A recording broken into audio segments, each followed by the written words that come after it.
Chapter 1401. At the same time. An ancient tower. Above a mountain range. A guard appeared out of thin air. Looking at the unfamiliar landscape, his face was filled with bewilderment. Where was this? What was going on? Where was Qin Feiyang? Roar. Suddenly. A series of deafening beast roars sounded. The guard was shocked. He lowered his head and scanned the mountains and rivers below. His eyes were suddenly filled with horror. He saw more than a dozen ferocious-looking beasts flying out of the jungle and standing in mid-air. They raised their heads and looked at him curiously. The aura that these beasts exuded was that of a 9-star combat emperor. Why are there so many 9-star emperor beasts? The guard's face was dull. Below. A beast looked at the guard and asked suspiciously, "Is he also Boss Qin's guest?" "He doesn't look like one. He looks shifty-eyed." Another beast shook its head, looking charmingly naive. "This is your fault. How can you judge a book by its cover? Although he looks ugly, what if he has a beautiful heart?" Another beast said. "Keep bragging. In this world, other than Boss Qin, which human isn't a cunning old fox?" "Wrong, wrong. Boss Qin is also very cunning, but his cunning is targeted at outsiders." "Stop talking. This guy is definitely not a good person. Let's be careful." The group of ferocious beasts looked at the guards warily while commenting. And they didn't transmit their voice. The guards heard every single word. "I look shifty-eyed." His face suddenly darkened and he shouted, "You're courting death." "Ah!" The group of beasts was stunned. Boom. The guard took a step forward, and a terrifying aura rushed towards the group of ferocious beasts with an overwhelming force. "Are you sure you want to make a move?" A beast looked at him strangely. "Why? Do you think you have the advantage because you have more people?" The guard looked disdainful. Although these beasts were all 9-star combat emperors, he was confident that he could kill this group of beasts with his perfect battle art. Hee. The group of beasts immediately laughed. "What's the situation?" Seeing this, the guard was surprised. Suddenly, one of the beasts roared, "Brothers, someone wants to bully us. Come and help." His voice was like a great bell, resounding in all directions. Roar. Immediately, deafening roars rang out one after another from the surrounding mountains and rivers. "What?" The guard scanned the surrounding mountains and rivers in shock. "Who dares to bully us? Do you want to die?" "This emperor wants to see who has the guts to come to our territory and cause trouble." Following a series of furious roars, several ferocious beasts dashed out from the mountain. Some were as big as mountains, while others were as small as boulders. This, the guard was dumbfounded. 5, 10, 20, 40. How could there be so many 9-star monarch beasts? And it wasn't over yet. There were even more 9-star monarch beasts flying over from the void in the distance. They were densely packed and majestic. It was simply shocking. "What did you just say? We didn't hear you clearly. Say it again." "Don't worry, we won't beat you up." Those ferocious beasts that appeared at the beginning stared at the guard playfully at this moment. The guard stammered and his face turned pale. "Say it. What's wrong? Are you scared? Where's your arrogance just now?" Facing the clamoring of a group of ferocious beasts, the guard didn't dare to say a word. His heart was drowned in deep fear. The other ferocious beasts flew over and directly surrounded the guard without saying a word. Their eyes were filled with astonishing ferocity. "We have the numbers. What can you do? Come. We are courting death. Come and kill us if you have the guts. Why? Have you lost your temper? If you don't do it, then we will. Don't blame us for being too heavy-handed later. Brothers, beat him up." A group of ferocious beasts suddenly swarmed forward. "No," the guard howled in despair. In less than 3 breaths, his sea of qi was destroyed by a group of ferocious beasts. His entire body was dripping with blood and he was in a sorry state. "Don't beat him up, don't beat him up. If he's really Boss Qin's guest and we beat him to death, Boss Qin will be angry." Seeing that the situation wasn't good, the dozen or so ferocious beasts that appeared first repeatedly shouted, "Damn! You guys didn't even figure out whether his boss Qin's guest or enemy, and you guys called us here to beat him up. Aren't you just trying to harm us? The beasts that came later immediately glared at the dozen or so ferocious beasts. Well, the dozen or so beasts were quite embarrassed.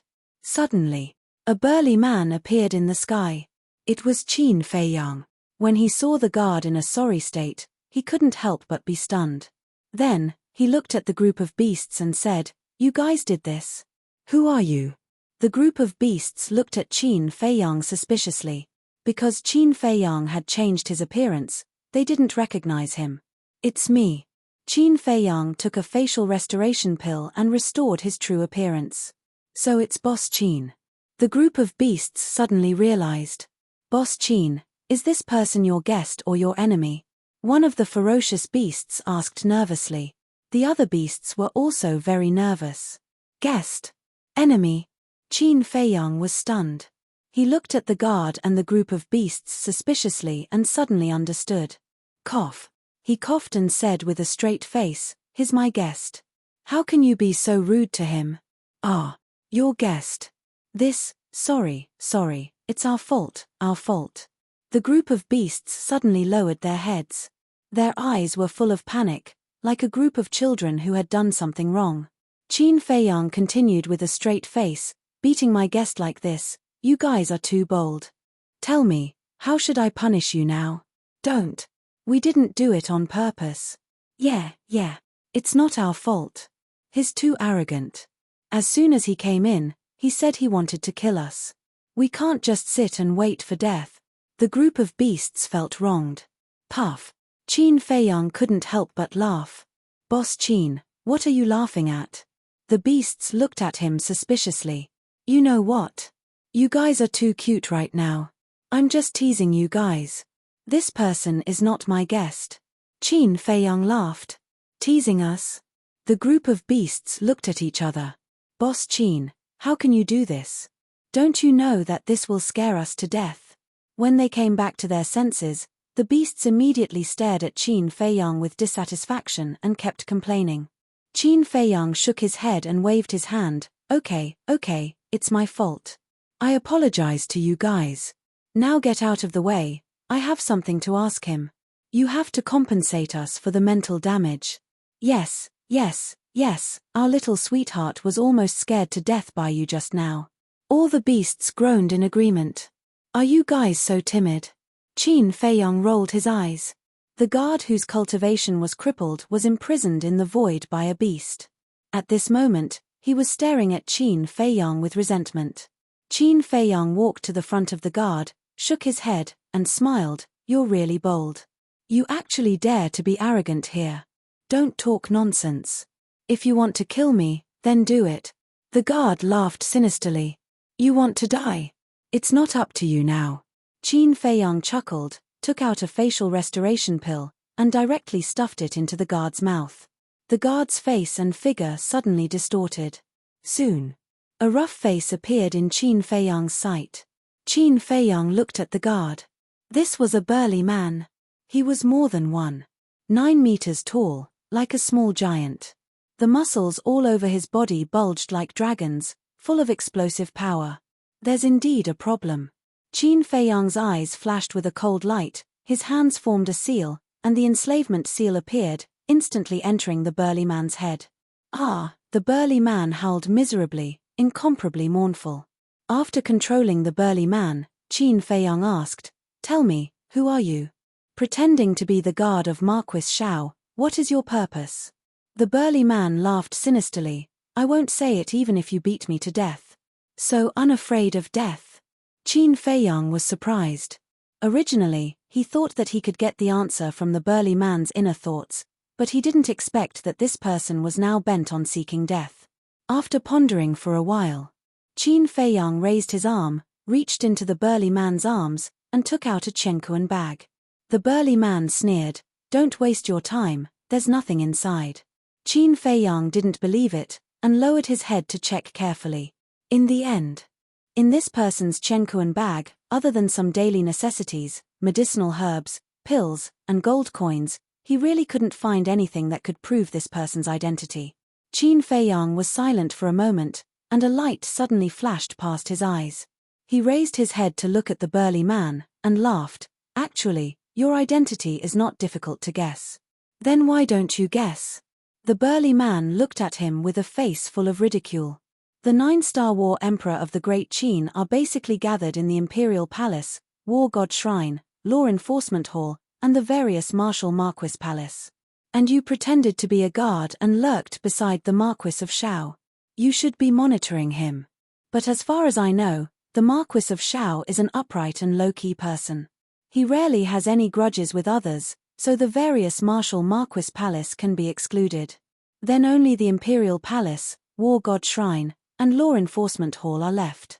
I remember that in the Central Plaza, because of the matter between me and the Emperor, the Marquis of Shao repeatedly raised objections to the Imperial Tutor.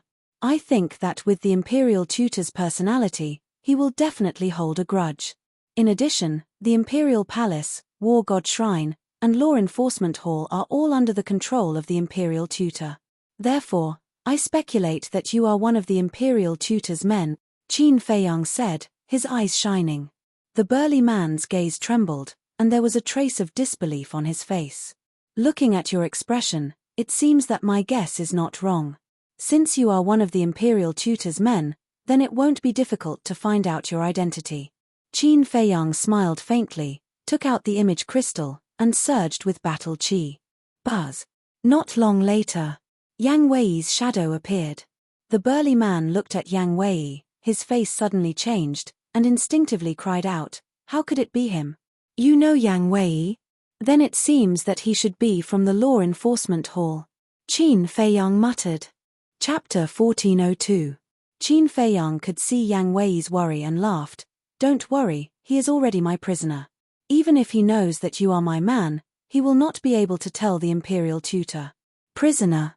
Yang Wei was slightly startled, then heaved a sigh of relief. "Qin Feiyang's men?" The burly man was also stunned, and then shouted at Yang Wei, "You are actually a spy that Qin Feiyang placed by Sir's side, you really deserve to die." Yang Wei laughed disdainfully, looked at Qin Feiyang and asked, "Where did you catch him?" Qin Feiyang said, "Marquis Shao's house." "I never thought that the Imperial Tutor would really make a move on the Marquis of Shao." Yang Wei frowned. "What do you mean?" Qin Feiyang was suspicious. When the young prince inherited the throne, the Marquis of Shao continuously raised objections. This made the Imperial Tutor very dissatisfied, and he even personally told me that he wanted to deal with the Marquis of Shao. I originally thought that he would leave this matter to me, but I didn't expect that this person would go. This person is called Ji Yong, and he is also one of the Imperial Tutor's most trusted aides. Yang Wei explained. After hearing this, the corner of Qin Feiyang's mouth lifted slightly. He did not expect that when he came to find the Marquis of Shao, he would actually capture one of the Imperial Tutor's trusted aides. This was truly an unexpected surprise. It was no wonder that this person's bones were so hard, and he would rather die than submit. Qin Feiyang waved his hand at Yang Wei and said, "All right, you can go back to work." "All right." Yang Wei nodded, looked at Ji Yong, and then looked at Qin Feiyang worriedly, and said, "This person, we must not let him return to the Imperial Tutor's side alive." "You don't have to worry at all." Qin Feiyang laughed, and with that, he turned off the image crystal, and then appeared in the castle with Ji Yong in hand. "Boss, since the Imperial Tutor wants to deal with the Marquis of Shao, then why didn't he directly get rid of the Marquis of Shao? Isn't that a little redundant?" As soon as Qin Feiyang appeared, Fatso asked suspiciously. "Redundant? The various martial marquises have the protection of their ancestors. No matter how bold the Imperial advisor is, he would not dare to kill a martial marquis," Qin Feiyang said. "Then we can assassinate him. With the Imperial Preceptor's ability, it should be very easy," Fatso said. "It is very easy." However, when the Marquis of Shao raised his objection in the central square, all the civil and military officials saw it. Don't look at those civil and military officials. They usually seem weak, incompetent, and timid, but they are all very shrewd. They all know in their hearts that the Marquis of Shao had angered the Imperial advisor. If the Marquis of Shao is assassinated at this time, then there will definitely be people who suspect the imperial advisor. At this critical juncture, the imperial preceptor does not dare to take this risk. Qin Feiyang sneered. I see. Fatso was suddenly enlightened. He looked at Ji Yong and asked, then how should we deal with this person? He's still useful. Keep an eye on him. Don't let him find a chance to commit suicide. Qin Feiyang instructed before changing back to his previous appearance. Concealing his cultivation, he appeared in the corridor of the Marquis's mansion. He looked around and walked towards the end of the corridor. Not long after, a garden entered his line of sight. In the garden, there was a 17 or 18-year-old woman. She wore a light green dress and had long black hair that draped over her shoulders. She had an exquisite figure and looked youthful and beautiful. The woman was squatting in a field of flowers, fiddling with a few wild flowers. At the side, there were 2 maids accompanying him. Qin Feiyang looked at the woman and entered the garden. Who are you? Seeing Qin Feiyang, the 2 maids immediately became vigilant. The green-clothed woman also raised her head to look at Qin Feiyang, her bright eyes carrying a trace of suspicion and curiosity. Qin Feiyang walked to the front of the 3 of them, looked at the green-clothed woman, cupped his hands and smiled. I am Nai Shan, I have something to discuss with the Marquis of Shao, I hope Miss can guide me. To see father. The green-clothed woman was taken aback. She stood up and looked at Qin Feiyang. She asked suspiciously, is there no one to lead the way for you? So it's the daughter of the Marquis of Shao. Qin Feiyang muttered and laughed. Just now, there was a guard leading the way, but halfway there, he seemed to have something to do and left. He pointed me in the direction and told me to look for him, but this Marquis's mansion is too big, I really don't know where to find the Marquis of Shao. They actually dare to neglect father's guests. These guards are getting more and more presumptuous. Hearing this, the green-clothed woman's delicate face was filled with anger. She then looked at Qin Feiyang and laughed. It just so happens that I'm going to pay my respects to father. Why don't you come with me? That's exactly what I want. Qin Feiyang was overjoyed and laughed. Please. The green-clothed woman extended her hand. Miss, please go first. Qin Feiyang said. The green-clothed woman smiled and turned around to walk towards a lake in the distance. The 2 maids glanced at Qin Feiyang and hurriedly followed. Qin Feiyang raised his eyebrows and looked behind him unhurriedly. Looking at the backs of the 2 maids, his eyes flashed with an inexplicable light. Previously, when the 2 maids looked at him, he sensed a flash of killing intent, which disappeared in an instant. Although this killing intent was not obvious and disappeared very quickly, but with his keen perception, he was completely sure that this killing intent had indeed appeared. However, because the time was too short, he did not clearly distinguish which maid this killing intent came from. This Marquis's mansion is really interesting. Qin Feiyang looked away from the 2 maids and scanned the surroundings. A playful look gradually crept up on his face. Not long after, Qin Feiyang followed the green-clothed woman to the lake. The lake was about half a mile long. The clear lake water was rippling in the wind. It was very quiet here. The surrounding vegetation was lush and full of vitality. On the east side of the lake, a courtyard quietly sat by the lake. At this moment, outside the courtyard, a middle-aged man in a purple robe was sitting alone at a stone table. He was drinking tea while looking at the surface of the lake. He looked like he had a lot on his mind. That's right. This person was Marquis Shao. Father is over there. The green-clothed woman said to Qin Feiyang and trotted towards the middle-aged man. At the same time, she exclaimed, Father. The green-clothed woman's voice awakened Marquis Shao. He raised his head to look at the green-clothed woman. His weather-beaten face suddenly revealed a trace of doting. However, when he looked at Qin Feiyang, there was a trace of suspicion in his eyes. Soon, the 4 of them walked in front of Marquis Shao. Greetings, Marquis. The 2 maids bowed. Greetings, Marquis Shao. Qin Feiyang also cupped his hands and bowed. Yes. Marquis Shao nodded, looked at Qin Feiyang and asked, Are you the person that the guard mentioned before? Yes. Qin Feiyang nodded. Marquis Shao asked, Why are you looking for this Marquis? This Qin Feiyang glanced at the green-clothed woman and the two maids. As a marquis, how could he not understand what Qin Feiyang meant? He said indifferently, "There are no outsiders here. If you have something to say, just say it." "That's not necessarily true," Qin Feiyang said meaningfully. Marquis Xiao raised his eyebrows and pointed to the green-clothed woman. "She is this marquis's daughter. You still don't believe me?" Qin Feiyang said, "Marquis's daughter, naturally there's no problem." "What do you mean?" "According to what you said, there's a problem with my two maids." "Don't be too presumptuous.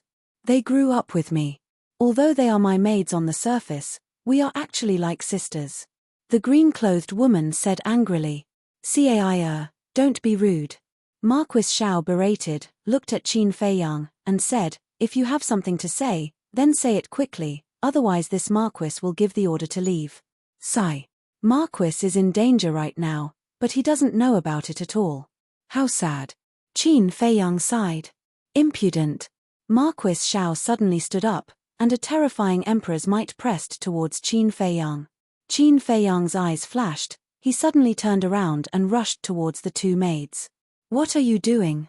The two maids immediately retreated in fear. The green-clothed woman's expression also changed, and she shouted, "Father, quickly stop him." Marquis Xiao was furious, and slapped towards Qin Feiyang's back. But Qin Feiyang ignored him, stared at the two maids, and muttered, "Let's see how long you can hide." Boom. The aura of a 5-star war emperor suddenly erupted. What? So strong?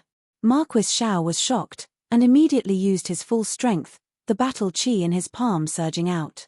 At the same time, Qin Feiyang had already arrived in front of the two maids, raised his hands, and grabbed towards the two maids' heads. His 10 fingers were bent like 2 eagle claws. Red sword qi lingered around, emitting a terrifying sharpness. The two maids' faces turned pale, but they did not retaliate. Qin Feiyang looked at them and laughed sinisterly. "If you continue to endure, you will only die." Before he could finish, one of the maid's eyes flashed with a hint of struggle, and then a terrifying emperor's might rushed out from her body. It was the 9-star war emperor. How is this possible? The other maid, the green-clothed woman, looked at the maid in shock. Marquis Xiao also braked and stopped behind Qin Feiyang, his face full of shock and bewilderment. The maid glanced at Marquis Xiao, stared at Qin Feiyang sinisterly, and said, "You dare to destroy my plan, no matter who you are. You must die today." Finished. She raised her arm like lightning and slapped Qin Feiyang's chest with her palm. "With just you." Qin Feiyang laughed disdainfully and retreated a step. At the same time, with a thought, Thunder Leopard and the other two beasts appeared in front of him out of thin air. What's going on? Facing this sudden turn of events, Thunder Leopard and the other two beasts were stunned. It's them. Could this person be, at the same time? Seeing Thunder Leopard and the other two beasts appear, Marquis Xiao and the maid's expressions changed. They immediately looked at Qin Feiyang, and a terrifying name appeared in their minds at the same time. Qin Feiyang. Qin Feiyang shouted, "Stop talking nonsense, quickly cripple her." "Cripple who?" Thunder Leopard and the other two beasts turned to look at Qin Feiyang with dumbfounded expressions. They couldn't hear anything from the inside of the ancient pagoda, so even now, they still hadn't figured out what was going on. "Huh." Qin Feiyang pointed at the maid. Thunder Leopard and the other two beasts looked at the maid, their eyes suddenly bursting with an astonishing ferocious light. Although he didn't know what was going on, the person that Qin Feiyang wanted to kill was definitely an enemy. Seeing this, the maid turned around and fled. Heh. Thunder Leopard grinned, turned into the power of thunder, and instantly caught up to the maid, slapping her back with his claws. Ah! The maid let out a blood-curdling scream and fell into the lake below, splashing up huge waves. Thunder Leopard stood in the air, looked at the lake with contempt, and said, "Second brother, third brother, I'll leave the rest to you guys. Let's end this quickly." Qin Feiyang added, "Don't worry. We don't need 5 breaths of time to end the battle. After all, we are from the Sea of Samsara. Fighting in the water is our forte." Chapter 1403. Boom. Crash. At the bottom of the lake, a series of earth-shattering sounds rang out. On the surface of the lake, waves covered the sky. The entire house of Marquis was trembling violently. Cracks spread out in all directions with the lake as the center. Qin Feiyang, tell your two subordinates to hurry up, or else the house of Marquis will be destroyed. Seeing this scene, Marquis Shao was burning with anxiety. But before he could finish his sentence, the battle fluctuations subsided. Dong. The seal and leopard brought a bloody woman out of the lake and landed in front of Qin Feiyang. I said it won't take 5 breaths, so it won't take 5 breaths. Done. Seahorse said with a triumphant smile. Very good. Qin Feiyang nodded. Whoosh. At this moment, accompanied by the sound of something tearing through the air, the guards of the house of Marquis rushed over. Qin Feiyang looked at Marquis Shao and said indifferently, you should know what to say, right? Marquis Shao took a deep look at Qin Feiyang and nodded, I know. Qin Feiyang waved his hand and disappeared without a trace with the 3 beasts and the woman. Not long after, the guards of the house of Marquis rushed over. When they saw the lake that was filled with cracks, their expressions changed drastically. A guard captain asked, Marquis, what's going on? Marquis Shao laughed. Just now, this Marquis was teaching Caia how to cultivate and accidentally made some noise. Everyone, don't panic. Teaching the young miss to cultivate? The group of guards were stunned. The guard captain smiled bitterly. Marquis, you don't have to make such a big commotion when teaching the young miss to cultivate, do you? We thought that a strong enemy had come to invade. I've made you worry. If there's nothing else, you can leave first. Marquis Shao smiled apologetically and waved his hand. Yes. The captain of the guards respectfully replied and left with a group of guards. But just as the group of guards left, another figure descended above the lake.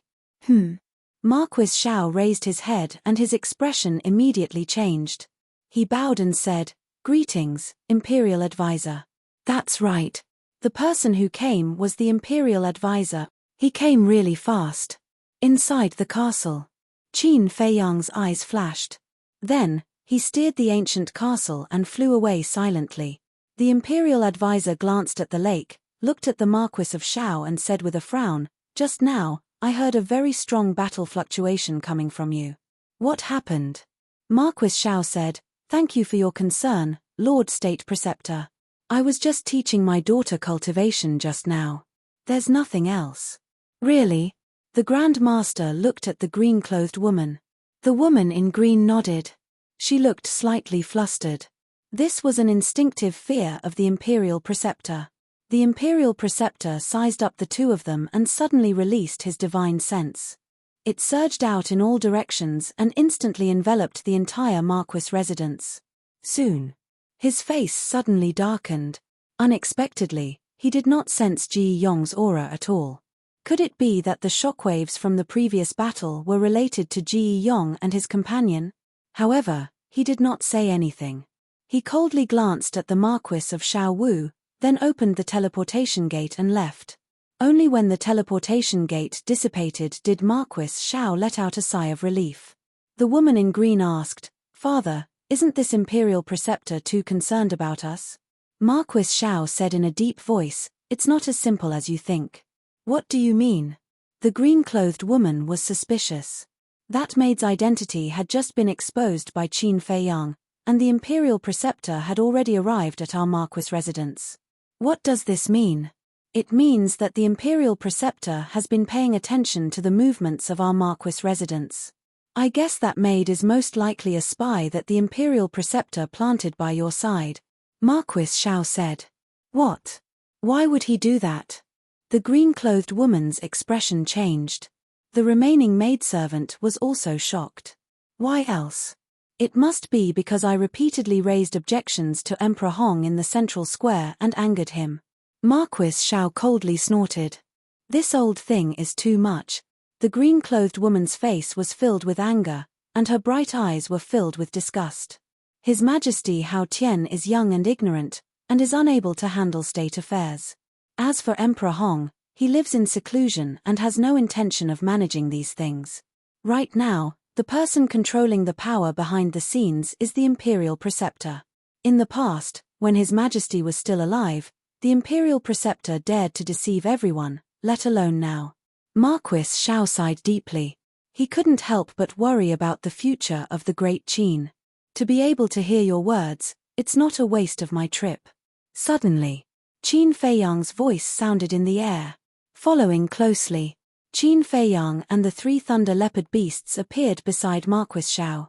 Marquis Xiao was startled, and asked, "Why didn't the Imperial Preceptor notice you?" Qin Feiyang said, "As soon as I saw the Imperial Preceptor appear, I left." Marquis Xiao said, "You knew that he would use his divine sense to find you? He's not looking for me, he's looking for his lackeys." Qin Feiyang waved his hand, and Ji Yong and the maid appeared in front of Marquis Xiao. Both of them had their qi seas crippled and were dripping with blood. Marquis Xiao sized up Ji Yong and asked in surprise, "Who is he?" Qin Feiyang said, "He is the guard who came to report to you before." "How could this be?" Marquis Xiao's face was lifeless. "When he brought me to see you, he asked me about my identity and my purpose for coming to find you. At that time, I felt that there was something wrong with him. As expected, when I crippled his qi si and interrogated him, he was one of the Imperial Preceptor's men." Qin Feiyang said. "Damn it." When Marquis Xiao heard this, he flew into a rage. The green-clothed woman asked, "Then how did you know that there was a problem with this maid?" Qin Feiyang asked, "Do you remember the first time we met?" The green-clothed woman nodded. "It was at that time that a trace of killing intent appeared when she looked at me. But at that time, she concealed it very well. I was unable to determine which maid this killing intent came from. However, if there is killing intent, it means that there must be a problem with one of them." Qin Feiyang said. "Killing intent?" The green-clothed woman was stunned. "Then why didn't I sense it at that time?" Qin Feiyang was stunned, not knowing how to answer. Marquis Xiao said helplessly, Don't mess around. You and Qin Feiyang are not on the same level at all. What he can sense, even father might not be able to sense, let alone you." The green-clothed woman smiled embarrassedly and then stared at Qin Feiyang without blinking. Her moving eyes were filled with curiosity. What kind of man was this? Who? Marquis Xiao took a deep breath and bowed to Qin Feiyang, saying, "Thank you. If it wasn't for you, I'm afraid I wouldn't have known that there were 2 biting dogs hiding by my side." Marquis Xiao was also a smart person. After knowing the identities of the 2, he knew the intentions of the Imperial Preceptor. Qin Feiyang had saved his life. No. He had saved his entire house of Marquis. It's just a small matter. Qin Feiyang smiled faintly as he glanced at the other maid. "Then what should we do with them now?" Marquis Xiao glanced at Ji Yong and the other 2, then looked at Qin Feiyang and asked. Qin Feiyang said indifferently, "You can do whatever you want. These damned things should be thrown into the lake to feed the fish." Killing intent flashed in Marquis Xiao's eyes. He reached out with both hands and directly twisted Ji Yong and the other 2's necks. Then, like throwing trash, he threw them into the lake. Qin Feiyang glanced at the lake, then looked at the other maid and said, "She can't be left alive either." The maid's expression changed. She hurriedly ran behind the green-clothed woman and looked at Qin Feiyang in fear. "Don't be afraid, I will protect you." The green-clothed woman comforted her and glared at Qin Feiyang. "Why?" Marquis Xiao was also puzzled. "The Imperial Preceptor has already set his eyes on you. The Imperial Preceptor must have already discovered the deaths of Ji Yong and the other 2. So, he will definitely think of a way to investigate this matter," Qin Feiyang said. Marquis Xiao frowned. He looked at the maid and said, "You mean, the Imperial Preceptor will make a move on her?" "That's right. Until the last moment, the Imperial Preceptor would not dare to make a move on you and your daughter. Then, she is the only one left, because she is the only one who knows," Qin Feiyang said. The green-clothed woman said, "Don't worry, she won't say anything." Yes. I will definitely keep my mouth shut." The maid also nodded her head. Qin Feiyang looked at the maid and said, "When you fall into the hands of the Imperial Preceptor, it will not be up to you to decide whether you want to say it or not. Next." He then looked at Marquis Xiao and said, "You are also clear about my current situation. If the Imperial Preceptor knows that I came to find you, then even if you have 100 mouths, you won't be able to clear your suspicions." Marquis Xiao's heart sank. What Qin Feiyang said was not without reason. With the Imperial Preceptor's methods, if he knew that Qin Feiyang had come, he would definitely accuse him of colluding with Qin Feiyang and betraying him. At that time, no one would be able to save him, and no one would be able to save his daughter. With that thought in mind, Marquis Xiao looked at the maid, his eyes filled with killing intent. The maid panicked and grabbed the green-clothed woman's arm, saying, "Miss, save me, I don't want to die." The green-clothed woman looked at Marquis Xiao and said anxiously, "Father, I promise you, she definitely won't speak carelessly. Caia, you are still too naive. Even if we don't kill her now, she will die at the hands of the Imperial Preceptor sooner or later. You can save her from us now, but in the future, can you save her from the Imperial Preceptor?" Marquis Xiao sighed. The green-clothed woman stood in front of the maid and shook her head. "No matter what, I won't allow you to kill her." Marquis Xiao became angry and shouted, "Impudent, retreat immediately." "No." The green-clothed woman shook her head. Marquis Xiao looked at the green-clothed woman, and a trace of helplessness gradually crept up in his eyes. He looked at Qin Feiyang for help. Qin Feiyang's brows also tightened.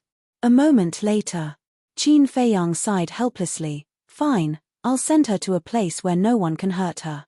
"Where?" Marquis Xiao asked. "Inside my spatial divine object. But before we go, just in case, I still have to check her identity." After Qin Feiyang finished speaking, he took out a pill and threw it to the maid. "For now, I can only trouble you." Marquis Xiao smiled apologetically at Qin Feiyang, looked at the maid and said, "Hurry up and take the pill. Thank you, young Master Qin." "Thank you, young Master Qin, for not killing me." The maid hurriedly stepped forward and bowed. She then grabbed the pill and put it into her mouth. Finally, the maid's face didn't change in the slightest. Chapter 1404. Buzz. Just as Qin Feiyang was about to send the maid to the ancient pagoda, Marquis Xiao suddenly extended his hand and said, "Wait. What is it?" Qin Feiyang looked at him suspiciously. Marquis Xiao pondered for a moment, then raised his head to look at Qin Feiyang, cupped his hands and said, "I have a presumptuous request." "Speak." Qin Feiyang said. Marquis Xiao said, "I want Caia to go to your spacetime divine object." Qin Feiyang frowned. "You have to be clear, this is not a shelter." "I know. But now, the Imperial Tutor has his eyes on us. What if he makes a move on Caia? I only have one daughter. I don't want anything to happen to her, so I'm begging you." Marquis Xiao bowed. Qin Feiyang said, "Then aren't you afraid that I will harm your daughter? You should know that I am not a good person either." Marquis Xiao laughed. "Although you are indeed not a good person, but in front of righteousness, I still trust you." Qin Feiyang shook his head and smiled, then nodded. "All right, I will agree to your request, but you have to agree to one of my requests. This can be considered a fair trade." "Speak." Marquis Xiao said. Qin Feiyang said, "I need you to convince the other Marquis to stand with me at the critical moment." Marquis Xiao was stunned and frowned. "I'm afraid this is not an easy task. After all, everyone thinks that you killed His Majesty. Do you believe it?" Qin Feiyang asked. Marquis Xiao didn't know how to answer. Qin Feiyang said, "I can tell you clearly that the Emperor is not dead, nor is he imprisoned by me. Old Man Qin and the commander of the Kirin army are also insiders." This, Marquis Xiao was dumbstruck. "I'll be more straightforward. Old Man Qin and the commander of the Kirin army are standing with me because they believe that I won't do anything to harm the great Qin Empire. Of course, I won't force you. It's your freedom to believe it or not." Qin Feiyang said lightly. Marquis Xiao's eyes revealed a look of struggle. A moment later, he nodded fiercely and said, "All right, I believe you. I will try my best to convince the other Martial Marquis. Actually, it's not difficult to convince them. The only thing you have to be careful of is that among these Martial Marquis, there might be a few who have already joined the Imperial Advisor." Qin Feiyang said. "I understand." Marquis Xiao nodded. Qin Feiyang said, "All right then. Now take out the image crystal and establish a contract bridge so that we can communicate more easily in the future." After establishing the contract bridge, Qin Feiyang disappeared with the Thunder Leopard, the 3 beasts, and the green-clothed woman. Alas! Great Qin's future is worrying. Marquis Shao walked to the lakeside and looked at the sky. He let out a long sigh, and there was a hint of worry between his brows. The ancient pagoda. Above the herb field. This is your spatial divine object. It's too big. And this herb field, oh my God, how many medicinal herbs are there? Looking at the boundless mountains and rivers around them, as well as the boundless herb field, the 2 women in green were shocked. Qin Feiyang smiled faintly and looked at the center of the herb field. In the center of the herb field, beside the tree of good fortune, there was now a courtyard. The courtyard was about 100 feet long. Although it was not big and was very simple, it was very clean and neat. At this moment, the old man, Luo Chenxue, Liu Ji, and Yang Nanshan were sitting around a stone table in the courtyard. The old man and Yang Nanshan sat opposite each other, playing chess and drinking tea. Liu Ji and Luo Chenxue sat at the side and watched. From time to time, they would laugh. Now, the 4 of them were equivalent to the owners of this herb field. They had built a courtyard here because they planned to stay here for a long time. Firstly, this place was very leisurely, quiet, and suitable for retirement. Secondly, it was convenient to manage the herb field so that Qin Feiyang would have no worries. Although their cultivation was not high, the people and beasts in the ancient pagoda knew about their relationship with Qin Feiyang, so they were very respectful. Moreover, whether it was Yang Wei's clansmen or Wang Yangfeng's clansmen, they had to get their permission in advance to pick medicinal herbs. Even the unruly 9-star emperor beasts like the thunder leopard, the seahorse, and the seal were quite polite to the 4 of them. Whoosh! Qin Feiyang stepped out and landed beside the 4 of them. He smiled and said, "You're living a good life. I can't help but envy you." Every time he saw the old man and the other 3, he would feel a sense of closeness and belonging in his heart. "You're here." The 4 of them put down what they were doing and raised their heads to look at Qin Feiyang. Their faces were full of doting. As for Qin Feiyang, they also treated him like their own child. Qin Feiyang nodded. "Who are they?" Looking at the green-clothed woman and the maid who followed them, the 4 of them couldn't help but ask curiously. Qin Feiyang said, "She is the daughter of the Marquis of Shao, and the other is her maid." Yang Nanshan asked suspiciously, "What is the daughter of the Marquis of Shao doing here?" "Taking refuge. The Marquis of Shao has already been targeted by the imperial tutor, so she came to the ancient pagoda to hide." Qin Feiyang laughed. "So it's like that." The 4 of them suddenly realized. The green-clothed woman walked in front of the 4 of them and bowed obediently. Junior Shao Kia greets the 4 seniors. The old man smiled and said, "Girl, since you're here, you're family. Don't be too reserved." "All right." Seeing that the 4 of them were so amiable, Shao Kia immediately let go and ran behind the old man with a smile, massaging his back and shoulders. The old man stared blankly for a moment before looking at Qin Feiyang with a face full of enjoyment. He chuckled and said, "This old man likes this little girl. Let her stay here and chat with us." Yang Nanshan, Luo Chenxue, and Liu Ji all nodded in agreement. "As long as you're happy," Qin Feiyang said. "It's so lively." Suddenly, a burst of laughter sounded out. Old Man Qin, Wang Yangfeng, and the others flew through the air and landed in the courtyard. "Greetings, Old Man Qin." The 4 of them immediately stood up and bowed. Old Man Qin hurriedly waved his hands. "No, no, no, you are all Qin Feiyang's elders. This old man really can't accept it. Keep pretending, keep pretending." Lei Bao and the other 2 beasts looked at him with disdain. "What this old man said is the truth. Why don't you believe me? Furthermore, this old man is living under someone else's roof, so I can't pretend even if I want to." Old Man Qin glanced at Qin Feiyang, shook his head and sighed, feeling a sense of loneliness like a tiger being bullied by a dog. What else could Qin Feiyang say about this?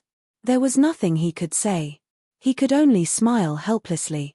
In any case, as long as these old people were happy, it was fine. Old Man Qin is actually here too. Shao Kia and the maid looked at each other and hurriedly went forward to bow. "You're here too. It seems that your father is still a reasonable person." Old Man Qin glanced at the maid and smiled at Shao Kia. Xiao Kia said, Junior doesn't dare to guarantee anything else, but Junior dares to guarantee father's loyalty to Great Qin with my life.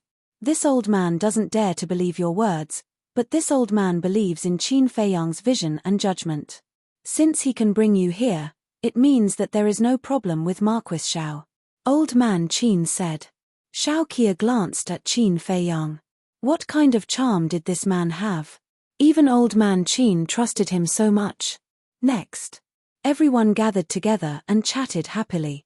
Lei Bao rolled his eyes and leaned over to Wang Yangfeng's side, whispering, Old Wang, did you mention to him about opening the gate of potential? The seal and seahorse also immediately went up. Yes. Wang Yangfeng nodded. Then how did he answer? Lei Bao asked, looking rather nervous. Sigh. Wang Yangfeng sighed. The others also lowered their heads, looking disappointed. Seeing this, Lei Bao and the other two beasts also lowered their heads, their hearts filled with disappointment. But they didn't notice that when they lowered their heads, Wang Yangfeng and the others instantly had a look of ridicule on their faces. This bastard old man is too much. Isn't that so? Now he's eating our food and living in our place. He's not even willing to help us with a small favor. No, I have to get Boss Qin to chase him out. The three beasts were indignant. Just as they were about to rush towards old man Qin in anger, Wang Yangfeng's expression changed slightly, and he hurriedly sent a sound transmission. Don't mess around, we were just teasing you. He has already agreed to help us open the gate of potential. Teasing us? The three beasts were slightly stunned and immediately flew into a rage out of humiliation, glaring fiercely at the group of people. At this moment, Qin Feiyang smiled and said, All right, you guys take your time to chat, I'll go take a look at my disciple. Although he liked the feeling of everyone gathering together to chat and laugh, he knew that he was not qualified to do so now. There were many things waiting for him to deal with. You have a disciple? Old man Qin looked at him in surprise. Qin Feiyang said unhappily, I'm at least a 4-star combat emperor now, what's wrong with accepting a disciple? Old man Qin said indifferently, Nothing, I'm just worried that you'll lead others astray. When the old man and the others heard this, they couldn't help but laugh. Qin Feiyang was helpless. Was he that bad? Ignoring everyone's laughter, Qin Feiyang closed his eyes and quickly found Wang Xiajie and Mu Chen. Swoosh. Following closely, Qin Feiyang opened his eyes and glanced at everyone, then concealed his aura, and with a flash, he instantly descended above a forest. In the forest, the bushes were overgrown, the weeds were dense, and there were berserk beasts everywhere. However, the cultivation of the berserk beasts here was not strong, they were basically between the warrior and the war emperor. Although these berserk beasts were nothing to Qin Feiyang, to Wang Xiajie and Mu Chen, they were fatal existences. At this moment, the two of them were being chased by a few berserk beasts. Their hair was a mess and their bodies were covered in blood. They also emitted a stench, as if they were two beggars. Wang Xiajie roared, Ever since we were thrown here, we have been chased by berserk beasts all day long. When will these days end? What's the use of complaining? Hurry up and think of a way to deal with them. Otherwise, we'll all be finished today. Mu Chen was relatively calmer. After all, he had experienced many things in the Mu family that Wang Xiajie had never experienced. However, although they had been chased by berserk beasts during this period of time, their battle consciousness and courage were growing every day. Shua. Suddenly, a figure rushed out from the forest and landed beside Qin Feiyang. He bowed and said, Greetings, young master. This was a middle-aged man with the cultivation of an 8-star combat emperor. You are. Qin Feiyang was suspicious. The burly man said respectfully, This subordinate is called Wang Yi. Under the orders of the ancestor, I am secretly protecting the two of them. Chapter 1405. Qin Feiyang nodded in realization and asked, Then how have they been doing during this period of time? Wang Yi looked down at the two and nodded with a smile. They are all right, but Qin Chen's performance is better. Qin Chen was Mu Chen. It was the name Qin Feiyang gave him. Tell me about it. Qin Feiyang was curious. Regardless of whether it is Qin Chen's temperament or the way he handles things, they are all a level higher than Wang Xiajie's. In addition, His cultivation is stronger than Wang Xiajie's to begin with. Therefore, during this period of time, he has been taking care of Wang Xiajie. Wang Yi smiled. Qin Feiyang nodded. Qin Chen's experience was similar to his. He was poisoned by Mu Qing and became a cripple. After experiencing despair and pain, he finally broke out of his cocoon and became a butterfly. So, in terms of temperament, Wang Xiajie was definitely inferior. Wang Yi smiled again. Of course, Wang Xiajie's situation is understandable. After all, he is still a young man and has just stepped onto the path of cultivation. It is difficult for him to accept so many things in such a short time. That's why I asked him to come with Qin Chen to temper himself. There is a good saying, a jade cannot be made into a treasure if it is not polished. Wang Xiajie's talent is better than Qin Chen's. But if he is not polished, his future achievements may not be as good as Qin Chen's. Qin Feiyang said. Wang Yi clasped his hands. Young master, you are too kind. It is Wang Xiajie's fortune to have you as his master. Qin Feiyang shook his head with a smile and said, continue watching them. But remember, don't help them until the last moment of your life. Yes. Wang Yi bowed and said, then how long are they going to train? Sharpness. I want to see sharpness in them that others of the same age do not before it is over. Qin Feiyang said and returned to the castle. Everyone was cultivating. Only Dan Wangcai and Fatso were organizing the treasures from the Zhuge family. Qin Feiyang stepped forward, looked at Dan Wangcai, and asked with a smile, how many medicinal ingredients for the Great Creation Pill do we have now? A lot. Dan Wangcai replied as he sorted out the items. Can you make it clearer? Qin Feiyang rolled his eyes. He also knew that there were many. This was because the Mu family's herbal field alone had a lot of herbs. But how many are there? One had to know. During this period of time, they had not only plundered the Mu family's medicinal fields, they had also plundered the medicinal fields cultivated by the imperial preceptor's descendants in the Sea of Reincarnation. And now, he had even ransacked the Zhuge family's treasury. Adding all of these together, it was definitely beyond imagination. Dan Wangcai stopped what he was doing, lowered his head and muttered to himself for a while. He then stood up and looked at Qin Feiyang, saying, we've already gathered more than 100 sets of the Great Creation Pill's ingredients. However, we can only refine 33 Great Creation Pills at the moment. So many. Qin Feiyang was shocked.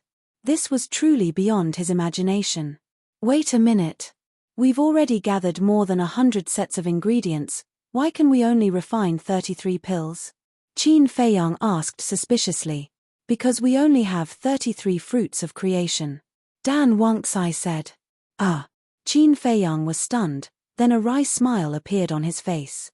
Yes.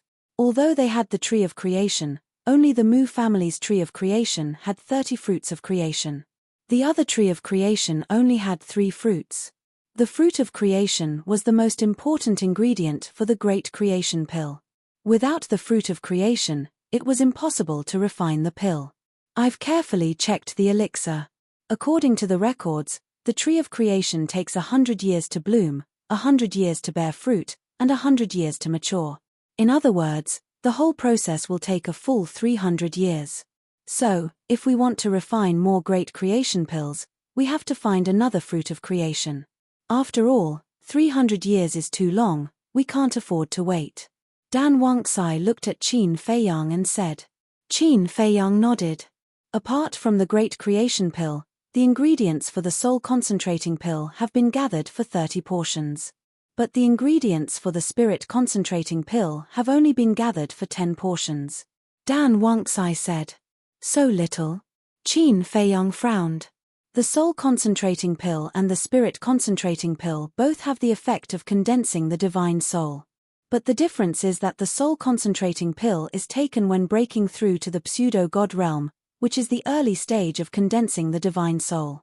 The Spirit Concentrating Pill is taken when breaking through to the War God realm. So in terms of grade, these two elixirs are a little higher than the Great Creation Pill. So the ingredients are also rarer than the Great Creation Pill. Dan Wangcai explained. What about the 5 Elements Universe Pill? Qin Feiyang asked. Hearing the 5 Elements Universe Pill, Dan Wangxai suddenly smiled bitterly. Although the 5 Elements Universe pill is of the same level as the Great Creation pill, the ingredients are rarer than the Spirit Concentrating pill and the Soul Concentrating pill. Because the essence of water, the essence of fire, the essence of wood, the essence of earth, and the essence of earth are all natural treasures that can only be found by chance. Dan Wangxai sighed. Qin Feiyang also smiled helplessly and said, in fact, the 5 Elements Universe pill is not that important. Anyway, we have opened the door of potential and the ancient castle is a cultivation artifact. We don't care about the benefits that the 5 Elements Universe pill brings. That's true. The most important thing is the Great Creation pill, the Soul Concentrating pill, and the Spirit Concentrating pill. Especially the Great Creation pill, the door of everyone's potential must be opened. Dan Wangxai said. Qin Feiyang nodded and said, after finishing the things at hand, go to the herb field and collect the ingredients for 21 portions of the Great Creation pill and the Soul Concentrating pill. You need so much at once. What do you want to do? Dan Wangxai was surprised and puzzled. Lei Bao and Wang Yangfeng have already stepped into the peak of the 9-star combat emperor realm. Before comprehending the profound meaning of becoming a god, I must help them open the door of potential. As for the Soul Concentrating pill, although they don't need it at the moment, I'll give it to them in advance. When they break through to the semigod realm, they don't have to bother us anymore and can take it directly. Qin Feiyang said with a smile. Fatso, who had been burying his head in organizing the treasures, immediately looked up at Qin Feiyang and said with dissatisfaction, Boss, you're too generous. Dan Wangxai also frowned. I know what you're thinking. Right now, we can only refine 33 Great Creation pills and 30 Spirit Concentrating pills. Now we have to give out 21 pills. What will you do when you need them in the future? Is that so? Qin Feiyang asked with a smile. The two did not deny it. Qin Feiyang shook his head and laughed. Although Lei Bao, Old Wang, and the others only decided to follow me later on, regardless of whether it might be you all or them, I treat you all equally. Now that they need it, I must give it to them first. After all, the stronger they are, the more help they will be to us. As for your future, don't worry, I will think of a way to find more herbs. In short, I promise you that before you break through to the semigod realm, I will let all of you open the 8th level of the Gate of Potential. In addition, I'll make a solemn statement. We are now a big family. We should protect and understand each other. We can't be selfish. Qin Feiyang said. In fact, he could understand Fatso and Dan Wangxai's thoughts. After all, it was no longer the same as before.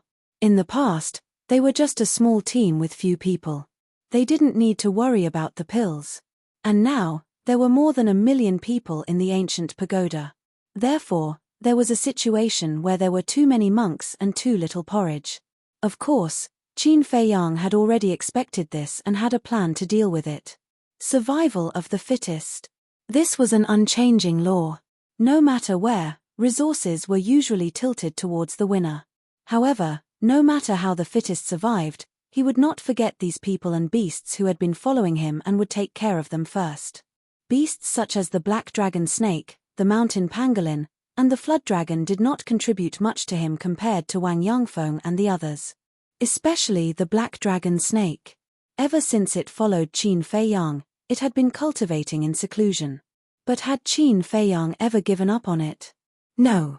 Not only did he not give up, as long as it was what the black dragon snake wanted, Qin Feiyang would satisfy it. This was Qin Feiyang's character. He cherished his comradeship and friendship very much. As long as you treated him sincerely, he would repay you 10 times, or even 100 times. Hearing Qin Feiyang's words, Fatso and Dan Wangxai both fell silent, with a hint of shame on their faces. Fatso looked at Qin Feiyang apologetically, and said, Boss, I'm sorry, I was selfish, I promise I won't do it again. Me too. Dan Wangxai lowered his head and said. Qin Feiyang laughed, it's great to know your mistakes and be able to correct them. Seeing that Qin Feiyang did not look angry at all, the two of them secretly heaved a sigh of relief, and a smile crept onto their faces. You guys go ahead. Qin Feiyang smiled, then walked to the front of the altar, opened the iron box, flipped open the 6-word divine formula, and continued to copy the Xing character formula. Actually, in terms of contribution, Dan Wangcai's contribution to Qin Feiyang was the greatest. Because ever since Dan Wangcai entered the castle, Qin Feiyang had basically never touched the pill furnace again. One had to know. With so many people and so many fierce beasts cultivating in the castle, the amount of pills they needed was not a small amount. Moreover, Qin Feiyang himself was copying the 6-word divine formula, which consumed even more battle Qi Dan. If not for Dan Wangcai's help, Qin Feiyang would definitely not have been able to concentrate on cultivating like he was now. Moreover, it was also because Dan Wangcai often refined pills that he delayed his cultivation. Originally, his cultivation was not as good as Dan Wangcai's, but now, he had surpassed Dan Wangcai. Therefore, Qin Feiyang was extremely grateful to Dan Wangcai. He would do his best to satisfy Dan Wangcai's requests. Time flew. The next day, Dan Wangcai and Fatso finally finished sorting out the treasures of the Zhuge family. Fatso directly entered a state of cultivation. Dan Wangcai went to the ancient tower to collect the medicinal ingredients for the Great Creation Pill and the Soul Concentrating Pill. After that, Qin Feiyang personally opened the furnace to refine pills, while Dan Wangcai assisted from the side. After all, Dan Wangcai's talent in alchemy was ultimately not as good as Qin Feiyang's. Whether it was the Great Creation Pill or the Soul Concentrating Pill, they were the same as the 9-turn Dragon Blood Pill and the Small Creation Pill. The more pill patterns there were, the higher the success rate. Therefore, Qin Feiyang had to personally refine them. However, even if Qin Feiyang personally refined them, he also wasted a portion of the Great Creation Pill and the Soul Concentrating Pill's medicinal ingredients. Because these two pills were too difficult to refine. Whether it was the heat or the technique, they all had to be done perfectly. After the refinement, Qin Feiyang was sweating profusely, to the point that water could be wrung out of his clothes. It was also because of the waste of a set of medicinal ingredients that there were only 11 complete sets of medicinal ingredients left for the Great Creation Pill and 8 complete sets of medicinal ingredients for the Soul Concentrating Pill. However, Dan Wangcai looked at Qin Feiyang with a face full of admiration. For such a difficult pill to refine, only one set of medicinal ingredients was wasted. His attainments in alchemy were truly astonishing. If it were him, he might not even be able to successfully refine a pill with 5 sets of medicinal ingredients. Chapter 1406. After refining the Great Creation Pill and Soul Condensing Pill, Qin Feiyang rested for a while and refined some small creation pills. As for the potential pill, he already had it, so there was no need to refine it. After doing all this, Qin Feiyang continued to copy the Xing formula. Elixir King Cai brought the pills into the ancient pagoda and handed them to Wang Yangfeng and the Thunder Leopard. When they received the pills from Dan Wangcai, whether it was the Thunder Leopard, the other 2 beasts, or Wang Yangfeng and the others, they were all extremely excited. However, Dan Wangcai was very nervous. He was worried that everyone would fail when opening the 7th and 8th level of the Door of Potential. Because once they failed, it meant that they would have to waste another set of medicinal herbs. One had to know. Now, every time he used one of these pills, there would be one less. However, everyone was very hardworking. After half a day, with the help of Elder Qin, they successfully opened the 8th level of the Door of Potential. And Dan Wangcai still had one more set of pills in his hands. This was prepared for Wang Yishan. Wang Yishan accompanied the commander of the Kirin army to find the emperor and had not returned yet. Time passed day by day. The imperial capital and the central divine kingdom were very lively now. Every day, people came and went from both sides. At first, everyone was just curious. But whether it was the imperial capital or the central divine kingdom, there were some arrogant people or some people who wanted the world to be in chaos. How could they always get along peacefully? Therefore, as time passed, disputes slowly appeared. And the people in power of the Great Qin and the Forgotten Continent, because they were afraid of the snow python, did not interfere and allowed those people to cause trouble. In short, in their eyes, as long as no one died, it was fine. Because of this, some people became more and more presumptuous, running to the opposite side in groups to cause trouble. Among them, the ones who caused the most trouble were Wang Zicheng and his group. As the Qinghai 10 heroes, each of them had extraordinary talent, so they naturally felt that they were superior to others. In addition, their personalities were originally arrogant and unruly, so they caused a lot of trouble in the imperial capital these days.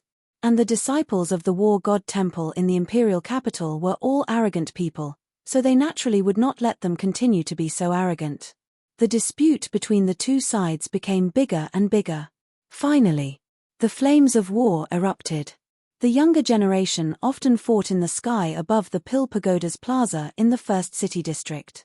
Of course, these people were all disciples of the war god temple, Sacred Tower, and Sacred Peak. Because no one else could interfere at all. In short, the monstrous geniuses on both sides didn't want to lose to the other side. As a result, both sides fell into an unprecedented state of chaos. Meanwhile, while the Chief Tower Master and the others were investigating the situation in Great Qin, the Imperial Tutor and the others were also investigating the situation in the Forgotten Continent. But they had a tacit understanding. Qin Feiyang was the one who made the most inquiries. The people on both sides didn't try to hide it. As such, in just a few days, whether it was Qin Feiyang's actions in Great Qin or in the Forgotten Continent, everyone knew about them. People on both sides were surprised. No one in the Forgotten Continent would have thought that Qin Feiyang had done so many shocking things in the Great Qin Empire. And no one in the Great Qin Empire would have thought that Qin Feiyang was so savage in the Forgotten Continent. Although Qin Feiyang hadn't appeared since the opening of the Gate of Time and Space, he had become the subject of heated discussion on both continents. At the same time, everyone finally understood Qin Feiyang's current situation. The Forgotten Continent couldn't tolerate him, and the Great Qin Empire couldn't tolerate him either. This was simply making the entire world his enemy. I really didn't expect this Qin Feiyang to be so annoying. Yeah, there's no place for him on both continents. It's really funny. He can only blame himself for being too arrogant. Hasn't he heard of the old saying that the tallest tree in the forest will be destroyed by the wind? No wonder he hid when the Gate of Time and Space opened. After offending so many people, does he dare to not hide? Believe it or not, if he didn't hide, he would have been cut into pieces by now. Everyone was discussing. In the eyes of the world, Qin Feiyang had already become the public enemy. There were people attacking him at every moment. On the 5th day of the opening of the Gate of Time and Space, Wang Yishan and the commander of the Kirin army finally returned. Qin Feiyang immediately welcomed them into the castle. Looking at the two of them, he smiled and asked, "How was it?" The commander of the Kirin army lowered his head, looking extremely downcast. Wang Yishan glanced at the commander of the Kirin army, shook his head and sighed. These days, he has been kneeling in front of the emperor and begging, but the emperor didn't even look at him. If I didn't forcefully pull him away, I'm afraid he would still be kneeling there. Hearing this, Qin Feiyang wasn't surprised at all. Looking at the commander of the Kirin army, he said calmly, "Now you should know what kind of person the emperor you respect is." The commander of the Kirin army suddenly raised his head and looked at Qin Feiyang, angrily saying, "The emperor must have his difficulties." "Difficulties? You think too highly of him. In my opinion, he is just a coward." Qin Feiyang snorted coldly. The commander of the Kirin army was unable to restrain his anger. He grabbed Qin Feiyang's clothes and shouted, "I won't allow you to slander the emperor like this." Qin Feiyang waved his hand and slapped away the commander of the Kirin army's big hand, saying, "This is the reality. You have to accept it even if you don't want to." After saying this, Qin Feiyang didn't care how bad the commander of the Kirin army looked. He turned to Dan Wangcai and said, "Give the elixirs to Mr. Wang." Dan Wangcai took out a jade box from his arms and handed it to Wang Yishan. "What is this?" Wang Yishan was suspicious. Dan Wangcai smiled and said, "The elixirs to unlock the door of potential are specially prepared by the young master for you." Wang Yishan raised his trembling hands and took the jade box. He opened the lid and saw several elixirs lying quietly inside. "Thank you, young master." After coming back to his senses, Wang Yishan quickly knelt down and thanked him. Qin Feiyang smiled and said, "During this period of time, you have risked your life for me. This is what you deserve. Go to the ancient tower and find Mr. Qin. He will help you unlock the door of potential. After that, you can begin to comprehend the profound meaning of becoming a god and strive to step into the false god realm as soon as possible. Yes. Wang Yishan was extremely excited. Qin Feiyang waved his hand and sent Wang Yishan to the ancient tower. Then he looked at the commander of the Kirin army and finally sent the commander of the Kirin army to the ancient tower. Then, Qin Feiyang took out the image crystal. Buzz. Soon. Yang Wei's shadow appeared and bowed. Greetings, young master. Qin Feiyang asked, has the imperial preceptor done anything these days? Yang Wei said in a deep voice, I was just about to find a time to report this matter to you. Qin Feiyang frowned. Looking at Yang Wei's expression, it seemed that there really was a situation. These days, the imperial preceptor has already understood what you have done in the Forgotten Continent. Just this morning, he asked me to go to the main tower to look for the chief tower master. Yang Wei said. Look for the chief tower master?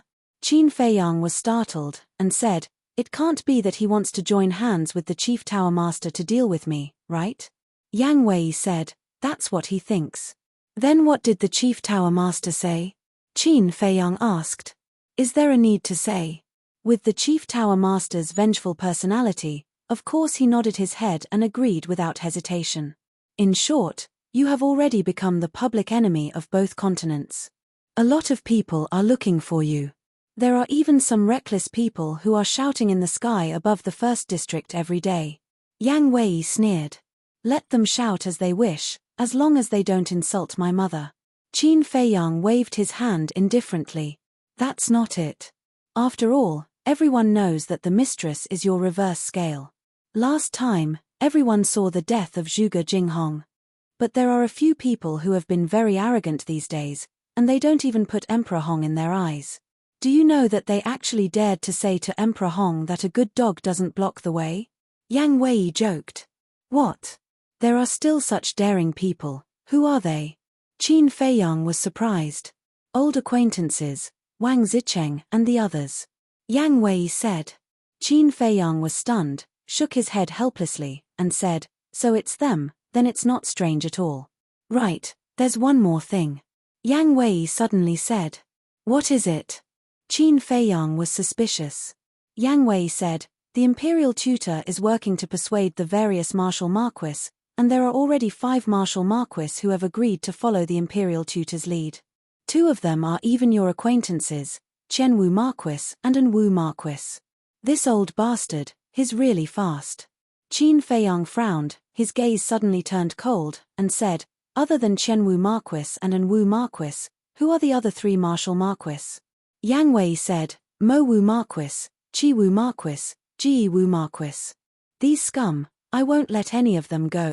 Qin Feiyang's eyes flashed with killing intent. In addition, there's one more thing. In the morning court in 5 days, the imperial tutor will officially let Zhuge Mingyang inherit the title of Zhuge Wu Marquis. Yang Wei said. Him? Worthy? Qin Feiyang raised his eyebrows. Yang Wei said, regardless of whether he is worthy or not, Emperor Hong has already agreed. Furthermore, Zhuge Mingyang is the only son of Zhuge Wu Marquis, so he will definitely be the one to inherit the title of Martial Marquis. Qin Feiyang lowered his head and muttered to himself for a while, then asked, the morning court in 5 days, right? Yes. Yang Wei nodded. I understand. Continue to pay attention to the imperial tutor's movements. If there's any news, inform me immediately. After Qin Feiyang finished speaking, he turned off the image crystal and sent a message to the Marquis of Shao. Soon, the image of the Marquis of Shao appeared. Qin Feiyang asked, I asked you to persuade the various martial marquis, how is it going? It's not going very well. Marquis Shao shook his head. What do you mean? Qin Feiyang frowned. In the past few days, I've asked all the martial marquis who have a good relationship with me, but none of them answered me directly. Sometimes I wonder if I should tell them the truth. For example, His Majesty is not dead. But I'm worried that they'll secretly inform the imperial tutor. After all, these martial marquis are all old foxes. No one knows what they're thinking. The Marquis of Shao said. It seems that this matter is more complicated than I thought. Right now, there are already 5 martial marquis who have chosen to follow the imperial tutor. If we don't hurry up, I'm afraid that we will end up with nothing. Qin Feiyang frowned. What? Which 5 martial marquis? The Marquis of Shao said in shock and anger. Qin Feiyang said, An Wu Hu, Chen Wu Hu, Ji Wu Hu, Mo Wu Hu, Qi Wu Hu. How can they do this? Even if the imperial tutor is in power now, as a martial marquis, you shouldn't go and seek refuge with him. The marquis's position should be neutral, standing on the side of justice. The Marquis of Shao flew into a rage. He was extremely disappointed with the 5 martial marquis. Neutral? Qin Feiyang sneered, and said, Right now, the fist is in charge. Whoever's fist is harder, everyone will fall for him. The Marquis of Shao calmed down, pondered for a moment, and said, Then why don't we think of a way? We don't have to convince them to stand with us, but at least they don't dare to rely on the imperial tutor. I have the same plan. Let me think about it carefully. You stay put for now. Qin Feiyang instructed. All right. Also, I've been feeling that someone is secretly monitoring me recently. I think it should be the imperial tutor's men. The Marquis of Shao said. At the moment, he doesn't dare to make a move on you, but you have to be careful. Don't let him catch you. Qin Feiyang warned. Yes. The Marquis of Shao nodded. After the conversation ended, Qin Feiyang put away the image crystal, lowered his head, and muttered to himself. Time passed breath by breath. Since persuasion won't work, then we can only use bloody methods to intimidate them. After a long while. Chapter 1407. According to the time in the ancient pagoda, the 4th stroke should take more than 150 days. But in the outside world, it was only half a month. At that time, Qin Feiyang's cultivation could step into the 5-star combat emperor realm. He was one step closer to the war god realm. Thinking back to the time when he was in Iron Ox Town, not to mention combat emperor and war god, he didn't even dare to think about becoming a war saint. He also never thought that he could reach this step today. Time flew by. On the 8th day of the spatial door's opening. Swish. On this day, Lu Xingchen, accompanied by Mu Zhongyun, entered the sky above the 1st district. Whoosh. The imperial tutor immediately flew into the sky and stood in front of the two. A good dog doesn't block the way. Lu Xingchen said indifferently.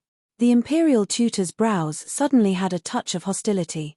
He coldly looked at Lu Xingchen, looked at Mu Zhongyun, and said, I didn't expect that the people of your Mu family are still alive. You already know? Mu Zhongyun was surprised. Last time, I saw you and found that you looked a little familiar. Later, I looked through the ancient history and found that you look very similar to Mu Tianyang's son, Mu Zhongyun. This is very surprising to Imperial Preceptor. However, the ancient history recorded you when you were young. Now that you are old, I can't be sure. So, I sent people to the Central Divine Kingdom to investigate. In the end, I found that you are actually Mu Zhongyun. I also heard that your big brother Mu Zhongfeng is still alive in this world. I wonder how he is now. The imperial tutor sneered. Thank you for your concern. We are all good. But this old man is very curious. Who did you ask? Mu Zhongyun said. The imperial tutor said, do you still need to ask? You should know in your heart.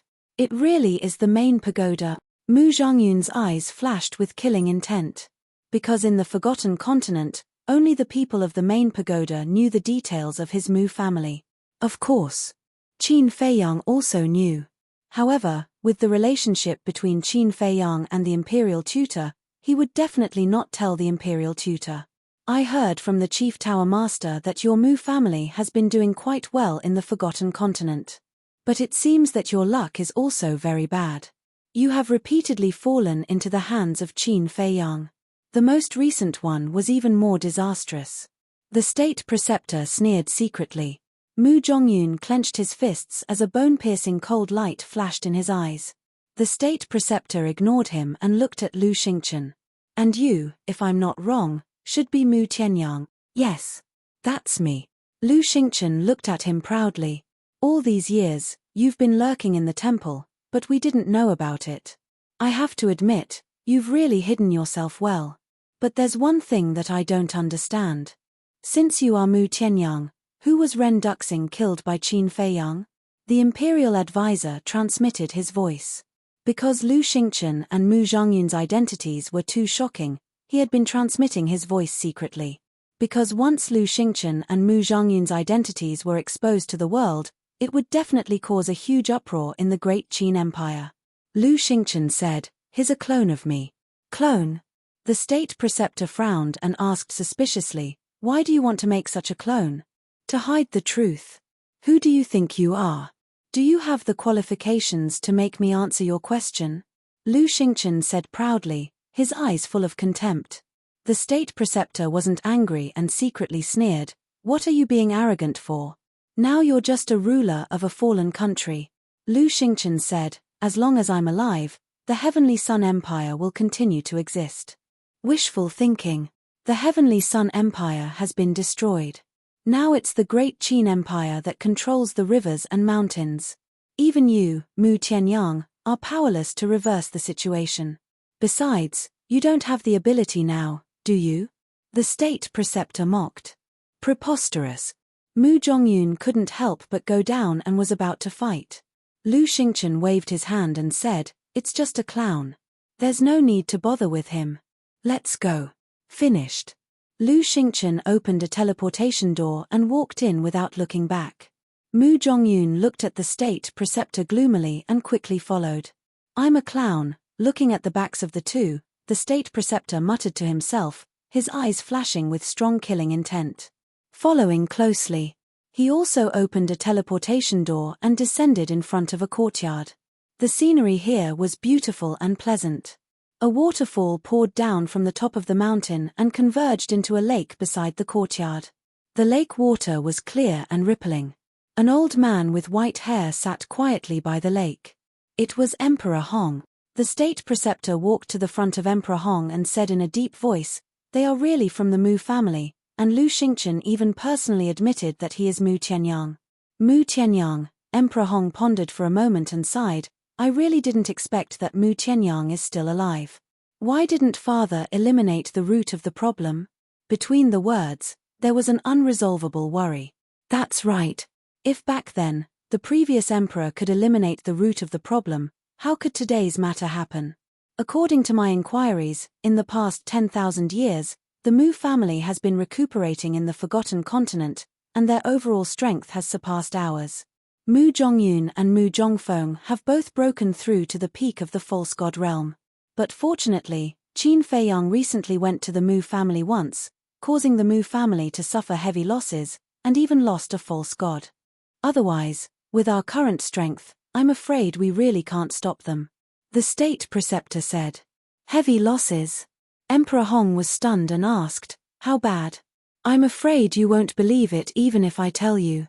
The Mu family's 8-star War Emperor, 9-star War Emperor, and 9-star War Emperor, originally numbered in the thousands. But at that time, they were all killed by Qin Feiyang. As for Yiglao, I heard that his fate was even worse. He was forced to self-destruct in the Endless Sea. Moreover, the medicinal field that the Mu family had accumulated for tens of thousands of years was also looted by Qin Feiyang. Also, the Mu family's 1-star to 7-star War Emperor were all massacred. In other words, in the current Mu family, other than Mu Tianyang and the others, the strongest is the 9-star War Saint." The state preceptor laughed. Emperor Hong was dumbfounded. The dignified Mu family, because of a mere Qin Feiyang, had actually fallen to such a state. If these words didn't come from the state preceptor's mouth, he wouldn't believe it even if he was beaten to death. Emperor Hong said, "In that case, although Qin Feiyang has been opposing us all these years, he has also been silently contributing to the Great Qin Empire." The state preceptor's eyes flashed, and he coldly snorted, "I'm afraid it's not for our Great Qin Empire." Then why did he deal with the Mu family? Emperor Hong frowned.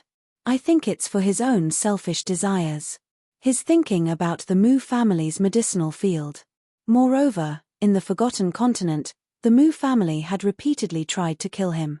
With his personality, he will definitely think of ways to take revenge on the Mu family. The state preceptor sneered. That makes sense. Emperor Hong nodded and asked, then now, how many fake gods does the Mu family have? According to my investigation, there are only Mu Changfeng, Mu Changyun, and Mu Tianyang himself. The state preceptor said. Then the Mu family is nothing to worry about. Emperor Hong waved his hand. The Mu family is nothing to worry about now, but according to my investigation, the Mu family has given birth to another monster. This person is called Mu Qing, and he has opened a battle soul called Heaven's Eye. He can ignore all space, the barriers of all continents, and spy on all living things in the world. The state preceptor said in a deep voice. Heaven's Eye. Emperor Hong's eyes trembled, and he said, this old man has also heard of this battle soul. It's rarer than any other battle soul, and the threat is great. If there's a chance, we must eliminate this person. I think so too. The state preceptor said, his eyes flashing with killing intent, and then he said, in addition, there's one more thing that's very troublesome. What is it? Emperor Hong was suspicious. The state preceptor said, I believe you also know that to open the miracle, you need a key. I know. Back then, my father personally told me, and there are also records in ancient history. This key is in the hands of the main tower. They are, Heavenly Starflame, Heavenly Thunderflame, Iceflame, and to enter the miracle, you also need these 10 types of fire, otherwise you will be torn apart by the spacetime storm. So, during this period of time, you have to build a good relationship with the people of the main tower, or think of a way to get 1 or 2 types of fire from the main tower. As long as you can get it, no matter what price you have to pay, it doesn't matter. Emperor Hong said. If these 10 types of fire are still in the main tower, I'm sure I can get 1 or 2 types of fire. But the problem now is that these 10 types of fire are not in the hands of the main tower. The state preceptor said. How is that possible? My father said that from ancient times until now, these fire have been kept by the main tower. Emperor Hong looked at him in surprise. It's true. The last time I sent someone to investigate the situation of the Forgotten Continent, there was news about these fire. It said that these fire have been snatched away. The state preceptor said. Emperor Hong suddenly stood up and asked, who? Qin Feiyang and Mu Jiao. The state preceptor said word by word. This, Emperor Hong's face was dull, and his whole person was not good. Sir, what do you think we should do now? With our relationship with Qin Feiyang and Mu Jiao, they definitely won't give us the fire. In other words, even if the spacetime door is open every day, even if we can enter the central divine kingdom, even if we can reach the entrance of the miracle, we can only watch them enter. The state preceptor at this moment seemed to be a little out of his wits. Emperor Hong returned to the stone bench, his brows tightly locked together. How about we go find the snow python? The state preceptor's eyes suddenly lit up, and he suggested.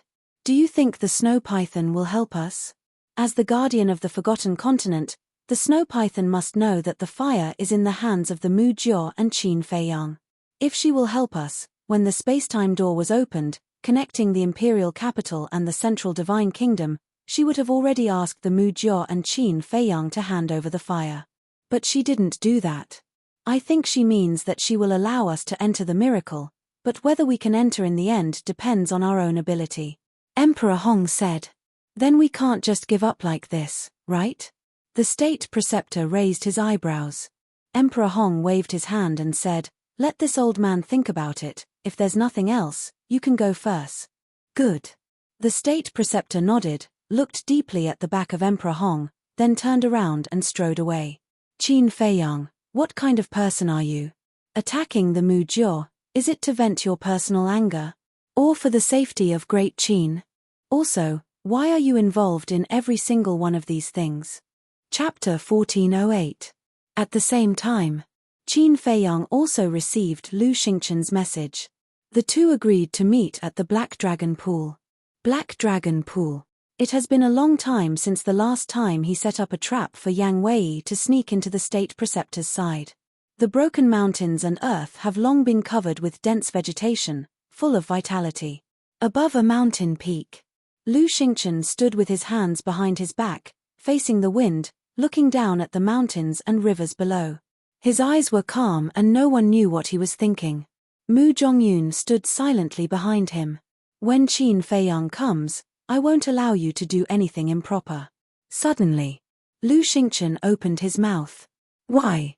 He tricked our Mu Jiao so much, can't I teach him a lesson and let him taste the pain of flesh and blood? Mu Zhongyun was dissatisfied.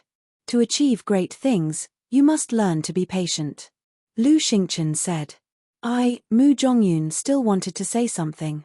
Lu Xingchen abruptly turned his head to stare at him, his eyes carrying a merciless coldness as he said, if this emperor's plan is ruined because of you, then even if you are this emperor's son, this emperor will not let you off. Zhongyun doesn't dare. Zhongyun knows his mistake. Mu Zhongyun's face changed and quickly bowed. Swish. Soon, a figure appeared in front of the two out of thin air. Who else could it be if it wasn't Qin Feiyang? Lu Xingchen smiled and said, Brother Qin, I haven't seen you for a few days, how have you been?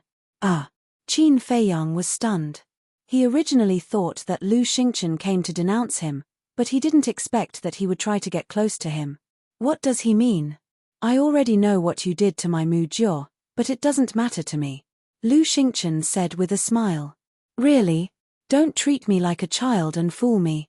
Qin Feiyang looked at Lu Xingchen warily.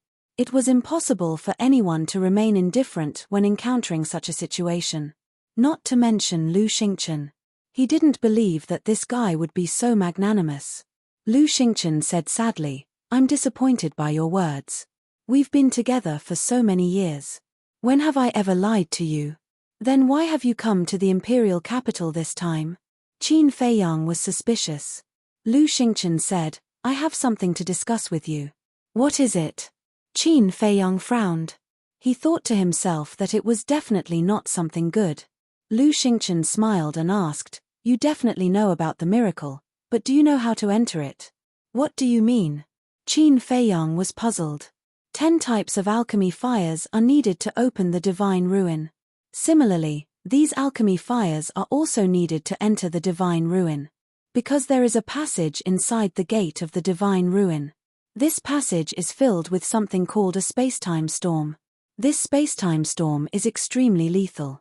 Even a real god of war will die on the spot if he is swept by the spacetime storm. Lu Xingchen said. It's so terrifying. Qin Feiyang was shocked. Yes. However, the alchemy fires in our hands can isolate the spacetime storm. But each alchemy fire can only bring 1,000 people into the divine ruin at most. Lu Xingchen said. Qin Feiyang frowned and said, You mean, the number of people entering the divine ruin is limited? Yes.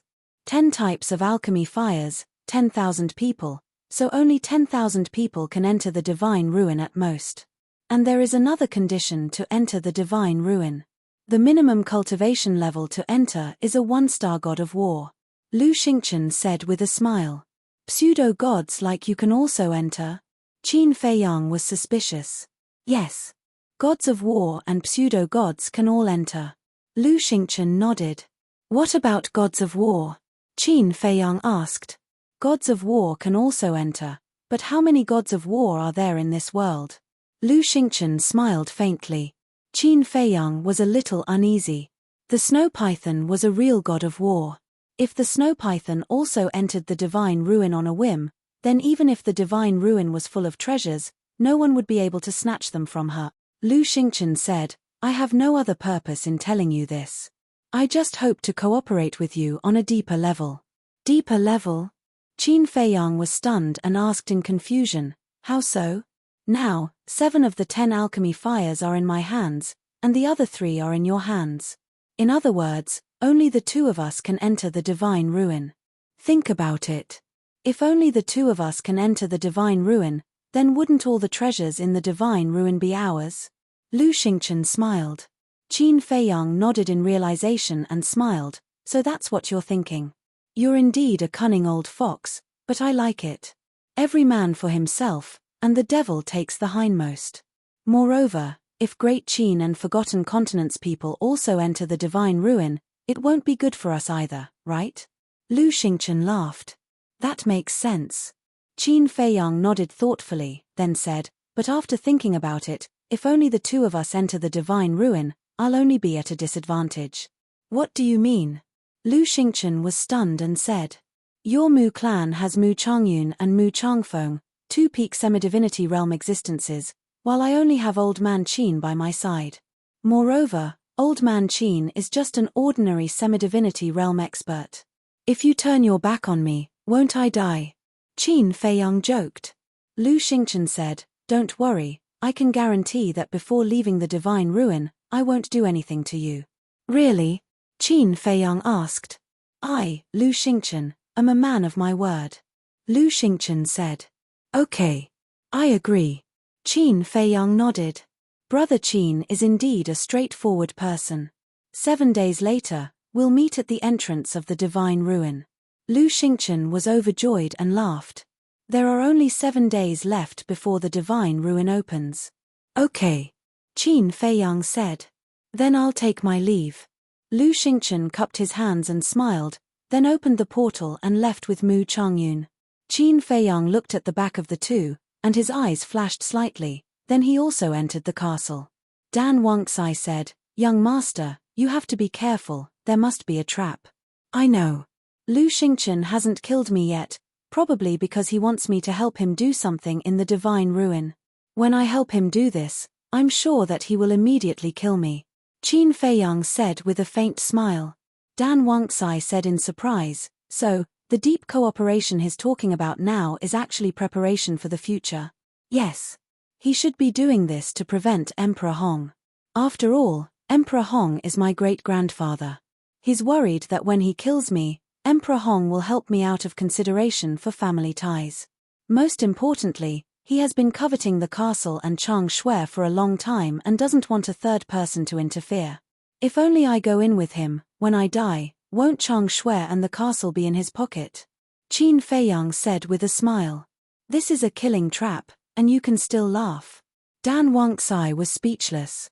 So what if it's a killing trap? In this world, he's not the only one who knows how to set up a killing trap. Since he wants to plot against me, I might as well beat him at his own game. Qin Feiyang said. Dan Wangxai was slightly stunned and said, "So, you've already thought of a countermeasure? I think it's not only us, but also the Lu family wants to see a place like the divine ruin." Qin Feiyang chuckled and turned to look at Lu Zheng, who was meditating with his eyes closed. Dan Wangxai also looked at Lu Zheng, with a strange color in his eyes. Lu Zheng helplessly opened his eyes, looked at Qin Feiyang, and said, "I knew you wouldn't forget my Lu family. How about it? Take me to the Lu family?" Qin Feiyang said with a smile. "That won't do. Without second grandpa's consent, I wouldn't dare to take you there." Lu Zheng shook his head like a rattledrum. Hearing this, Dan Wangxai couldn't help but snicker. This guy didn't know that Qin Feiyang had already been to the Lu family. Second grandpa and third grandpa already knew. Qin Feiyang also smiled meaningfully, stepped forward, grabbed Lu Zheng, and descended over the black dragon pool. "I said I can't go, so I can't go. Don't force me, okay?" Lu Zheng looked at him angrily. "I won't force you, and I don't need you to lead the way, because I know where the Lu family is." Qin Feiyang chuckled and opened a portal. "You know? Are you talking in your sleep?" Lu Zheng looked at him in astonishment. "You'll know soon whether I'm talking in my sleep or not." Qin Feiyang grabbed Lu Zheng and rushed into the portal. Swish. The next moment, the two landed over a square. On the square, there were two statues of deities. One statue was riding a purple gold dragon, and the other was riding a flaming divine wind. From afar, they looked like two overlords of heaven and earth, exuding a king's aura that could intimidate all things. Lu Zheng looked at the square and the two statues, and his expression suddenly became dull. Wasn't this the place of inheritance of the Lu family? How did Qin Feiyang know the coordinates? Third grandpa was still sitting cross-legged under the stone tablet as before. There was no aura around him, and he looked like an old grandpa next door. He looked kind and kind. Third grandpa opened his eyes when he sensed the auras of Qin Feiyang and Xiao Chen. He raised his head and looked at the two of them. A smile immediately appeared on his old face. He looked at Qin Feiyang and said, "You are back." "Yes." Lu Zheng nodded. But then, he was stunned again. because he found that third grandpa wasn't talking to him at all. What was going on? At this moment, his mind was in a mess.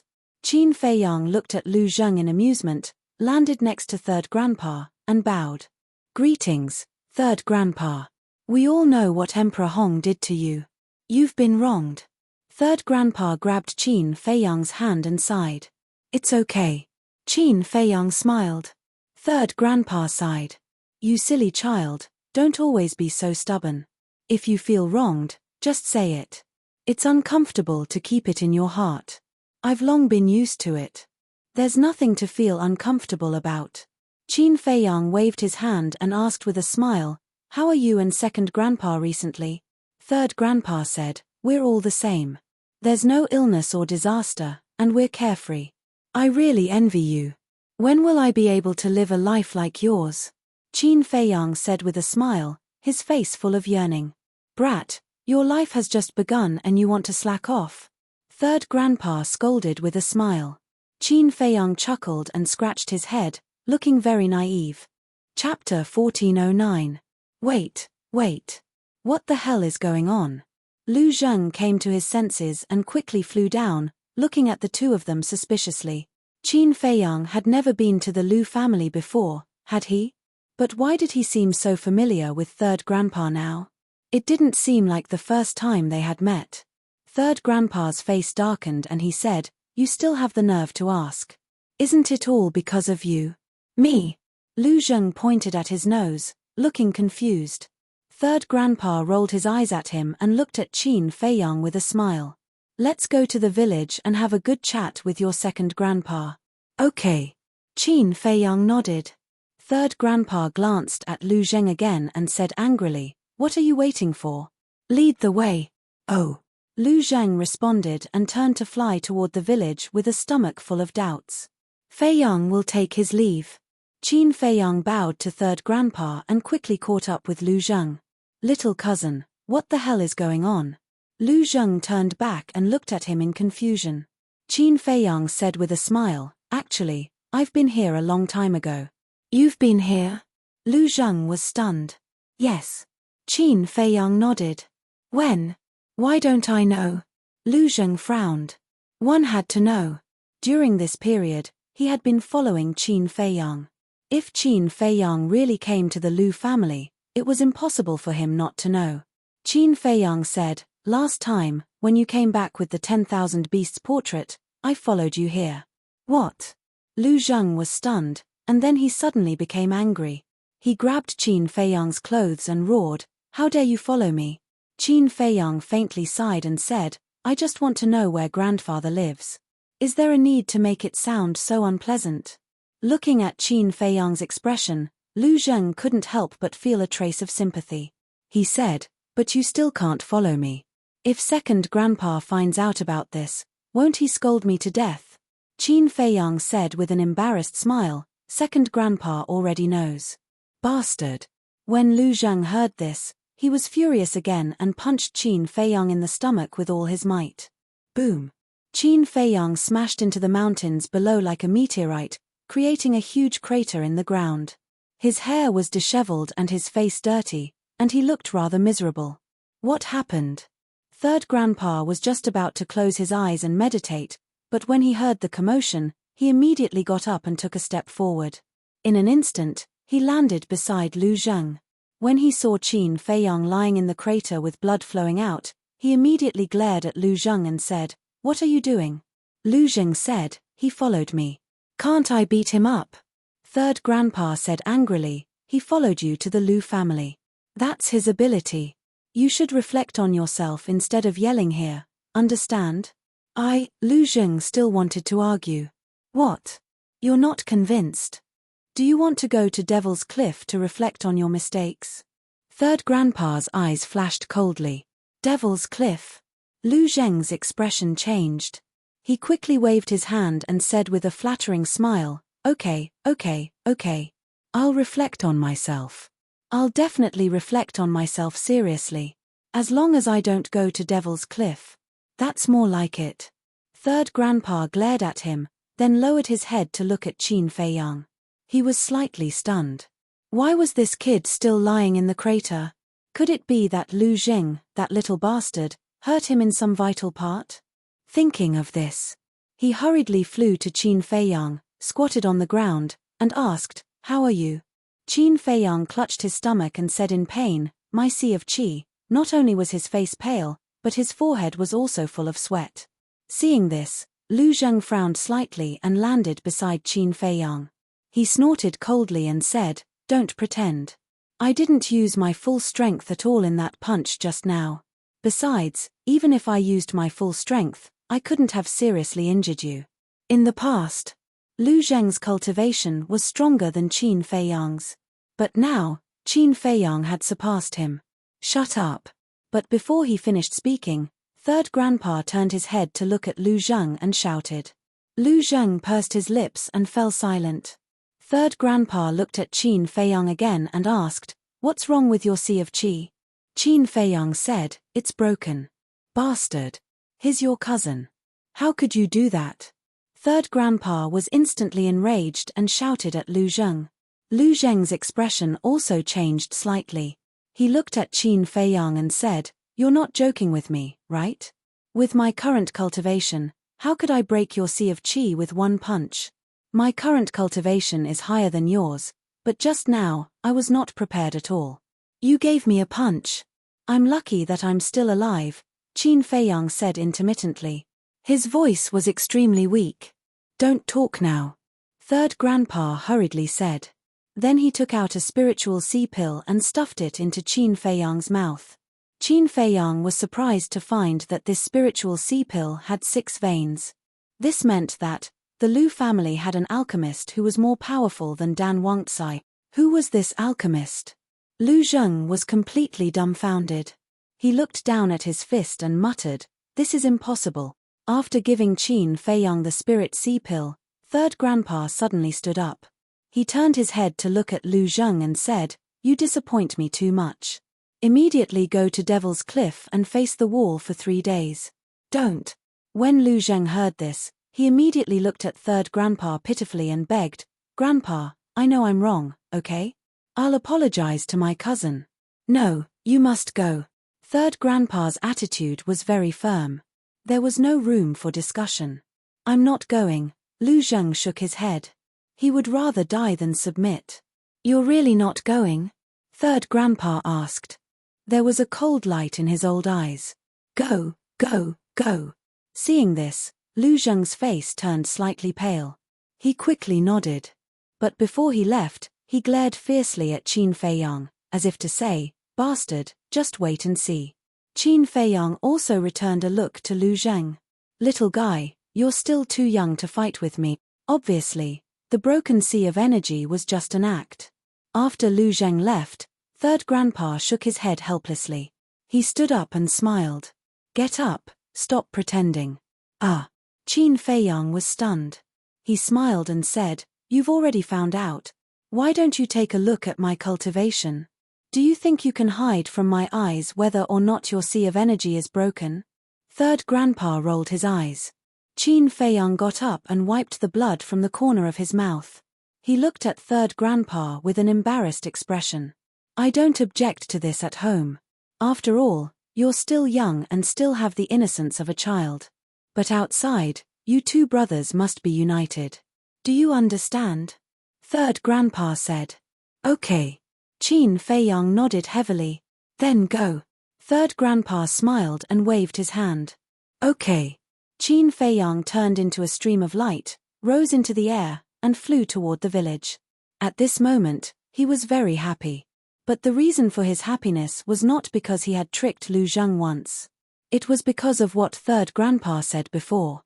Third Grandpa said that it was okay to make a scene at home. This home referred to the Lu family. In other words, Third Grandpa did not treat him as an outsider. His sense of belonging to this place was getting stronger and stronger. Although he was born in the Imperial Palace, he always thought that his first home was in Iron Ox Town. And the Lu family would become his second home in the Great Qin Empire. In the village, as usual, the men were farming and herding outside, and the women were doing housework at home. The children were playing everywhere, and there was constant laughter. The old people gathered together to chat, drink tea, and play chess. Although it was ordinary, it was blissful. Second Grandpa, what story are you going to tell us today? In front of a courtyard, a group of children around 7 to 9 years old surrounded an old man in sackcloth, their faces full of anticipation. The old man in sackcloth was lying on an old-fashioned wooden armchair, looking at the group of children in front of him with a loving smile on his old face. Today, Second Grandpa will tell you about a person called Qin Fei Yang. Qin Fei Yang? Who is he? Is he very powerful? The group of children asked curiously. Second Grandpa smiled and said, he's not very powerful, but on this continent, there's no one who doesn't know his name. Second Grandpa, we don't agree with what you said. Do you know why? The two young men said with a serious face. Why? Second Grandpa looked at them suspiciously. You just said that there's no one who doesn't know his name, but we don't. Doesn't this prove that you're fooling us? The two young men said. The other children also nodded in agreement. Second Grandpa was stunned. For a moment, he did not know how to answer. Whoosh! Suddenly, there was a sound of something piercing through the air. Second Grandpa looked up, and his face was full of smiles. Then, he looked at the children and said with a smile, you'll know soon, because he's here in person. In person? The group of children looked up and saw a young man in white flying toward the village like lightning. At the same time, the old people in the village, the women, and the busy men outside the village also noticed the figure. Qin Fei Yang? Why is this child here? I heard that last time, he came here secretly and got the inheritance of our ancestors. He's quite capable. Are you kidding? Don't you know whose descendant he is? Whether it's the Lu family or the Qin clan, our genes are not bad, not to mention that he's the product of our two families. The people started to talk. Everyone's face was full of the most sincere smiles. Whoosh! After a few breaths, Qin Fei Yang flew into the sky above the village. Looking at the simple and sincere smiles of everyone, his sense of belonging to this place went further. This was the life he wanted. How comfortable and happy it would be for a family to live together without any worries and worries. His face was also full of an innocent smile. Whoosh! He landed in the village. The people in the village came from all directions. Second Grandpa also got up and walked slowly toward Qin Fei Yang with a group of children. Fei Yang, you're here. How have you been these years? But then again, the last time we saw you was many years ago. Yes. I still remember that you had just learned to walk at that time. You came back with your mother, wearing open-crotch pants all day long, running around and causing chaos in the village. Chapter 14:10. Really? Qin Fei Yang was stunned. He really didn't remember these things. These are all things that happened when you were young. You definitely don't remember. But it doesn't matter. You just need to go home. Everyone here is your family. Although we haven't helped you much over the years, we've always been worried about you and your mother. People said. Qin Fei Yang glanced at the strange faces in front of him. Although they were strangers, the kinship that blood was thicker than water could not be erased.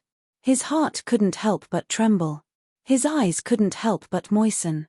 Because in this world, there was a group of lovely people who missed him and missed him. Greetings, grandpas, grandmas, uncles, aunts. At the same time, I also greet you on behalf of my mother. Qin Fei Yang knelt on the ground and bowed. Good. Son, get up. From now on, this is your home. You can come back whenever you want.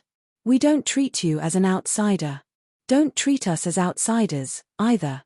Several old people nodded with relief and stepped forward to help Qin Fei Yang up. Their old eyes were also filled with tears. Especially when they thought of Qin Fei Yang's experience over the years, they couldn't help but feel sad. No. You will always be Fei Yang's family. Qin Fei Yang said with a smile. Some women and old people looked at Qin Fei Yang silently. At this moment, they were all smiling and crying. Mom, why are you crying? A 5-year-old child looked at his mother in confusion. Mom is not crying. She is happy. The child's mother replied. At this time, the crowd gradually dispersed. Second Grandpa walked over step by step and stopped in front of Qin Feiyang. Qin Feiyang looked at Second Grandpa. Second Grandpa also looked at Qin Feiyang. None of them spoke. At this moment, the village was particularly quiet. After an unknown amount of time, Qin Feiyang strode forward and walked in front of Second Grandpa. He knelt on the ground and said, "This unfilial grandson, Qin Feiyang, pays respect to Second Grandpa." Unfilial, Second Grandpa muttered to himself. His old face was gradually filled with guilt. He reached out to help Qin Feiyang up. "Child, how can you say that about yourself? For the sake of your mother, you even disregarded your own life. Who in this world is more filial than you?" "It's Second Grandpa. I should apologize to you." Second Grandpa sighed, his face full of self-blame. No. You didn't let me down, nor did anyone in the Lu family. The one who let me down was the Emperor, the Hong Emperor, and those so-called family members of mine in the Imperial Palace," Qin Feiyang said. Everyone was silent. It could be seen that Qin Feiyang's resentment toward the people of the Imperial Palace was extraordinarily deep. "Child, since you're here, you don't have to think so much anymore. Yeah. In our place, let alone killing, we don't even have to scheme against each other. You can take this opportunity to relax." The old men laughed. "All right." Qin Feiyang nodded. "All right, everyone go and get ready. Feiyang, this child, has finally come back.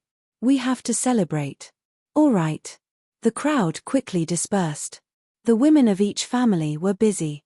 Seeing this scene, Qin Feiyang's heart was especially warm. He smiled and said, "It's good to have a family." When Second Grandpa heard this, he blamed himself even more.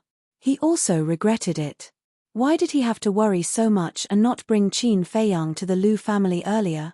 She had let him suffer so much outside alone. Qin Feiyang laughed and said, "Second Grandpa, take me around." "All right." Second Grandpa nodded. "Our village only has a total of 1,000 families. Including the elderly and children, there are more than 5,000 people. However, don't underestimate everyone. Because among these 5,000 people, half of them have the cultivation of the War Emperor. There are more than 1,000 9-star War Emperor. Moreover, the fierce beasts within a radius of 10,000 miles of the village are all raised by our Lu family. There are at least 8,000 9-star Emperor beasts, if not 10,000. As for 1-star to 8-star Emperor beasts, there are too many to count," Second Grandpa introduced with a smile as he brought Qin Feiyang around the village. "What?" Qin Feiyang was stunned. More than 1,000 9-star War Emperors were already very shocking.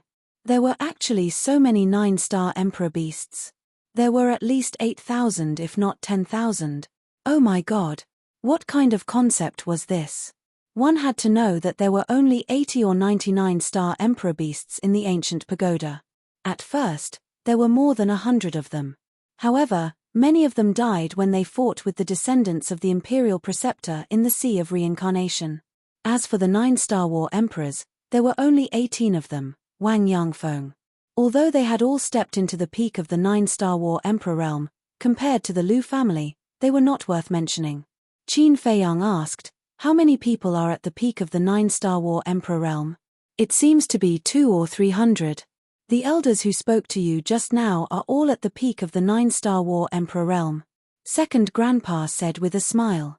Qin Feiyang was secretly speechless. No wonder he could not sense any aura from those elders earlier. The people of the Lu family do not really care about cultivation. As long as we can live together, see each other every day, and be happy. Second Grandpa said. "When can my mother and I be like you?" Sigh. Qin Feiyang sighed softly. Second Grandpa stopped and turned to look at Qin Feiyang. He said with a smile, "Don't be too stubborn. Let nature take its course. Your obsession now is too deep. I'm afraid it will hinder you from becoming a god in the future." "How can I become a god?" Qin Feiyang asked. "Let go of everything and return to your original intention and heart. This is the profound meaning of becoming a god. Actually, it's not difficult, but it's not easy either. It all depends on one's state of mind. With your talent, you will step into the peak of the 9-star War Emperor realm sooner or later. Let go of your obsession. This is what you should do now. Second Grandpa said. Let go of my obsession, Qin Feiyang murmured and shook his head. He said, my obsession is deeply rooted. How can I let it go just like that? Moreover, it was because of my obsession that I gave birth to the inner demons. Second Grandpa sighed softly and said, the appearance of the inner demons has already sealed your fate. What fate? Qin Feiyang was suspicious. You can't become a god. Because the inner demons are the source of all obsessions. As long as the inner demons exist, so will the obsessions. Unless you can kill the inner demons. Second Grandpa said. Kill the inner demons. Qin Feiyang's eyes trembled. In the inner world, the inner demons heard Second Grandpa's words. Their bodies could not help but tremble violently. They said, Deity, we have fought side by side for so many years. You can't be so heartless. Qin Feiyang shook his head and smiled. He secretly comforted them. Don't worry. As long as I'm here, you will always exist. Hearing this, the inner demons breathed a sigh of relief. Qin Feiyang asked, Second Grandpa, is there any other way to become a god other than cutting off one's obsession? No. Second Grandpa shook his head. If you have to cut off your obsession to become a god, then why can ambitious people like the state preceptor and Mu Changfeng also become gods? Qin Feiyang frowned. Becoming a god doesn't mean that you have to be pure of heart and few desires. For example, this old man. Don't think that this old man is carefree now. In fact, this old man also has obsessions and desires. However, when comprehending the profound meaning of becoming a god, we must first let go of these things. This is a very difficult process. Some people may not be able to do it in their entire lives. Second Grandpa said. So that's how it is. Qin Feiyang nodded in understanding. This old man doesn't want to say anything about you, and I'm not qualified to say anything. However, this old man heard from Lu Zheng about your relationship with the inner demons. If you want to become a god, you have to make a choice. Second Grandpa said solemnly. A choice. Qin Feiyang looked up at the sky and said, I won't let go of my obsession, and I won't cut off the inner demons. However, I won't give up on becoming a god either. At this moment, his eyes looked extremely deep, as if they could pierce through time and space and peer into the high and mighty sky. If you don't get rid of the inner demons, how can you become a god? Second Grandpa frowned. There will always be a way. If there really isn't, then I will open up a cultivation path that belongs to me. Qin Feiyang clenched his hands, and a dazzling light burst out of his eyes. Open up a cultivation path that belongs to me. Second Grandpa's body and mind trembled. How much confidence and courage did he have to say something like that? He looked at Qin Feiyang at this moment. He felt that the thin figure seemed to be quietly giving birth to a supreme domineering aura. Can you really do it? Second Grandpa murmured in his heart. He calmed down and said with a smile, opening up a cultivation path that belongs to you is countless times more difficult than comprehending the profound meaning of becoming a god. Since ancient times, no one has ever done it. However, this old man is looking forward to it. Qin Feiyang smiled and didn't continue the topic. The group of children had been following Qin Feiyang and Second Grandpa. They looked at Qin Feiyang with curiosity in their big eyes. Qin Feiyang looked at them. Although these children were young, according to his observation, each of them had extraordinary talent. If nothing unexpected happened, they would be the future heavenly talents of the great Qin Empire. A snot-nosed child ran to Second Grandpa and asked, Second Grandpa, is he the Qin Feiyang you wanted to tell us about just now? Yes. Second Grandpa nodded. The snot-nosed child glanced at Qin Feiyang and said, he doesn't look that big of a deal. Yes. I thought he was someone great. Turns out he's not that great. The other children also nodded. Ah. Qin Feiyang was stunned. He was actually being looked down upon by a group of children? Are you not convinced?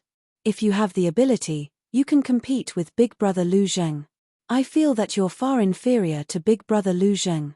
The snot-nosed child clamored. Qin Feiyang also became playful. He said jokingly, little brat, your big brother Lu Zheng is now facing the wall at Devil's Cliff to reflect on his mistakes. What? Devil's Cliff. The children's expressions changed when they heard the words Devil's Cliff. The snot-nosed child asked suspiciously, "Did Big Brother Zheng do something wrong? Why is he facing the wall at Devil's Cliff?" "He didn't do anything wrong. I used a little trick to make him face the wall at Devil's Cliff. Now tell me, between your big brother Lu Zheng and me, who is more powerful?" Chapter 14:11. It can't be. Are you that capable? The snot-nosed kid was stunned. "If you don't believe me, you can go to the Devil Cliff and take a look," Qin Feiyang said, but he was a little puzzled. What was so scary about the Devil Cliff? Not only Lu Zheng, but even these little kids were afraid. "No, no." The snot-nosed kid shook his head and said, "If you have the ability, you can go and fight with Brother Jin. I guarantee that you won't be able to take one move from him." "Brother Jin?" Qin Feiyang was stunned. Who was this? You don't even know who Brother Jin is. You're really ignorant. Let me tell you, Brother Jin stepped into the Battle Monarch realm at the age of 10 and the Battle Emperor realm at the age of 50. Second Grandpa and the others all said that Brother Jin is a genius that only appears once in 100,000 years. He's more powerful than anyone in the world. The snot-nosed kid first looked down on Qin Feiyang, then raised his little head and said proudly, "He stepped into the Battle Emperor realm at the age of 50. Qin Feiyang was shocked. He turned to look at Second Grandpa with a questioning gaze. Don't listen to these little kids. It's not that exaggerated. However, one thing is true. Jin Er's talent is indeed better than Zhang Er's. Second Grandpa smiled. Then who is he? Qin Feiyang asked. After being together for so long, he naturally knew how talented Lu Zheng was. It was no exaggeration to say that Lu Zheng's talent could be ranked in the top 10 in the entire Great Qin Empire. However, he didn't expect that there was someone in the Lu family who was more talented than Lu Zheng. How could he not be surprised? Second Grandpa smiled and said, "He's your eldest cousin, Lu Jiajin. He's also Lu Zheng's elder brother." Qin Feiyang nodded and said with a smile, "I'm really looking forward to meeting him." Second Grandpa said, "Jin Er is in seclusion to break through to the semi-divinity realm. However, there will be plenty of opportunities in the future." What? Qin Feiyang turned pale with fright. He originally thought that his eldest cousin was just in seclusion to cultivate normally. He didn't expect that he was actually trying to break through to the semi-divinity realm. This was too terrifying.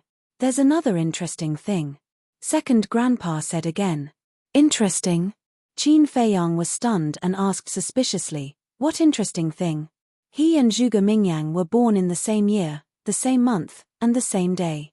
They were even born at the same time. Second Grandpa said with a smile. "No way." Qin Feiyang was stunned. How could there be such a coincidence? "Absolutely," Second Grandpa said. "Then this cousin of mine is really not simple," Qin Feiyang murmured. The two of them were born on the same day and at the same time. But now, his cousin was already pushing for a breakthrough to the semi-divinity realm. However, Zhuge Mingyang's current cultivation was even lower than his. The gap between them was too big. However, the Lu family had all kinds of potential pills recipes. As the prodigy of the Lu family, Lu Jiajin must have unlocked the door of potential just like Lu Zheng. His cultivation speed was naturally not something that Zhuge Mingyang could compare with. In terms of talent and potential, the two of them should be on par. Although your cousin's talent is extraordinary, he has been very low-key since he was a child. And like you, he is a cultivation maniac. So all these years, no one knows his name. Even the state preceptor and your father know that there is such a person in the Lu family, but they don't know his talent and cultivation. Second Grandpa said with a smile. Qin Feiyang's face darkened and said, "Don't mention him in front of me." Of course, he was referring to the Emperor. Second Grandpa also realized that he had said something wrong and a trace of apology appeared on his face. Qin Feiyang asked, "Where is my cousin in seclusion now?" Second Grandpa said, "In the forbidden area of the back mountain." "I know what you want to do. But don't disturb him now." "Okay." Qin Feiyang nodded and couldn't help but feel disappointed. Hearing about him was not as good as meeting him in person. Frankly speaking, He really wanted to see just how monstrous this cousin of his was. Swish. But at this moment, a white figure appeared out of nowhere in the sky above the village. It was a young man, about 185 meters tall, with a handsome face and a tall figure. His snow-white clothes were spotless. His long black hair was casually draped behind his back, fluttering in the wind. There was no aura around him at all, as if he was one with the void. Even his arrival was not noticed by anyone in the village. It's Brother Jin. Brother Jin is back. The first to notice the young man in white were a few teenagers. They looked at the young man in white and exclaimed in surprise. Second grandpa was stunned and looked up. Qin Feiyang's eyes also trembled slightly, and he immediately looked up at the young man in white. Is he my cousin? Although this young man in white had no aura at all, he gave him a great sense of danger. Jinna, why are you back? Second grandpa looked at the young man in white suspiciously. Suddenly, he seemed to think of something and asked in surprise, have you made a breakthrough? The young man in white looked at second grandpa with a face full of respect. But he didn't answer second grandpa. Instead, he turned his eyes and fell on Qin Feiyang. Qin Feiyang didn't evade at all. The two pairs of eyes collided in the void. All of a sudden, Lu Jiajin raised his arm and hooked his finger at Qin Feiyang. The meaning was self-evident. He was provoking Qin Feiyang. Jinna, don't mess around. Second grandpa frowned and said, swish. But before his voice died away, Qin Feiyang jumped and directly landed in the void opposite Lu Jiajin. Come on, everyone. There's a good show to watch. Brother Jin, come on. Beat him down. The snotty kid immediately shouted excitedly. The other children also looked excited. It's Jinna. Why is he back? When everyone heard the snotty kid's voice, they looked up at Lu Jiajin with eyes full of suspicion. Suddenly, an old man's face changed and said in shock, are they going to fight? Jinna, your cousin just came back. You can't bully him. Yes. Your cousin is only a 4-star combat emperor. How can he be your opponent? Don't mess around. Come down quickly. The group of old men immediately tried to persuade them. But whether it was Lu Jiajin or Qin Feiyang, they turned a deaf ear to them. They only had eyes for each other. Boom. A gust of emperor aura suddenly rushed out from Lu Jiajin's body. But this emperor aura wasn't strong. It was only at the level of a 4-star combat emperor. And the cultivation level he revealed was only that of a 4-star combat emperor. 4-star combat emperor? Qin Feiyang was stunned. However, when he saw Lu Jiajin's expression, Qin Feiyang immediately understood. Lu Jiajin deliberately suppressed his cultivation level to the same level as him. In other words, Lu Jiajin wanted to have a fair fight with him. Let me see if you are as strong as the rumors say. Lu Jiajin finally spoke. His voice had a unique magnetism. It was very pleasant to hear. But Qin Feiyang couldn't hear any emotions from it. He felt that this person was like an emotionless robot. As you wish. Qin Feiyang's lips curled up. The aura of a 4-star combat emperor suddenly erupted. Swish. Following closely. The two of them didn't say anything else. With surging emperor aura, they charged toward each other. Second grandpa, what should we do? A group of old men flew to second grandpa's side and asked anxiously. Second grandpa looked at the two of them in the sky and shook his head with a smile. Jin is just testing Feiyang's strength. Feiyang also wants to spar with Jin. Let them be. Boom. In the sky. Qin Feiyang and Lu Jiajin's first confrontation finally erupted. Neither of them retreated. They raised their fists and punched at each other. The moment the two fists collided, an apocalyptic shockwave spread out in all directions with the two of them as the center. Second grandpa waved his hand. The false god force appeared and spread out in all directions. In just a moment, a giant barrier appeared and enveloped the entire village. The shockwave surged like a tide and hit the barrier. However, it didn't cause any waves and instantly dissipated. Jin, you have to know your limits. Don't hurt Feiyang. Some of the old men looked at Lu Jiajin and warned him loudly. Qin Feiyang's life was already bumpy. They didn't want Qin Feiyang to be hurt here. Boom. The two of them were in a stalemate in the sky. Around them, the wind howled. Terrifying power poured out from their fists and roared in all directions. The void above the village gradually distorted. The two of them stared at each other. Their cold eyes flashed with monstrous battle intent. Puff. 10 breaths later, Qin Feiyang spat out a mouthful of blood. He lost his balance and kept retreating. How could this be? My body has been tempered by divine blood, but I feel powerless in front of him. Qin Feiyang's face was calm, but there was a storm in his heart. At the same time, Lu Jiajin also retreated a few steps, but there wasn't even a trace of blood at the corner of his mouth.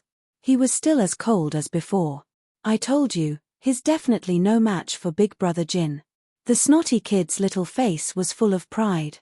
He shouted, Big Brother Jin, beat him up and let him know how powerful we are. You little bastard, do you want to be beaten up? An old man's face darkened. He grabbed the snotty kid's ankle and hung him upside down in the void. He then slapped his little butt. Ouch! The snotty kid immediately wailed in pain. Boom! High in the sky, Qin Feiyang glanced at the snotty kid and looked up at Lu Jiajin opposite him. His eyes were full of battle intent. He took a step in the void and stabilized his body. Then, without saying a word, he raised his fist and punched. Stop! But at this time, Lu Jiajin stretched out his hand. Qin Feiyang raised his eyebrows and stopped in the void, looking at him suspiciously. Lu Jiajin looked at Qin Feiyang, and a friendly smile suddenly appeared on his cold face. He said, Little cousin, our fight ends here. What? Qin Feiyang was dumbfounded. He was just in the mood, but the other side stopped. The collision just now is enough to prove that your ability is indeed worthy of your reputation. Lu Jiajin said with a smile. There was a touch of appreciation in his eyes. Wait. It's just a collision. How can you judge my ability? Besides, I'm just in the mood, but you stopped. Aren't you deliberately making me feel uncomfortable? Qin Feiyang was dissatisfied. It was like standing in front of a beautiful woman who had already taken off her clothes and was ready to fight, but then told you that her period had come. Ha ha, Lu Jiajin laughed loudly. He looked at Qin Feiyang and said, Right now, the gap between the two of us is too big. I am unable to go all out. In the future, when you step into the false god realm, let's have a good fight. As for how I judge your ability, speaking of this. Chapter 14:12. Divine Might. Qin Feiyang's eyes trembled. Second Grandpa and the others below were stunned at first, but then they all looked like they were wild with joy. Although I suppressed my cultivation, as you can see, I have stepped into the semi-divinity realm. You should also know that after stepping into the semi-divinity realm, my body will undergo a qualitative change. Although we only met once, you were able to hold on for so long without suffering any serious injuries. This is enough to show that you are indeed very powerful. Lu Jiajin looked at Qin Feiyang and smiled. Qin Feiyang couldn't help but smile bitterly when he heard this. Breaking through to the semi-divinity realm meant that Lu Jiajin had shed his mortal body and become a semi-divinity body. Although his current physical body was very strong, compared to a semi-divinity body, there was still a long way to go. After all, a semi-divinity body was considered half a divine body. No wonder he felt a sense of powerlessness when he clashed with Lu Jiajin. Huff. Qin Feiyang took a deep breath and said, Thank you for showing mercy, big cousin. You don't have to be humble. Although I suppressed my cultivation, I didn't show mercy. I have high hopes for you. I also believe that it won't be long before you can catch up with me. Lu Jiajin smiled. I will work hard. Qin Feiyang nodded. Lu Jiajin smiled and looked down at Second Grandpa. Second Grandpa, I still have to stabilize my cultivation, so I will take my leave first. This is the first time you two have met. Don't you want to have a good chat with Feiyang? Moreover, you have successfully stepped into the semi-divinity realm, which is a great thing for the Lu family. We should celebrate. Second Grandpa said. There will be plenty of time in the future. Lu Jiajin faintly smiled and nodded to Qin Feiyang. Then, he turned around and left, leaving everyone with a faintly discernible back. Lu Jiajin, big cousin. Qin Feiyang looked at the back and muttered to himself.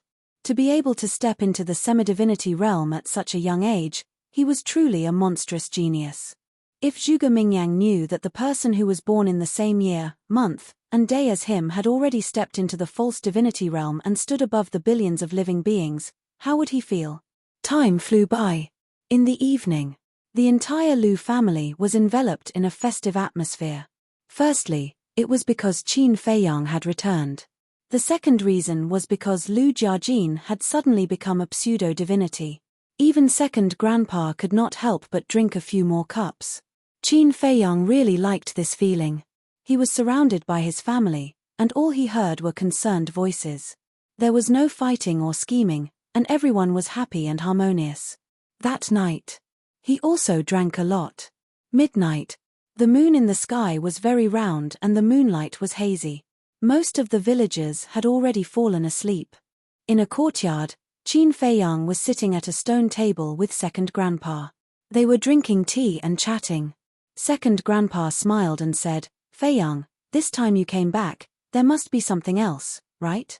"Yes." Qin Feiyang nodded. "Tell me," second grandpa said.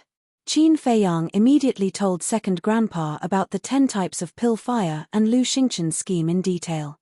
After listening, second grandpa lowered his head and fell into deep thought. Qin Feiyang did not say anything to disturb him. After a long time, second grandpa's eyes flashed. He looked up at Qin Feiyang and said, "You killed Ren Duxing and severely damaged the Mu family of the Forgotten Continent.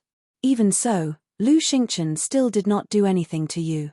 It can be seen that he has a big plan." Qin Feiyang nodded. Second grandpa was silent for a moment. He sighed and said, "I know what you mean. You want to beat him at his own game and kill Lu Xingchen to get rid of this disaster. But Feiyang, I can only apologize to you."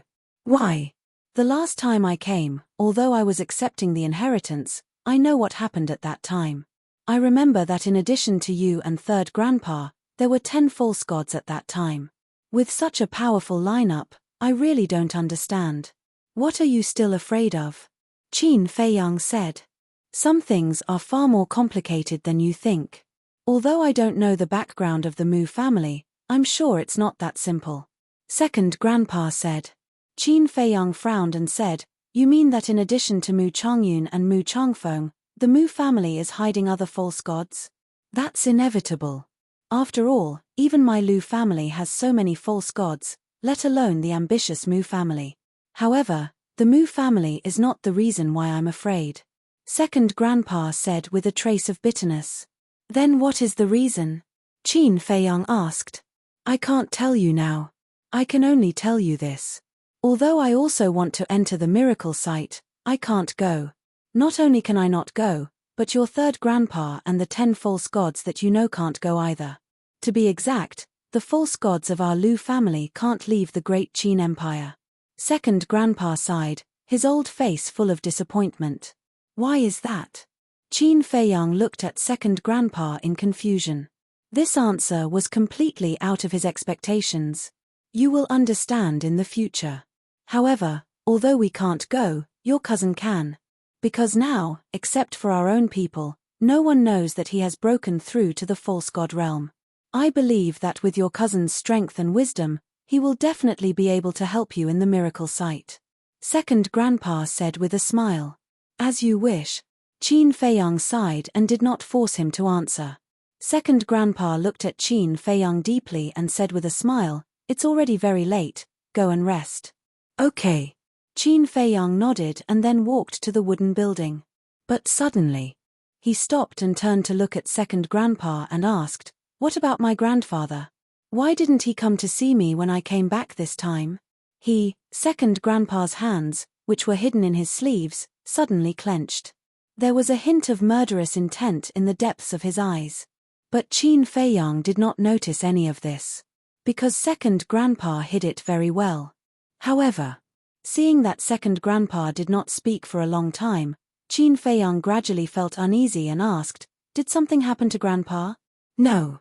Your grandfather is so powerful. How could something happen to him?" Second grandpa hurriedly said. Qin Feiyang said, Then why don't you tell me where he is now? Your grandfather is in seclusion. Even I can't see him, let alone you. But don't worry, when he comes out, he will definitely see you immediately. Second grandpa said with a smile. I hope so. Qin Feiyang sighed. With a heart full of disappointment, he turned and entered the wooden building. His thin back seemed particularly disappointed. Big brother, tell me, how should I tell Feiyang about this? If Feiyang knows the truth, I think he will definitely go crazy. I really don't know what to do. Can you give me a hint? Second grandpa sat alone in the night. After watching Qin Feiyang enter the wooden building, he looked at the night sky and muttered to himself. His expression was full of helplessness. That night. It was destined to be a sleepless night. Qin Feiyang lay on the bed, wanting to take the opportunity to have a good sleep. But no matter what he did, he could not fall asleep. Therefore, before dawn, he got up and walked aimlessly in the village. Everything in the village was no different from an ordinary village. If someone who did not know came here, they would definitely think that this was a village where ordinary people lived. There was simplicity in the tranquility. After walking around the village alone, Qin Feiyang stood at the entrance of the village. He did not know where to go next. His heart was very confused. He glanced at the mountain range outside the village. Finally, he stepped forward and walked into the depths of the mountain range step by step. Along the way, he encountered many fierce beasts. There were strong and weak ones. But these fierce beasts were very docile, just watching him from afar.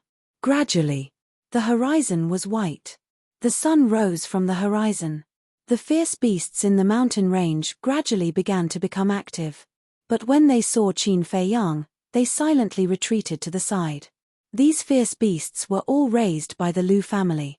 Although they had never seen Qin Feiyang before, when Qin Feiyang first entered the Lu family, second grandpa had already told them. In the future, no matter who saw Qin Feiyang, they could not hurt him. Half an hour passed. Qin Feiyang crossed a jungle and a vast plain came into sight. The plain covered an area of over 100 miles. There was not a single tree, not even a single blade of grass. However, there were medicinal herbs of various colors that were overflowing with vitality. So many medicinal herbs. Qin Feiyang stood on the edge of the jungle and glanced at the medicinal herbs on the plain. His eyes were full of surprise. There were too many. Densely packed, like a young girl swaying in the wind, gushing with dazzling light. The rich medicinal fragrance enveloped the entire plain. Wait. With so many medicinal herbs together, it obviously did not grow naturally. It should be the Lu family's medicinal field. I don't know if this medicinal field can be compared with the Mu family's medicinal field. Qin Feiyang muttered to himself as he strode into the medicinal field. Along the way, he basically recognized all the medicinal herbs. However, he found that many of the medicinal herbs were more than 10,000 years old. The deeper he went, the more precious the medicinal herbs he saw. Finally, he also found white jade fruit, purple spirit flower, and other extremely rare medicinal herbs. In the past 10,000 years, the Lu family's heritage should not be underestimated. Qin Feiyang murmured. Suddenly, he noticed that there was a faint black spot in the distance ahead. With suspicion, he walked quickly towards the black spot. Gradually, he saw the so-called black spot clearly. It turned out to be a small wooden building. It was very old and very simple, with only 2 floors in total. On the balcony on the second floor of the small wooden building, Qin Feiyang saw an old man. The old man had reached the age of 70, his body was stooped, his beard and hair were white. He sat cross-legged on the balcony, his eyes slightly closed, wearing a very old linen clothes, but it was very clean. His old face, with a bit of kindness. The old man also gave Qin Feiyang a very strong sense of intimacy. Qin Feiyang looked at the old man, step by step walked to the front of the small wooden building and stood under the balcony. The sense of intimacy deep in his heart became stronger and stronger. However, the old man did not seem to notice the arrival of Qin Feiyang and still closed his eyes. Chapter 14:13. His voice was very soft, but as long as one was not deaf, one could hear it. And the old man in front of him gave Qin Feiyang a sense of familiarity that his second and third grandfathers could not compare with. Therefore, he guessed that this old man was most likely his grandfather, who had never shown himself. But the old man still did not open his eyes. "What's going on?" Qin Feiyang was suspicious and said again unwillingly, "Grandpa, I really miss you. Can you open your eyes and look at me?" Another long time passed. Just as Qin Feiyang was about to rush to the balcony, the old man's eyelids moved and he finally opened his eyes slowly. It was a pair of cloudy eyes, but one could clearly see that there was a strong sense of loss in them. The old man just looked at Qin Feiyang without saying a word. Qin Feiyang urged, "Answer me, are you my grandfather or not?" Alas! The old man sighed and shook his head. "I'm not your grandfather." "You're not?" Qin Feiyang's body stiffened and said, "Since you're not my grandfather, why do you give me such a strong sense of familiarity?" "Maybe it's because of this." The old man reached out and grabbed a crutch from the ground in front of him. The crutch was red all over, as if it was cast from magma, with a lifelike fire phoenix attached to it. Qin Feiyang looked at the crutch. The old man said, "This crutch was made by your grandfather himself. Can I go up and have a look?" Qin Feiyang asked. "Yes." The old man nodded. Qin Feiyang jumped up, landed on the balcony, and took the crutch from the old man. The moment the crutch was in his hand, Qin Feiyang suddenly felt a stronger sense of familiarity than before. "It's really from this crutch," Qin Feiyang murmured. "Back then, when your grandfather was refining this walking stick, he added his own divine blood into it. That's why it feels so familiar to you." The old man explained. "I see." Qin Feiyang mumbled. He looked down at the old man and asked, "Then why is Grandpa's walking stick in your hands?" "I'm keeping it for him," the old man said. "Then who are you?" Qin Feiyang was suspicious. The old man said, "I'm your grandfather's younger brother, ranked fourth. You can call me fourth grandpa." "Fourth grandpa?" Qin Feiyang was stunned. In the past, he had thought that his grandfather only had one younger brother, who was his second grandpa. However, in the land of inheritance, his third grandpa had suddenly appeared. And now, fourth grandpa had popped out of nowhere. How many brothers did grandpa have? Would another fifth grandpa pop up in the future? As if seeing Qin Feiyang's doubts, the old man said in a hoarse voice, "We only have 4 brothers." "Oh." Qin Feiyang nodded. He looked down at the crutch and suddenly asked, "Where is grandpa now?" "Seclusion." Fourth grandpa replied without hesitation. "Seclusion," Qin Feiyang murmured. Last night, he heard from his second grandpa that grandpa was in seclusion.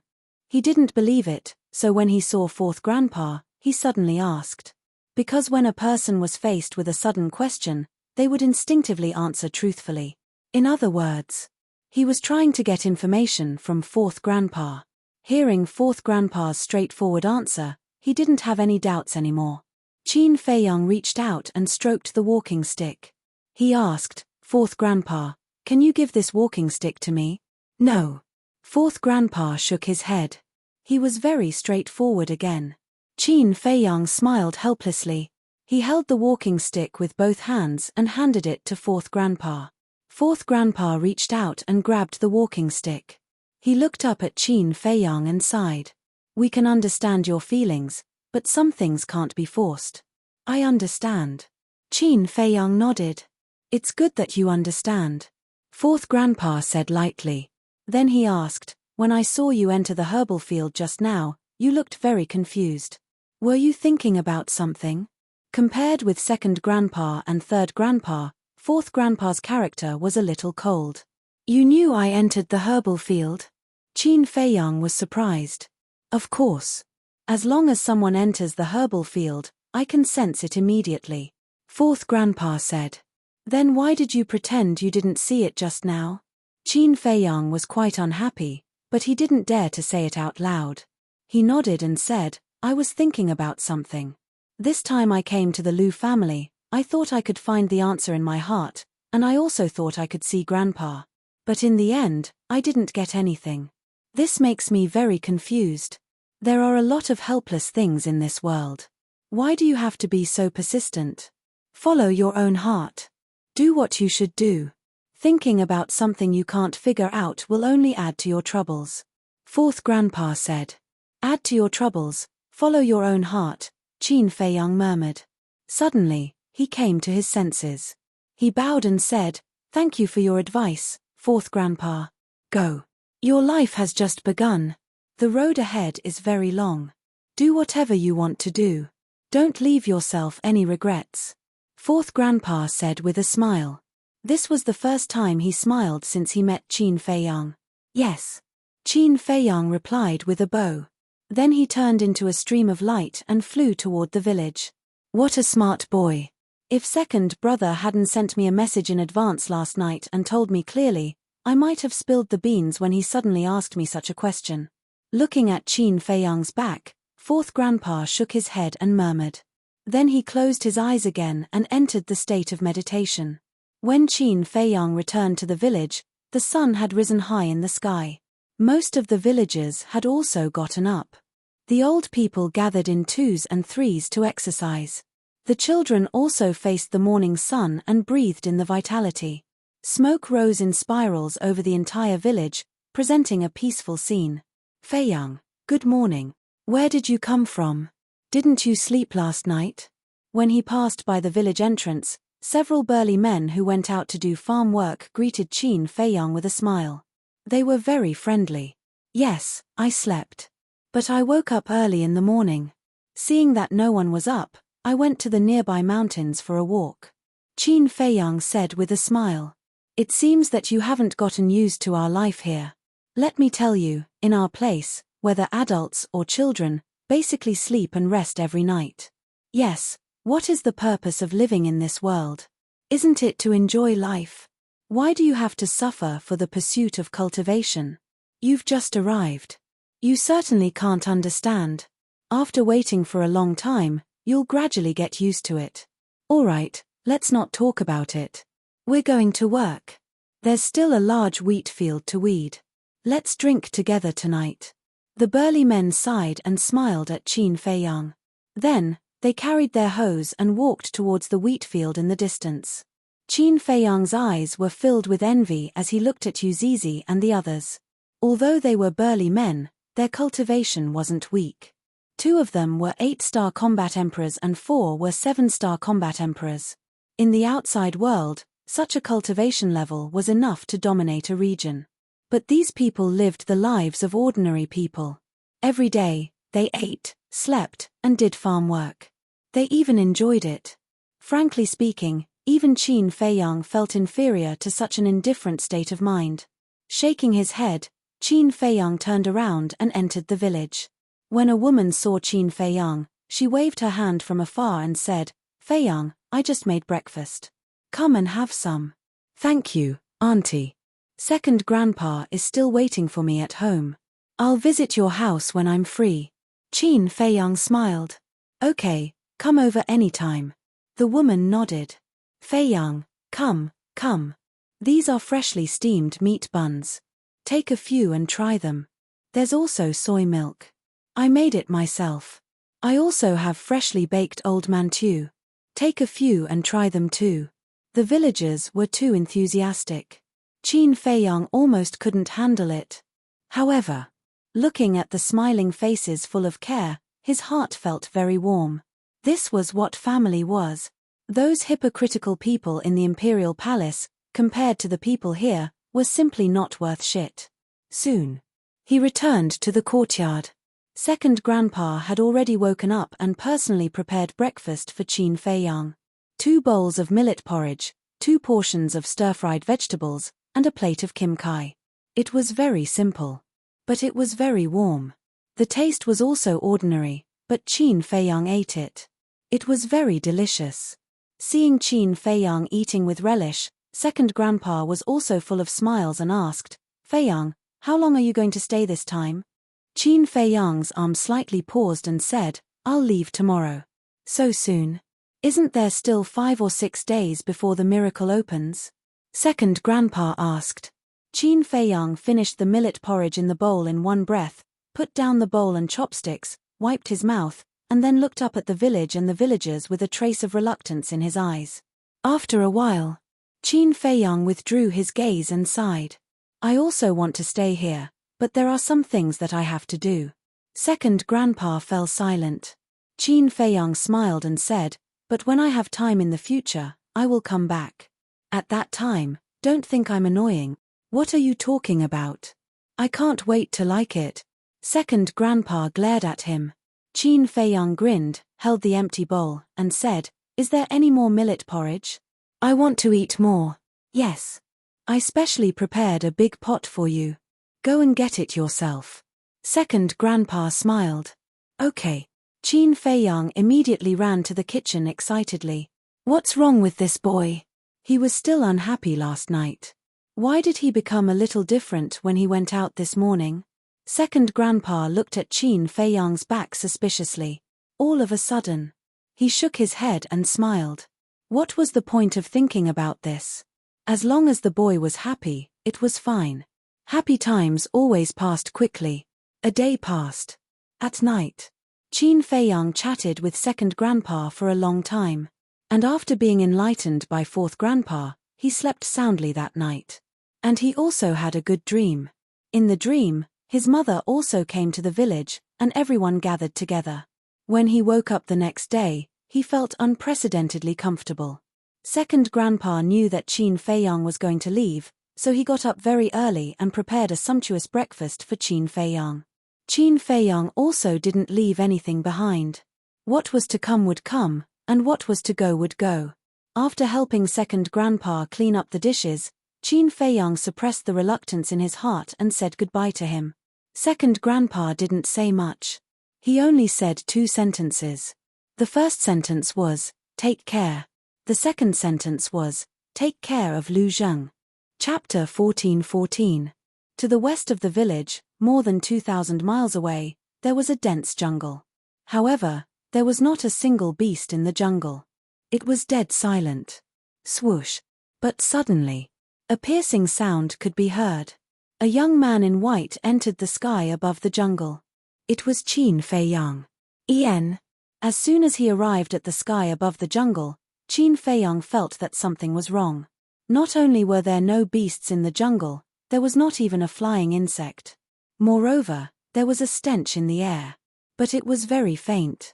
Qin Feiyang was unable to distinguish what was emitting the smell for a while.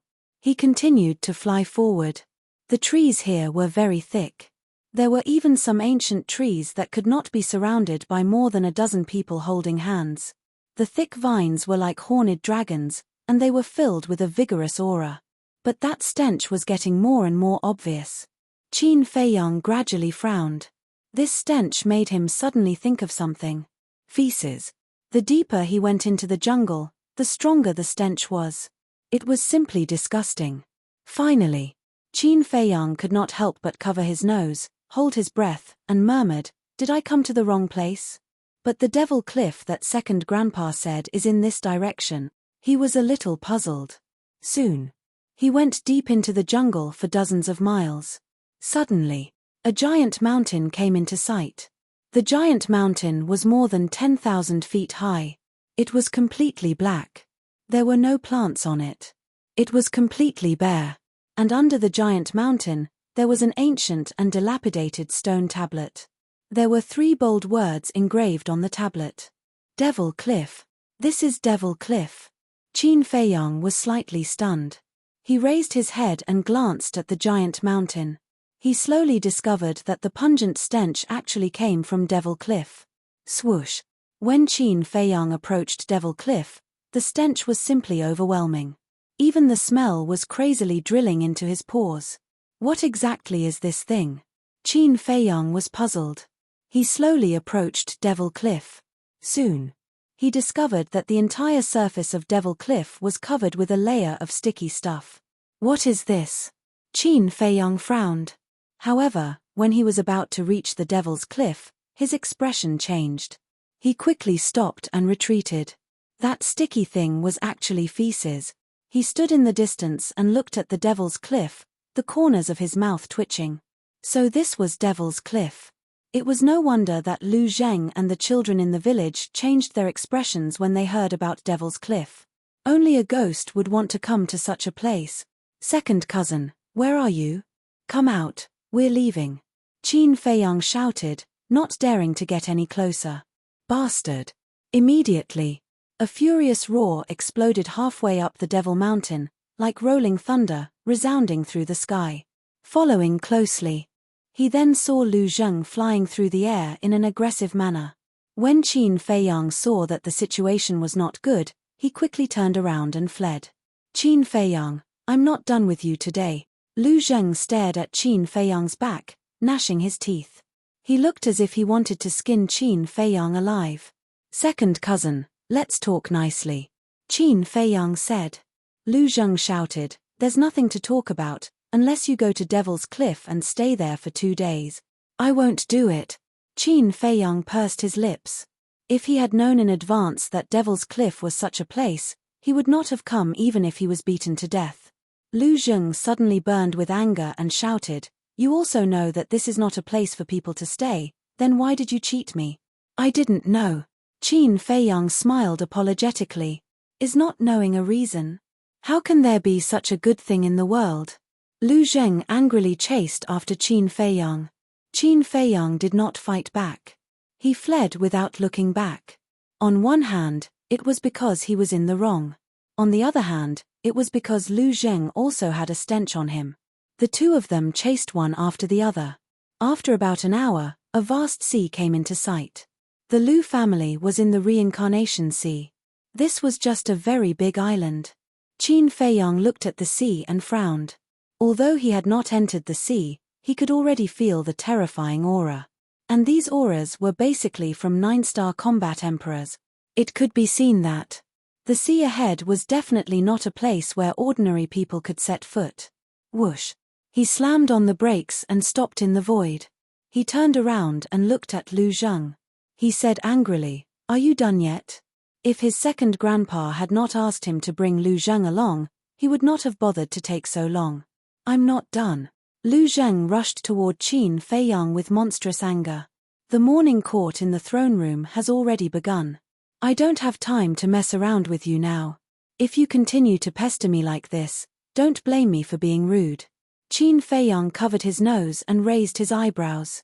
Lu Zheng had stayed on the Devil's Cliff for 2 days. He really smelled like a pile of feces.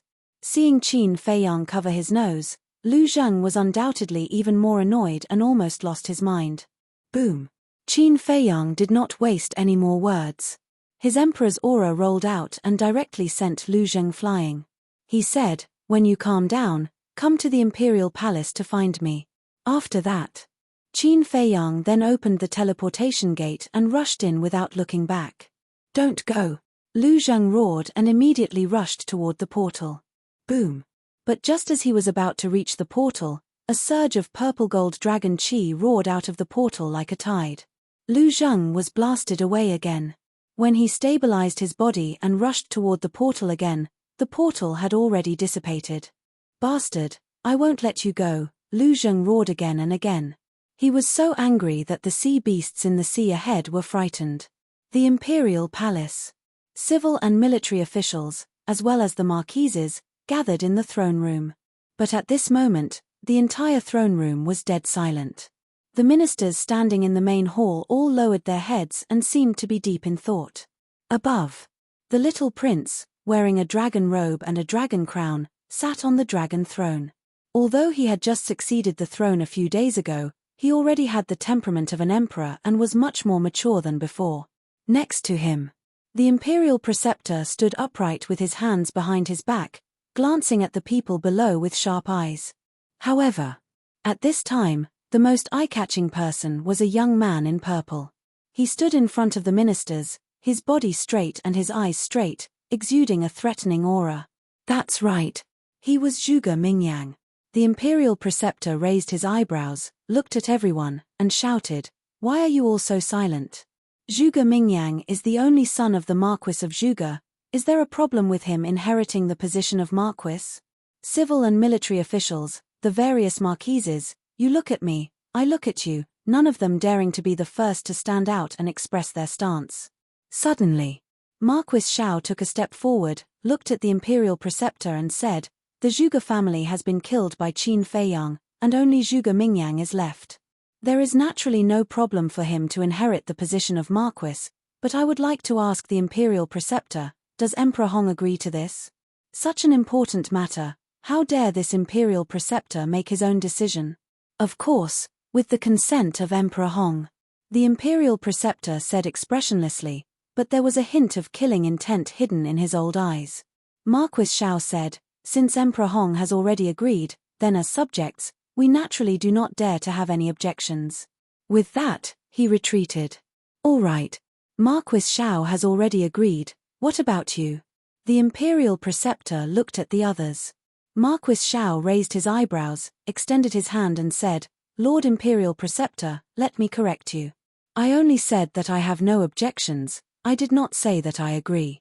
Old thing, you're courting death.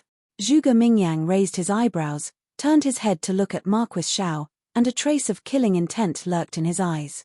The Imperial Preceptor also flew into a rage out of humiliation. He stared at Marquis Xiao and said, what do you mean? Marquis Xiao glanced at Zhuge Mingyang, then raised his head to look at the Imperial Preceptor, and said indifferently, Marquis Wu inheriting the throne is not a child's play, can't I reserve my opinion? Yes, of course. The Imperial Preceptor nodded and smiled, but his smile was very terrifying. The threat in his eyes was no longer concealed. The officials were terrified. However, Marquis Xiao turned a blind eye to it and said indifferently, Zhuge Mingyang's talent is obvious to all, but as a martial marquis, what you need is not only talent, but also loyalty. At this point, Marquis Xiao's gaze turned, looked at Zhuge Mingyang, and said, Zhuge Mingyang, tell this marquis, are you loyal to the Great Qin? The Imperial Preceptor's face darkened. Zhuge Mingyang couldn't help but clench his fists tightly. If you are truly loyal to the Great Qin, then swear in front of us right now, in the name of your Zhuge family's ancestors, that you will forever be loyal to the Great Qin. If you betray us, then the heavens and earth will destroy you. Do you dare? Marquis Xiao shouted with a stern expression. Zhuge Mingyang's gaze trembled. Could it be that this Marquis Xiao knew something? Marquis Xiao, your words are a bit too much. Zhuge Mingyang is a subject of my Great Qin, how is he not loyal? Suddenly, a martial marquis looked at Marquis Xiao with dissatisfaction. This person was Marquis Qian Wu. Marquis Xiao said, I only want him to swear an oath, what's so difficult about that? Marquis Qian Wu said, there's no problem with swearing an oath, but I just feel that your attitude is too aggressive, and I feel that you are targeting Zhuge Mingyang. I think so too. Marquis Xiao, do you have any enmity with Zhuge Mingyang? Why are you targeting him like this? Another martial marquis stood up to speak up for Zhuge Mingyang. This person was Marquis An Wu. Marquis Xiao frowned. Marquis An Wu glanced at him indifferently, and said, actually, there's not much meaning in swearing an oath. I only want to say one thing, as long as you have a clear conscience. With that, he raised his head to look at the Imperial Tutor and the little prince, and bowed, Imperial Tutor, Your Majesty, this subject agrees that Zhuge Mingyang should inherit the title of Marquis of Zhuge. This subject also agrees. Marquis Qian Wu followed. This subject agrees as well. Another 3 martial marquis stepped out in unison and said to the Imperial Tutor and the little prince. These 3 people were the Marquis of Qi Wu, Marquis Mo Wu and Marquis Ji Wu who had been bribed by the Imperial Tutor. The Imperial Tutor nodded his head in satisfaction and looked at the others. Who else has any objections? If not, this Imperial Tutor will announce it. As he spoke, he took out an Imperial Edict. Marquis Xiao looked at the other Marquis and ministers, his brows tightly knitted together. The Marquis and ministers all expressed their opinions one after another, and in the end, none of them objected. Qin Feiyang, hurry up and show yourself. Otherwise, no one will be able to stop the Imperial Tutor, Marquis Xiao muttered to himself. The Imperial Tutor coldly glanced at Marquis Xiao, waved his hand, and opened the Imperial Edict. All the civil and military officials immediately knelt on the ground, including the Marquis of Xiao. When the Imperial Edict was read, no matter who it was, they had to kneel down and listen. This was a rule that had been left behind since ancient times, and even a martial marquis could not violate it. However, just as the Imperial Tutor was about to read the Imperial Edict, a man in white suddenly descended in front of the door of the throne room. Who else could it be but Qin Feiyang? Looking at the imperial tutor who was about to read the imperial edict, Qin Feiyang heaved a sigh of relief. Fortunately, he had arrived in time. Following that, he sneered, strode into the throne room, and said, "Zhuge Mingyang inherits the throne. Have you asked for my opinion, Qin Feiyang?" Qin Feiyang. Chapter 14-15. Qin Feiyang. Why is he here? At the same time, there was an uproar in the throne room. All the marquises and ministers looked at Qin Feiyang in surprise.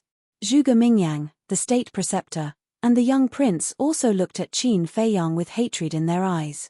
The young prince suddenly shouted, "Outsiders are not allowed to enter the throne room during the morning court. Stop him." The Kirin army guarding the throne room didn't dare to stop Qin Feiyang, but after hearing the young prince's order, they could only brace themselves to stop Qin Feiyang. Qin Feiyang looked at the little prince. The hatred in his eyes was clearly visible. Hating me is the right thing to do. Because only hatred can make you grow quickly, Qin Feiyang murmured. Looking at the Kirin army in front of him, he lightly said, "Get out of the way. This is His Majesty White Sky's decree. We have to do it. Don't make things difficult for us, okay?" The Kirin army looked at Qin Feiyang pleadingly. Qin Feiyang glanced at them one by one and nodded, "Okay, I won't make things difficult for you." The Kirin army sighed in relief. However, right at the moment when they thought that Qin Feiyang would retreat, Qin Feiyang suddenly waved his hand. A strong wind rose, and they were immediately blown away. "Impudent!" A Kirin army shouted angrily. "Are you stupid? He already showed mercy. Why are you still shouting? If it weren't for the fact that we're commanders, we would have already gone to hell. Shut up. Anyway, we've already stopped him. It's not disobeying His Majesty White Sky's order. What happens next has nothing to do with us." The other members of the Qilin army immediately shouted at that person. Inside the hall, Qin Feiyang stepped in front of the ministers and stood next to Zhuge Mingyang. He cupped his hands and said, "This commoner Qin Feiyang greets His Majesty White Sky. I don't want to see you. Get out of here at once." The young prince stood up and shouted. Qin Feiyang said indifferently, "After I've finished dealing with the matters here, this commoner will naturally leave without the need for your majesty to say anything. In addition, you are now the ruler of a country, so you must pay attention to your image. Try not to do something like yelling and shouting in the imperial court again." The little prince angrily stared at Qin Feiyang. In the end, he coldly snorted, clenched his two small hands, and returned to the dragon throne. "Qin Feiyang, although you and His Majesty White Sky are brothers, you've already been expelled from the imperial palace. Please leave immediately." Marquis Qianwu's eyes flashed as he stood up and shouted at Qin Feiyang. He would never forget the death of his son. In the past, because he was afraid of Qin Feiyang, he did not dare to say a word. But now, with the imperial tutor, a peak false god, supporting him, he was no longer afraid. Qin Feiyang raised his eyebrows and turned to look at Marquis Qianwu with a playful look in his eyes. "Did I say something wrong? This is the most sacred throne room. How can a commoner like you barge in?"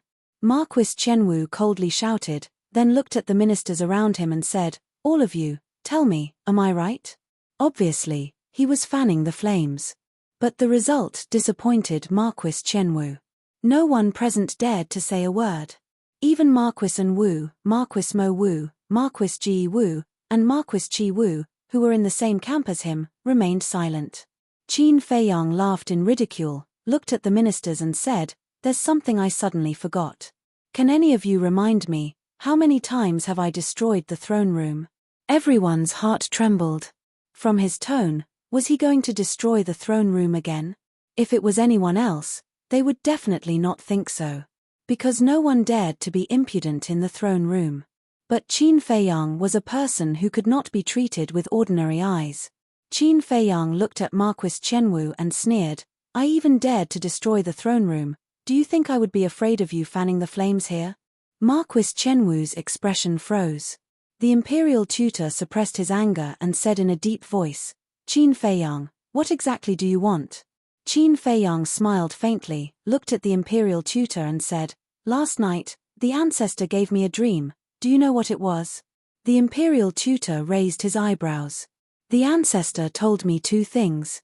The first is about Zhuge Mingyang inheriting the Marquis title.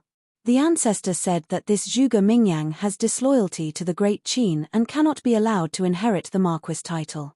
Qin Feiyang chuckled. "Ridiculous. Let's not talk about whether your dream is real or not, just your words are not credible." The imperial tutor sneered. "Of course my words are not credible. However, I wonder if Lord Imperial Tutor still remembers that I told you that I have a recording of your conversation with the Grand Valley Master?" Qin Feiyang teased. The Imperial Tutor's pupils constricted as he sent a voice transmission. "Don't think that you can threaten me with that recording." "Did I threaten you?" Qin Feiyang asked back. "If that's not a threat, then what is?" The Imperial Tutor said angrily.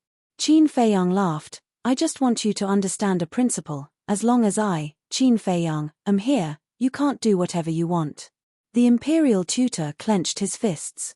Qin Feiyang smiled faintly, turned to look at the officials, and said, "Everyone must be thinking, isn't it just a dream? What is there to believe? But I want to tell you that this is a dream from the ancestor. Even if it is not credible, you have to consider it carefully." "Ridiculous. This is too ridiculous." Marquis Chenwu roared with righteous indignation. Qin Feiyang changed the topic and said angrily, "You even dare to question the ancestor, blaspheme, are you courting death?" Marquis Chenwu's body trembled. This was a serious crime, and hurriedly said, "I don't dare to blaspheme the previous emperor, but who knows if your dream is real or fake? Only I know about dreams, of course I can't verify whether it is real or fake. But we don't know if Zhuge Mingyang has any disloyalty.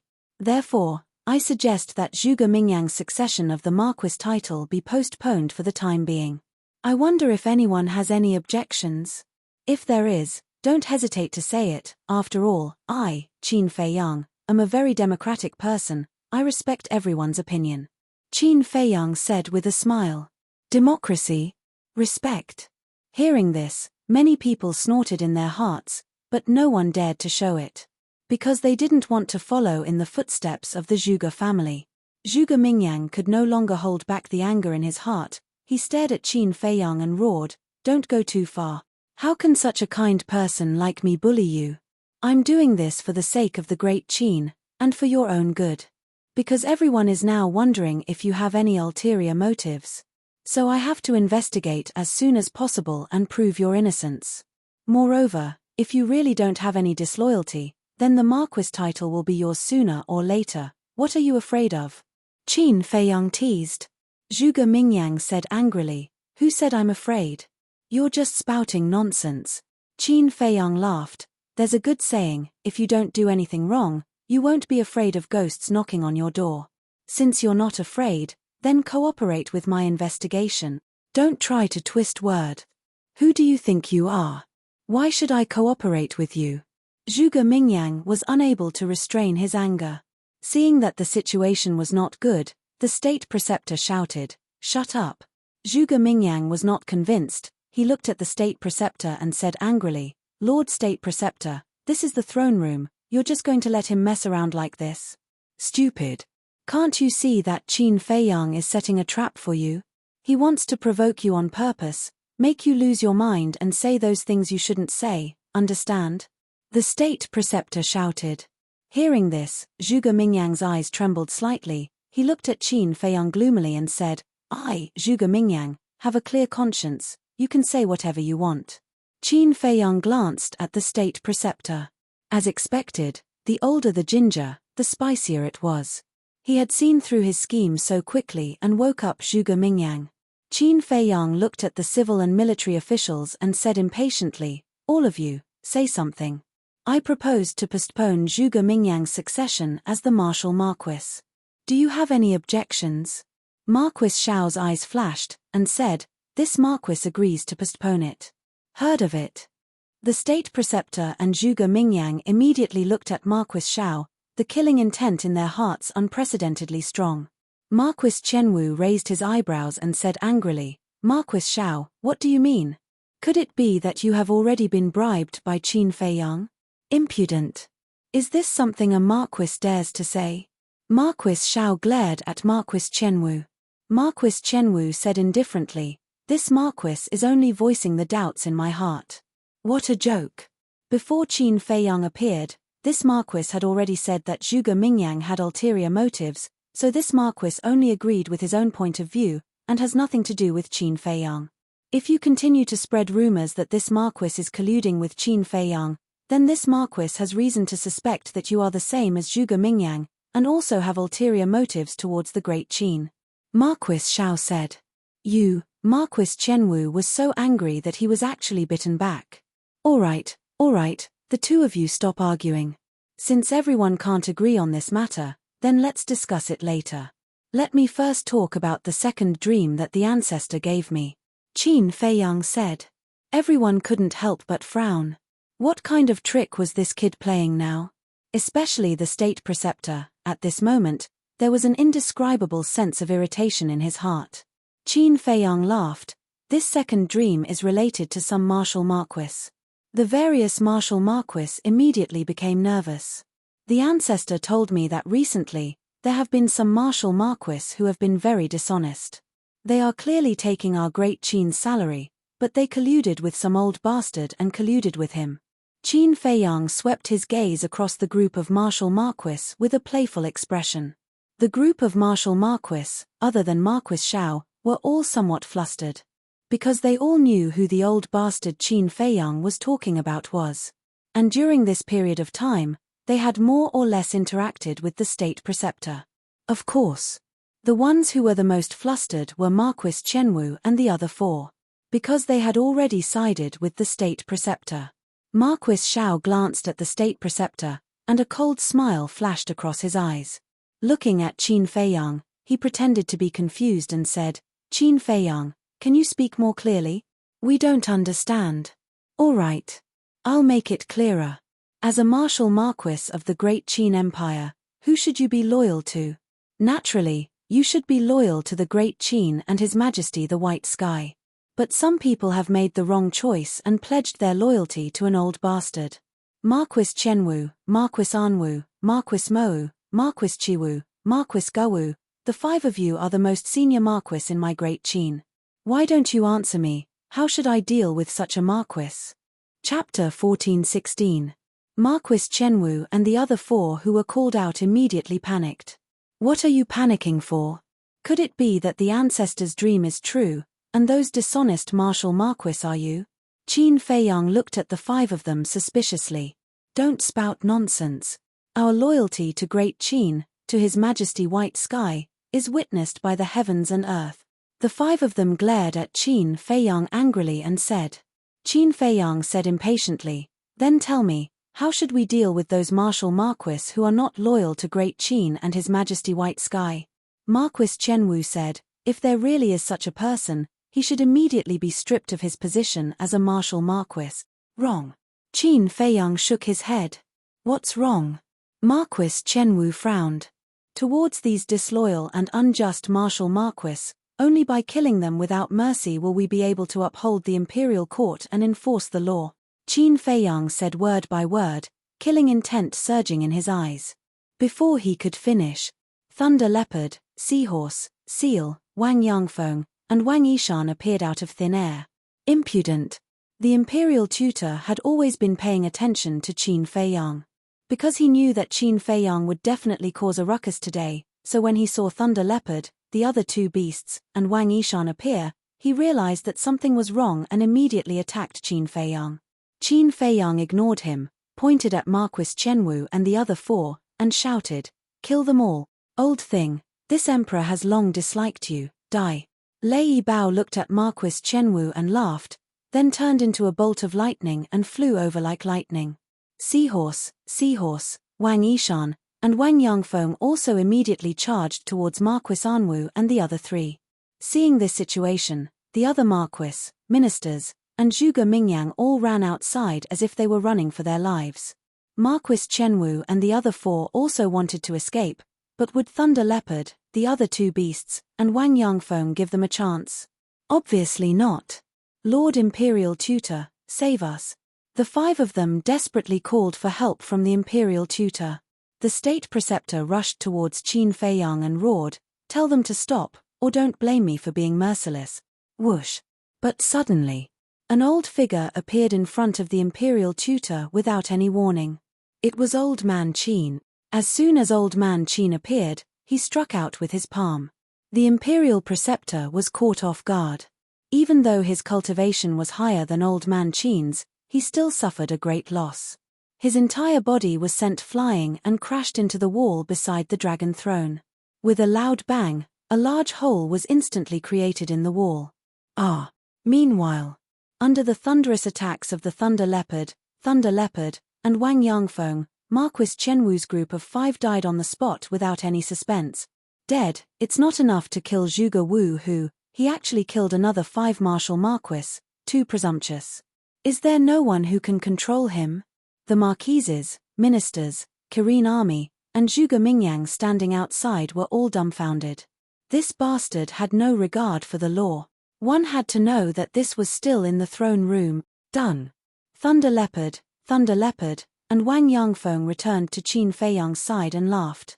Well done. Qin Feiyang nodded. Old Man Qin also retreated to Qin Feiyang's side and said in a low voice, killing Qianwu Marquis and the others in front of him, the Imperial Preceptor will definitely go crazy. Sure enough, it was as expected.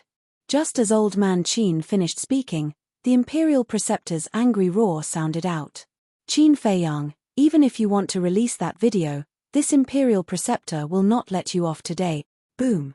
A terrifying divine might erupted, causing the entire throne room to shake violently and immediately begin to collapse. Whiz. Following closely, the Imperial Preceptor rushed out of the hole like a crazed beast, charging towards Qin Feiyang's group. Quick! Old Man Qin urged. At this moment, the Imperial Preceptor gave off a great sense of fear. Qin Feiyang did not dare to hesitate and immediately prepared to bring everyone into the castle. But at this moment, his expression changed drastically, because he suddenly realized that the little prince was still sitting on the dragon throne. Moreover, the roof of the hall had already collapsed, and a huge beam was smashing towards the little prince. The little prince had just started cultivating, and with his weak body, if he was hit, there was no doubt that his blood would splatter on the spot. However, the furious Imperial Preceptor was completely unaware of the little prince's current danger. Of course, with the Imperial Preceptor's current state, even if he saw the little prince's situation, he might not necessarily care. Qin Feiyang waved his hand and sent Thunder Leopard, and Wang Yangfeng to the ancient tower. Then, he rushed towards the little prince like lightning and roared, "Old Man Qin, stop him." Qin Feiyang's sudden action puzzled Old Man Qin. But when he saw the little prince, he immediately understood and immediately rushed towards the Imperial Preceptor. In the blink of an eye, Qin Feiyang rushed to the little prince's side and smashed the beam with his palm. He lowered his head and glared at the little prince, shouting, "Why didn't you leave just now? Do you want to die?" The little prince did not say a word and only looked at him coldly. Qin Feiyang could not help but feel helpless. He picked up the little prince and turned into a ray of light. He smashed the roof of the hall with his fist and rushed up into the sky. Boom! The divine might of Old Man Qin and the Imperial Preceptor shocked everyone. Figures continued to soar into the sky and looked towards the Imperial Palace. It's Qin Feiyang. What is he doing? Did he kidnap Emperor Hao Tian? Heavens, what is he trying to do? No matter what, Emperor Hao Tian is still his younger brother. How can he be so heartless? Looking at the little prince in Qin Feiyang's hand, everyone immediately roared with righteous indignation. It's the young lord. He really has broken through to the 4-star combat emperor realm. Damn it, this speed is too heaven-defying. At the same time, among the crowd, there were 8 young men and women. It was Wang Zicheng and the others. At this moment, they looked at Qin Feiyang from afar with disbelief. After the 2 continents were connected, there were now many people from the Forgotten Continent in the Imperial City. Of course, in the Central Divine Kingdom's Divine City, there were also many people from Great Qin. It's really Qin Feiyang. This bastard is indeed a star of calamity. Wherever he goes, he brings disaster. However, I'm afraid he won't be able to escape this time. Is there even a need to say that? The Mu family, the main pagoda, Great Qin, and the mysterious madam are all looking for him.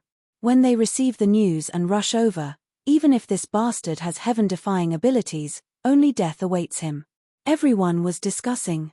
No matter if it was Great Qin's people or Forgotten Continent's people, they all had a gloating attitude. However, Qin Feiyang did not have the time to care about all of this. He looked nervously at the imperial palace below. Boom! Suddenly, Old Man Qin flew out of the throne room like a meteor and smashed into a large hall several li away. Following a loud explosion, a huge crater appeared in the ground. The surrounding palaces also collapsed one after another. Countless palace maids and eunuchs were affected. Qin Feiyang's heart sank. He did not expect old Qin to be injured so easily by the imperial tutor. The gap between the peak of the semi-divinity realm and the semi-divinity realm was too big. Qin Feiyang, you son of a bitch, I'll definitely kill you today. Following a furious roar, the imperial tutor rushed into the sky with a monstrous aura. Boom! The shattered imperial palace also completely collapsed, turning into ruins. The throne room was once again destroyed because of Qin Feiyang. Can't that bastard stop for a bit? Isn't that right? It was fine in the past because there were no people from the Forgotten Continent. However, with so many outsiders watching, isn't he embarrassing Great Qin? Don't wash your dirty linen in public. He's really embarrassing us. Everyone was indignant, and their expressions were filled with disgust for Qin Feiyang. However, why did Qin Feiyang do this? Wasn't it to protect Great Qin and them? They did not know anything, so what right did they have to criticize Qin Feiyang? I didn't expect young master's situation to be so bad in Great Qin. Yeah. It's worse than when he was on the Forgotten Continent. It's really hard on him. He has to protect Great Qin while being cursed by Great Qin's people. If it were me, I would have already turned on him. However, he silently endured it. Who can understand the pain in his heart? Wang Zicheng and the others could not help but sigh inwardly. Although they did not know the real situation, based on their understanding of Qin Feiyang, it was not difficult to guess that Qin Feiyang did this for the sake of Great Qin. Qin Feiyang. The imperial tutor flew into the sky and charged towards Qin Feiyang immediately. The killing intent in his eyes was undisguised. Feiyang, run! Old Qin rushed out of the deep crater. Seeing the situation, his expression changed and he anxiously roared. Qin Feiyang glanced at old Qin and smiled coldly at the imperial tutor. He was about to put down the little prince and enter the ancient castle. However, at this moment, a strong sense of danger rose in his heart. Immediately after, he felt a tearing pain in his lower abdomen. He lowered his head and saw that a dagger had appeared in the little prince's hand at some point in time. The dagger was very short, only about half a foot long. It was like a toy knife, but it was very sharp. The tip of the dagger had already pierced through Qin Feiyang's lower abdomen. Qin Feiyang immediately frowned. He raised his other arm and snatched the dagger from the little prince's hand. Although the little prince's actions were unexpected, the dagger did not pierce through his qi. However, Qin Feiyang's expression darkened. He lowered his head to look at the little prince. The little prince also raised his head and looked at Qin Feiyang. There was no fear on his tender little face. The imperial tutor, old Qin, and the surrounding civil and military officials were stunned on the spot when they saw this scene. They didn't expect that the little prince would attack Qin Feiyang. But then, everyone couldn't help but become nervous. Because they all knew Qin Feiyang too well. If people don't offend me, I won't offend them. For Qin Feiyang, anyone who wanted to harm him, he would not let them go. The first prince and the others in the past were the best examples. Feiyang, don't be impulsive, old Qin murmured. His palms were sweating. He was afraid that Qin Feiyang's slap would end the little prince's life. After the imperial tutor came back to his senses, his eyes flickered. Qin Feiyang, stop. Suddenly, Emperor Hong's voice came from afar. Emperor Hong was like a bolt of lightning, tearing through the sky. In less than 3 breaths, he had arrived in front of Qin Feiyang. But Qin Feiyang ignored him. He lowered his head and stared at the little prince with a cold light in his eyes. Emperor Hong was also extremely nervous. He is your younger brother after all, and he is young and ignorant. Why do you have to bother with him? Let him go. Take it as great-grandfather begging you. Great-grandfather? Chapter 14:17. It could be said. Qin Feiyang did not hold back when he said those words. In front of so many people, being ridiculed like this in front of everyone, Emperor Hong also had a face full of shame, unable to show his face. What is it? Nothing to say. Qin Feiyang sneered. Emperor Hong said, this old man doesn't care what you say, as long as you can let Haotian go. You care about him that much? Qin Feiyang was startled, then grinned and said, then do you know that what I like to do the most is to destroy the things that others care about the most? You dare. Emperor Hong immediately glared at him. Do you think I don't dare? Qin Feiyang chuckled, playing with the dagger that the little prince had used to attack him. The sharp blade gleamed with a cold light. Emperor Hong's body and mind tightened, and he hurriedly said, don't hurt him, this old man. I beg you. Qin Feiyang was stunned, and said, what did you say? Say it again, I didn't hear it clearly just now. Emperor Hong stared at Qin Feiyang, clenched his fists, and gritted his teeth. This old man begs you. Ha ha, Qin Feiyang laughed out loud. He actually put down his pride to beg him. If it was in private, with only the two of them, it would be fine. But now, there were a lot of people looking at them. Wasn't this old fellow afraid that he would become the laughingstock of everyone in the future? I beg you. Emperor Hong opened his mouth again, his eyes bloodshot. As the son of the Qin Emperor, and also the second-generation emperor who ruled the Great Qin, he was also Qin Feiyang's great-grandfather. But now, he was so humble in front of Qin Feiyang. It could be imagined that he did not feel good in his heart. But at this moment, he had no choice but to endure it. Originally, I was quite angry, but looking at your funny face, I feel much better. All right, seeing that you are so sincere, I will return the little prince to you. But I have a condition. Qin Feiyang said. Speak. Emperor Hong said. Before entering the divine site, you and the imperial advisor are not allowed to do anything to me or the people around me. As Qin Feiyang spoke, he pointed to old man Qin in the distance and added, including him. Lord Emperor Hong, you can't agree to it. The imperial preceptor's expression changed as he hurriedly said. If you don't agree to his conditions, do you have any other way to save Haotian from him? Emperor Hong was inwardly vexed. Looking at Qin Feiyang, he nodded and said, this old man promises you. Don't go back on your word. Qin Feiyang said. Emperor Hong said in a deep voice, with so many people watching and listening, this old man can't afford to lose this face. That's true. Qin Feiyang nodded. He lowered his head to look at the little prince, and said, grow up quickly, because with your current ability, you can't even get close to me, let alone avenge your mother. One day, I will personally send you to hell. The little prince enunciated each word clearly. Your courage is commendable, but it depends on whether or not you have the strength. Qin Feiyang laughed disdainfully, then picked up the little prince and threw him to Emperor Hong. Emperor Hong hurriedly extended his hands and caught the little prince. He asked with concern, are you all right, child? I'm fine. The little prince shook his head. It's good that you're fine. Emperor Hong heaved a sigh of relief. With a light wave of his hand, the little prince landed safely on the ground. A group of Kirin army immediately surrounded him and carefully protected him. The imperial preceptor looked at Emperor Hong and said, my lord, you have to think twice. Not only did he kidnap the little prince, he also killed 5 martial marquis in the imperial court. Kidnap?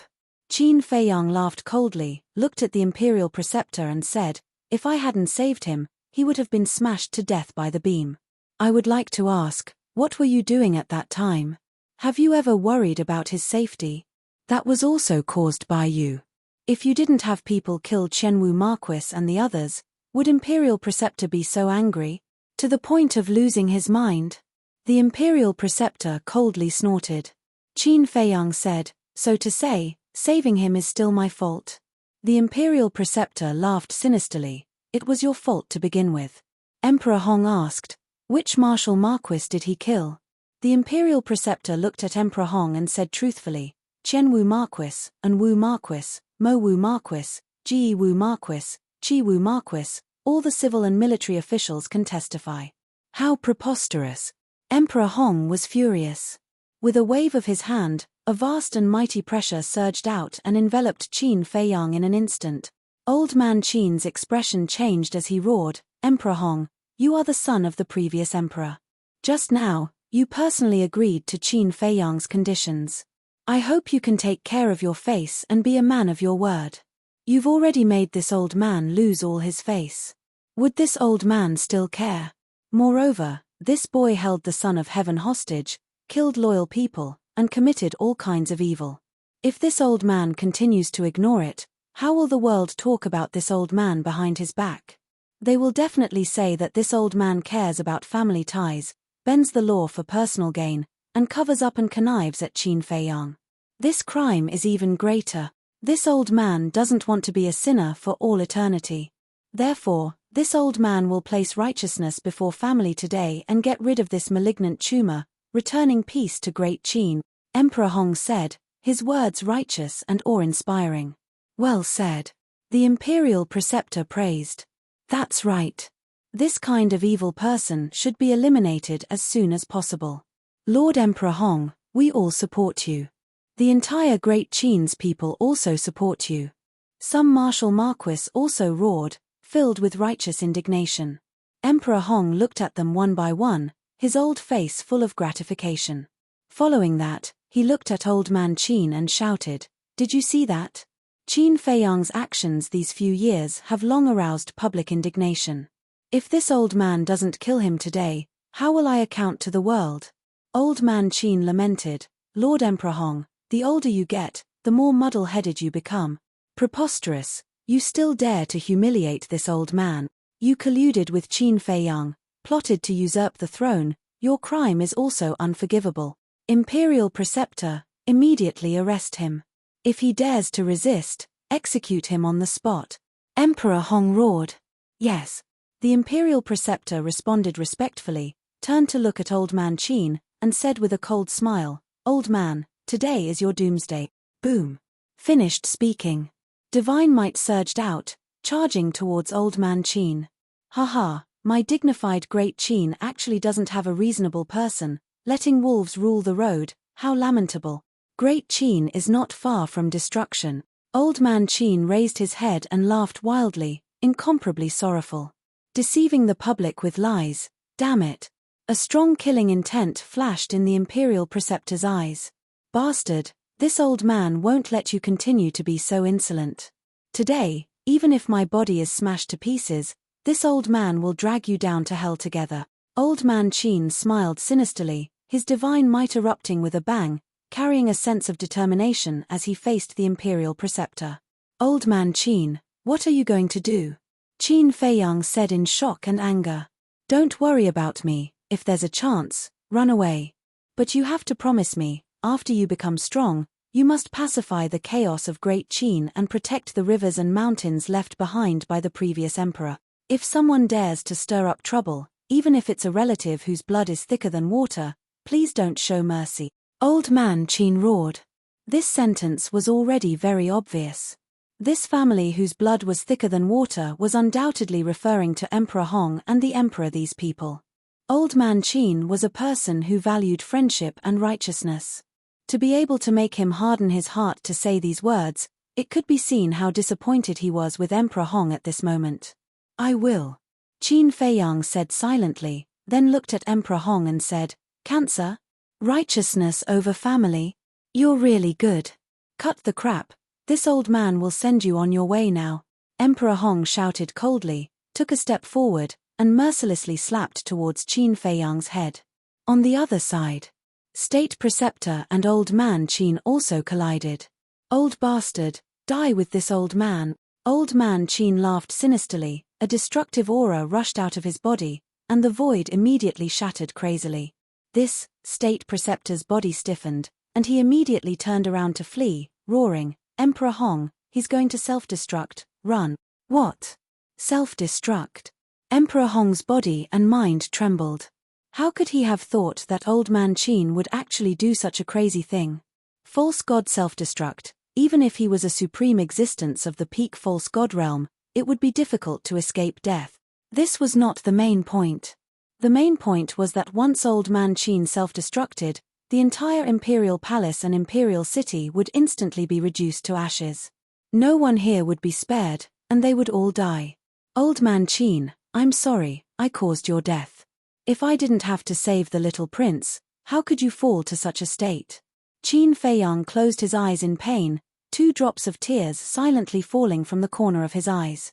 False god is going to self-destruct, everyone run. At the same time, whether it was the imperial palace, the temple, or the major cities, they were all in a panic at this moment. Everyone scrambled to open the teleportation gate and escape. False god self-destruct. Damn it, this is a bit too much. Wang Zicheng's group of 8 also fled at the sight of the wind. Never would they have thought that the situation would become so serious. Humph. However, at this moment, above the imperial palace, a cold snort suddenly sounded. As the people fled, they hurriedly glanced around and found that it was a mysterious man in white. His figure was tall and imposing, and his entire body exuded an astonishing aura. It was not difficult to determine that he should be a young man. However, he wore a white mask on his face, covering his true appearance. No one knew who he was. However, sensing this person's aura, Qin Feiyang immediately became spirited, and transmitted, "Old Man Qin, there is a turning point, don't self-destruct." However, Old Man Qin turned a deaf ear. Qin Feiyang anxiously shouted, "If you self-destruct now, you may not be able to kill the imperial advisor. Don't die in vain, you are a loyal person of my great Qin. I don't want you to die, and I don't want you to lose your life for a damn old bastard. It's not worth it." Old Man Qin's body trembled slightly, and suddenly woke up. He quickly stopped self-destructing, and that destructive aura also retreated like a tide. Stopped self-destructing? Everyone was surprised. The imperial advisor also stopped and looked at Old Man Qin suspiciously. Emperor Hong's brows also tightened. But the next moment, everyone raised their heads in unison and looked at the masked man in white. As soon as this person appeared, Old Man Qin stopped self-destructing. It was enough to see that this person was definitely related to Qin Feiyang, and might even be the reinforcements that Qin Feiyang had found. It's really a false alarm. If Old Man Qin really self-destructed, not to mention the imperial advisor and Emperor Hong, people like us will definitely die. Yeah. Although I haven't seen a fake god self-destruct with my own eyes, I can imagine how scared it is. Wang Zicheng's group of 8 also heaved a sigh of relief. Their clothes were soaked in cold sweat. This was too crazy. Chapter 14:18.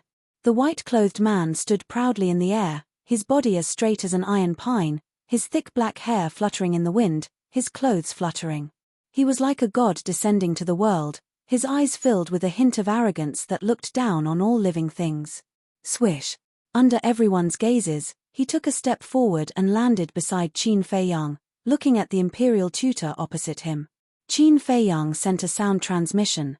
"Big cousin, aren't you consolidating your realm? Why are you here?" That's right. This person was the Lu family's monstrous genius, Lu Jiajin. Although Lu Jiajin was wearing a mask, his voice did not change at all. Therefore, Qin Feiyang recognized him at once. "Not long after you left, Second Grandpa sent me a message, saying that you would definitely cause a ruckus in the imperial palace. He was afraid that something would happen to you, so he asked me to come and help you. Fortunately, I came in time, otherwise, my great Qin would have lost a loyal person." Lu Jiajin thought. Qin Feiyang smiled bitterly and sighed. Second Grandpa really knows things like a god. Lu Jiajin smiled, looked at the imperial tutor and said coldly, "I don't want to talk nonsense with you, immediately withdraw your pressure, or else I will flatten your imperial city." This was a completely commanding tone. Impudent. Emperor Hong was furious. Lu Jiajin said arrogantly, "So what if I am impudent? I have the capital to be impudent, because as long as I am willing, I can destroy your great Qin empire in an instant. Domineering. Everyone's hearts trembled. Who was this, to actually dare to show such an arrogant side in front of Emperor Hong? Emperor Hong's face was as gloomy as water. So lively. Suddenly, another mocking voice sounded. Two figures flew out from the space-time gate, flying above the imperial palace like lightning. Lu Xingchen, Mu Changyun. Emperor Hong's gaze turned, looking at the two gloomily. This is not good. The imperial tutor muttered, ignoring old Qin, quickly rushed to Emperor Hong's side, looking at Lu Xingchen and Mu Changyun vigilantly. Seeing this, old man Qin quickly flew to Qin Feiyang's side. Lu Xingchen chuckled and said, I just received news that someone is bullying Qin Feiyang, so I came to see who has the guts to bully this Lu Xingchen's brother. Lu Xingchen and Qin Feiyang have such a good relationship. Have they already reached the stage where they call each other brothers? Everyone was shocked. First, there was an arrogant and mysterious man. Now, there was Lu Xingchen leading reinforcements. Qin Feiyang's backer was not simple at all. Emperor Hong said in a solemn voice, This is my great Qin's family matters. You all don't have the qualifications to interfere. You hurt my brother and I can't intervene. Do you think you're the god of creation? Lu Xingchen laughed disdainfully. He glanced at Lu Jiajin curiously, then looked at Emperor Hong and said, Didn't you hear what this brother said just now? Immediately put away your tortoise's might, or I'll get angry. If I get angry, your great Qin will really be finished. Emperor Hong glanced at Lu Jiajin and Lu Xingchen, his expression uncertain. Lu Xingchen raised his eyebrows and said, Looks like you have to force me to make a move. Changyun, immediately go and call your big brother out of seclusion. Yes. Mu Changyun responded respectfully. He smiled coldly at Emperor Hong and turned to rush towards the spatial gate. Mu Changyun's big brother was naturally Mu Changfeng. The two brothers were both supreme existences at the peak of the false god realm. Damn it!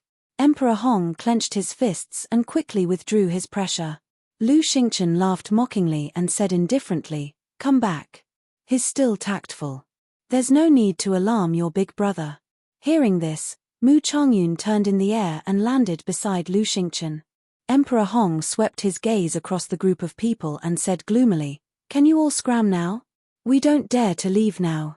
You're too despicable. What if you attack Brother Qin again after we leave? Don't make any promises to us. We won't believe you. Because of what happened before, the people below have already told me. You clearly agreed to Qin Feiyang's conditions, but in the end, you went back on your word. You even said that you would place righteousness above family.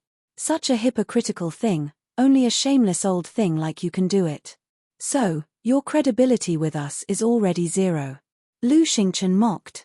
Then what do you want? Emperor Hong said angrily. Lu Xingchen laughed and said, That depends on Brother Qin. He can do whatever he wants. Emperor Hong looked at Qin Feiyang. Qin Feiyang's eyes flashed with a cold light, and said, You didn't expect that the situation would change so quickly, right? Emperor Hong clenched his fingers tightly, making cracking sounds. Humph!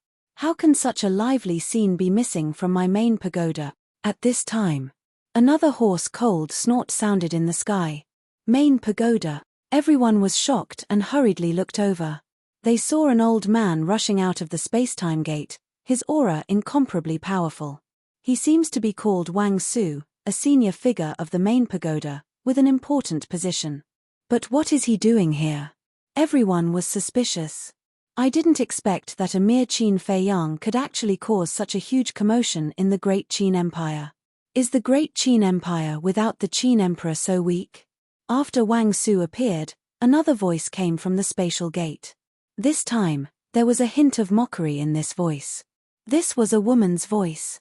The next moment, a woman in white flew out of the space-time gate and entered everyone's line of sight. Who is she? I've never seen her before. The people of Great Qin were shocked. However, the people of Forgotten Continent said, You haven't seen her before, but you must have heard of her name. What name? The people of Great Qin were bewildered. Mysterious Madam.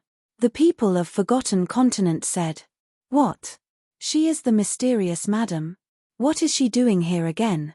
Could it be that she's here to settle the score with Qin Feiyang?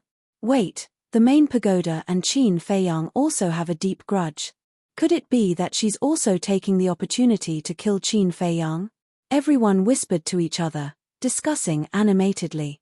High up in the sky, Wang Su looked at the mysterious madam, a cold light flashing in his eyes. The mysterious madam said, "You'd better not look at me like that again, or else I'll dig out your eyeballs and feed them to the dogs." So arrogant. Even the senior figures of the main pagoda are not in their eyes. They are indeed as lawless as the rumors say. People muttered. Humph. Wang Su snorted through his nose, turned around, and swooped down, flying towards the place where Qin Feiyang and the others were. The mysterious madam smiled contemptuously and flew down as well. Not good. Last time in the Endless Sea, young master set a trap for the main pagoda and the mysterious madam and stole the god crystal. They definitely won't let this go. Wang Zicheng frowned. That's right. And I also received news that the main pagoda master and the imperial tutor are colluding to kill young master together. The black monkey said in a deep voice. Sigh. Indeed, before the first wave has subsided, another wave has risen. Young master's situation will probably be even more dangerous than before. The 8 of them were all worried. They really wanted to help. But facing the main pagoda, the mysterious madam, and a colossus like Great Qin, they wanted to help but were powerless. At the same time, seeing the mysterious madam and Wang Su appear one after another, Qin Feiyang's heart sank.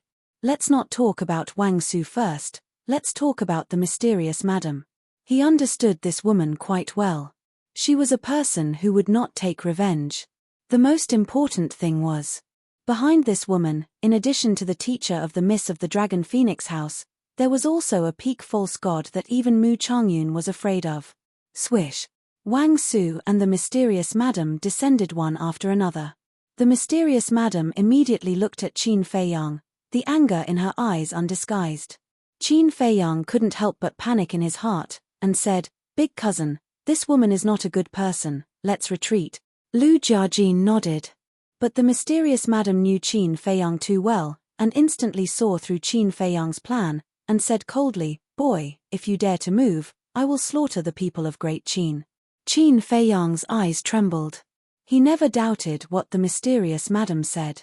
The imperial tutor looked at Qin Feiyang coldly and said, "Emperor Hong, the situation has reversed, and it's on our side." "What do you mean?" Emperor Hong was surprised. The main tower and that woman have a deep hatred with Qin Feiyang, and they also have a grudge with the Mu family. So I concluded that they must have come to help us this time. The imperial tutor secretly said. That's really good news. Emperor Hong was overjoyed, looking at the mysterious madam and Wang Su. He cupped his hands and said with a smile, "This old man is the son of the Qin Emperor, Qin Hong." The mysterious madam glanced at Emperor Hong and said, "Since you are the son of the Qin Emperor, you are also Qin Feiyang's elder, but why did you make such a fuss?" "It's a long story. These years, he has done evil things in the Great Qin, but this old man couldn't bear to do anything to him, but he turned this old man's patience into capital. This time, it's even more excessive. Not only did he kidnap the emperor, but he also killed 5 of my Great Qin's marquis, causing the anger of both men and gods. This old man couldn't help it, so he hardened his heart and planned to put justice before family. But who would have thought that he actually had so many henchmen? The existence of this child is really a shame of my Great Qin." Emperor Hong sighed. "This Qin Feiyang really deserves to die." The mysterious madam nodded, killing intent flashing in her eyes. Seeing this, Emperor Hong and the imperial tutor were relieved. Wang Su and the mysterious madam were here to kill Qin Feiyang.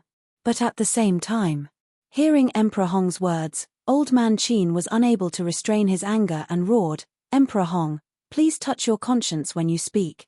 The one who should touch your conscience and repent is you. You are the pillar of my Great Qin, but you are in cahoots with Qin Feiyang. Are you worthy of our trust in you?" Emperor Hong rebuked angrily. Old man Qin was mad with hatred. Qin Feiyang reached out to hold old man Qin down, and comforted him. "Don't talk nonsense with him, it's useless." The imperial tutor sneered. Qin Feiyang, you didn't expect that the situation would change so quickly. Qin Feiyang glanced at the imperial tutor, looked at the mysterious madam and Wang Su, and said, I will find a time to settle the grudges between you and me in the future, but for now, please don't interfere in the matters here. Who do you think you are? If you tell me not to interfere, I won't interfere. The mysterious madam sneered. Wang Su did not speak, but his old face was filled with killing intent. Qin Feiyang's face was gloomy. The atmosphere at the scene gradually became solemn. Emperor Hong glanced at the three of them, his eyes flashing slightly, and said to the imperial tutor, How is the strength behind Wang Su and the mysterious madam? Very strong. According to my inquiries, there are 3 false gods in the main tower, and the mysterious madam herself is a false god, and there is a peak false god behind her. The imperial tutor said. Emperor Hong thought, then with us, we can definitely fight with Qin Feiyang and the others. Yes. This is a once-in-a-lifetime opportunity. And if we kill Qin Feiyang now, we can also snatch the 3 kinds of pill fire from him, the imperial tutor thought, his killing intent rising. Chapter 14:19. Emperor Hong's heart skipped a beat. If he could snatch all 3 types of pill fire from Qin Feiyang's body, then this time Great Qin would have 3,000 people enter the miracle. Thinking of this, Emperor Hong's eyes flashed with killing intent as he shouted, Do it. The imperial preceptor had been waiting impatiently for a long time. Hearing Emperor Hong's words, he immediately attacked towards Qin Feiyang. Really stubborn, Lu Xingchen smiled coldly and waved his hand. Mu Changyun, who was standing behind him, immediately rushed out and slammed his palm towards the imperial preceptor. Boom! The 2 of them each retreated a few feet, and then took a step into the sky. Without saying a word, they began to fight at the top of the clouds.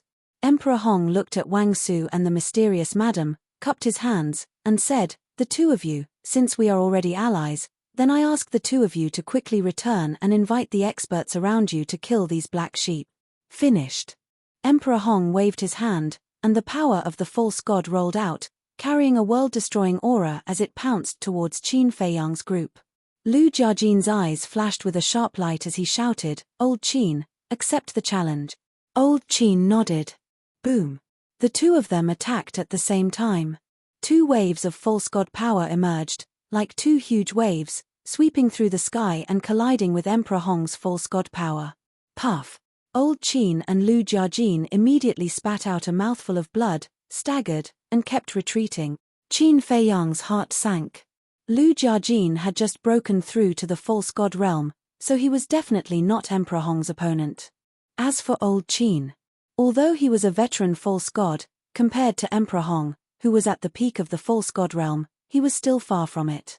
Qin Feiyang looked at Lu Xingchen and said, It seems that you have to go back and call Mu Changfeng to help. Lu Xingchen glanced at Emperor Hong, then looked up at Mu Changyun and the imperial preceptor who were fighting at the top of the clouds. He waved his hand and smiled, No need. Qin Feiyang was bewildered. Lu Xingchen said, Actually, Mu Changfeng has always been by my side.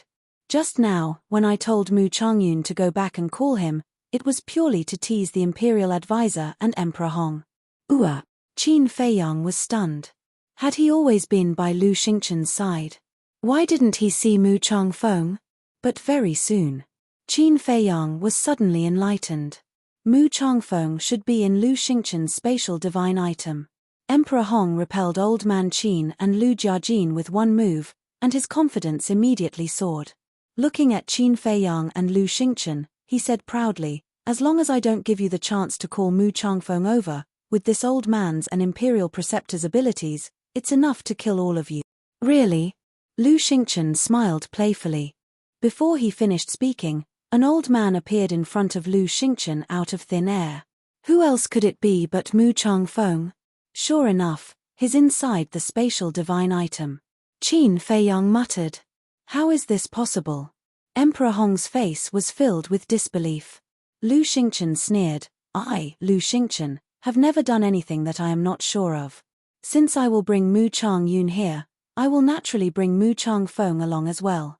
Emperor Hong said in shock and anger, Then before, why did you let Mu Changyun go back? I was just teasing you, Did you really take it seriously? Lu Xingchen laughed mockingly, looked at Mu Changfeng and said indifferently, you know what to do. Mu Changfeng nodded, looked at Emperor Hong and said, a father's debt is repaid by a son. Today, you will pay for the sins your father committed. Boom. After he finished speaking, a monstrous killing intent shot out from Mu Changfeng's eyes. Damn it. Emperor Hong cursed, raised his head to look at Wang Su and the mysterious lady, and roared, what are you still standing there for? Go back and call for help. However, whether it was Wang Su or the mysterious lady, they were both indifferent, as if they didn't hear anything. What's going on? Emperor Hong was bewildered. Qin Feiyang also looked at the two of them suspiciously. The mysterious lady glanced at Qin Feiyang, looked down at Emperor Hong condescendingly, and said indifferently, who said I would make a move? Emperor Hong was taken aback, and said, don't you have a grudge with Qin Feiyang? The mysterious lady said contemptuously, I do have a grudge with Qin Feiyang, but I didn't say that I would help you kill him. It's you who thinks you're smart, who thinks that I'm your ally. This, for a moment. Emperor Hong's mind was in a mess. At the same time, when the imperial advisor heard the mysterious lady's words, his face also changed. How could this be? An uneasy premonition arose in his heart. He hurriedly pushed Mu Chang-yun away with his palm and landed beside the imperial advisor. He looked at the mysterious lady and said, you're not here to kill Qin Feiyang, then what are you here for? Me. The corner of the mysterious lady's mouth lifted, and said, I'm here to protect him. What? Emperor Hong and the imperial advisor were dumbstruck. In the distance, Wang Zicheng and the rest also looked at each other. Qin Feiyang himself also had a look of astonishment. Lu Xingchen, Mu Chang-yun, Mu Changfeng, and Wang Su also had faces full of astonishment. Clearly, they did not expect that this woman was actually here to protect Qin Feiyang, especially Wang Su and Lu Xingchen, three people. Because they all knew that Qin Feiyang had snatched the divine crystal from the mysterious lady's hands in the endless sea. Logically speaking, with the mysterious lady's personality, she would definitely find Qin Feiyang to settle the score. But now, she actually wanted to protect Qin Feiyang instead. What was this woman thinking? After the imperial advisor came back to his senses, he looked at the mysterious lady and said, didn't you say before that Qin Feiyang really deserved to die? Why do you still want to protect him? Deserves to die is one thing, and protecting him is another. In short, with me here today, no one can even think of hurting a single hair on his head. The mysterious lady said domineeringly. Everyone's heart trembled. This tone, this attitude, was enough to show that she was determined to protect Qin Feiyang. What kind of trick are you playing this time? But Qin Feiyang had an indescribable irritation in his heart. If it were someone else, he might not think too much. But this woman, he knew too well that she would never do anything that would not benefit her. But why? No matter how he thought about it, he couldn't figure it out. What about you? The imperial advisor looked at Wang Su again. Wang Su glanced at the mysterious lady, looked at the imperial advisor and Emperor Hong, and said, this old man is also under the orders of the chief tower master to protect Qin Feiyang. What? This time, everyone was completely dumbfounded. The mysterious lady came to protect Qin Feiyang, which was understandable. After all, in the Forgotten Continent, the mysterious lady had repeatedly helped Qin Feiyang. But why did the chief tower also want to protect Qin Feiyang? What was going on here? Why did all the super forces suddenly stand together with Qin Feiyang? In the distant void, Wang Zicheng and the others were also dumbfounded. The big barbarian bull muttered, do you think that the young master paid a huge price to buy them off? It doesn't look like it. If the young master really bought them off, then he wouldn't have been so nervous just now. Wang Zicheng shook his head. Then what's going on? The chief tower master is such a hypocrite. How could he let go of his grudges to help the young master? Did the sun rise from the west? The 8 of them were puzzled. Not only them, but the others also couldn't figure it out. However, everyone knew that the situation had completely tilted towards Qin Feiyang. The chief tower, the mysterious lady, the Mu family, and the mysterious masked man, the 4 forces had joined forces to protect Qin Feiyang. Who? Qin Feiyang took a deep breath and temporarily put down the doubts in his heart. Looking at the imperial tutor and Emperor Hong, he smiled and said, "This situation is really changing rapidly. So quickly, it's leaning towards me again. Don't you think it's funny?" The two's faces were gloomy to the extreme. They couldn't understand what kind of charm this Qin Feiyang had. It actually made the Mu family, the chief tower, and the mysterious lady would rather let go of their hatred to help him. "Brother Qin, you're wrong. The situation has always been on our side. Just now, it was just their wishful thinking, a play of their own foolishness." Lu Xingchen chuckled. "Cut the crap." The mysterious lady glared at Qin Feiyang and Lu Xingchen, and said coldly, "Qin Feiyang, just say it, what do you want to do next?" Lu Jiajin said, "Why don't we join forces to kill the imperial tutor, Emperor Hong, and the little prince, and push you to the throne of Great Qin?" "That's a good idea." I raise both hands in agreement. Lu Xingchen said with a smile.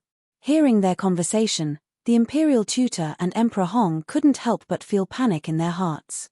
Now, several super forces were standing behind Qin Feiyang. If Qin Feiyang really had this idea, then no one would be able to stop him today. Qin Feiyang looked at Emperor Hong in silence. The imperial tutor's heart stirred, and he sent a sound transmission. "Lord Emperor Hong, looking at Qin Feiyang's eyes, it seems like he still has some feelings for you. Why don't you use this to get him out of the great Qin Empire?" Emperor Hong frowned.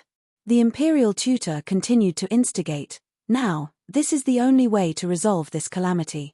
I've lived for so many years, but this old man has never been in such a sorry state before. I really deserve to die." Killing intent flickered in Emperor Hong's eyes as he looked at Qin Feiyang and said, "If you still think of me as your great-grandfather, immediately take these lackeys of yours and scram out of the great Qin Empire. Never come back." "This again? Do you really think that you're very important in my heart?" Qin Feiyang was so angry that he laughed. Emperor Hong also flew into a rage out of humiliation. "When I looked at you just now, I was just sympathizing with you, because you're like a pitiful worm right now. Also, Great Qin doesn't belong to you alone. If I want to stay, I'll stay. If I want to leave, I'll leave. You can't control it, and you don't have the qualifications to control it." Qin Feiyang scolded mercilessly. Emperor Hong could no longer hold back the anger in his heart as he roared, "Great Qin was single-handedly built by my father. What does it have to do with an abandoned son like you?" "Abandoned son?" Qin Feiyang's body and mind trembled, and his hands involuntarily clenched tightly. The hatred and anger that had accumulated for many years in his heart was completely ignited because of Emperor Hong's words. "Too much," Lu Jiajin muttered. Being abandoned by the emperor was the pain of Qin Feiyang's life. It even left a scar in his heart that was difficult to heal. Emperor Hong's words undoubtedly tore open this scar mercilessly, making Qin Feiyang's heart drip with blood. Lu Jiajin turned his head to look at Qin Feiyang. Looking at Qin Feiyang's pained expression, a monstrous rage rose in his heart. "There are some things that are inconvenient for you to do, so let me do it." Chapter 1420. Pa. The crisp sound of a slap resounded above the imperial palace, which was particularly ear-piercing. Similarly, Lu Jiajin's slap also shocked countless people. One must know. The one standing there was Emperor Hong. Not only was he the son of the previous emperor, but he was also the second-generation emperor. How could he dare to slap him in public? Emperor Hong himself was also stunned. The imperial preceptor was also shocked. Who was this person? He was actually so bold. The scene fell into a dead silence. Suddenly, Emperor Hong raised his head, stared at Lu Jiajin gloomily, and roared, "You dare to hit this old man? Hitting you is considered light. Look at this world, how can there be a great-grandfather like you?" Lu Jiajin snorted coldly, raised his arm, and slapped again.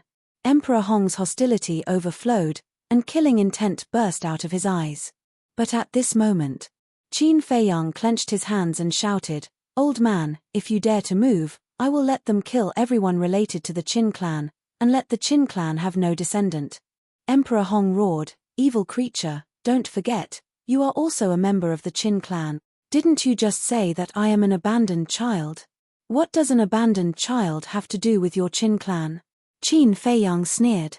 Emperor Hong was furious.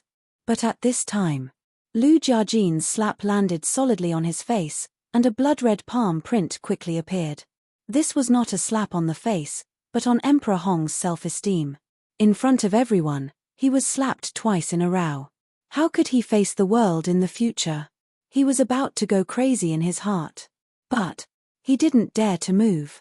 He didn't dare to fight back. Because what Qin Feiyang had just said was like a ghost, floating in his ears. Kill everyone related to the Qin clan. If because of his impulse, the Qin clan had no descendants, even if he died, it would be difficult to atone for his sins. Lu Jiajin's expression was cold. He raised his hand and slapped Emperor Hong's old face one after another. Not long after, Emperor Hong's entire face swelled up like a pig's head. However, he seemed to have become numb and did not make a sound. It's really sad that Qin Feiyang has a great-grandfather like you. In the end, Lu Jiajin shook his head and sneered. Then, he turned around and swaggered back to Qin Feiyang. Have you had enough? Did you vent your anger? Now that you've vented your anger, scram, Emperor Hong roared at the few of them, hysterical.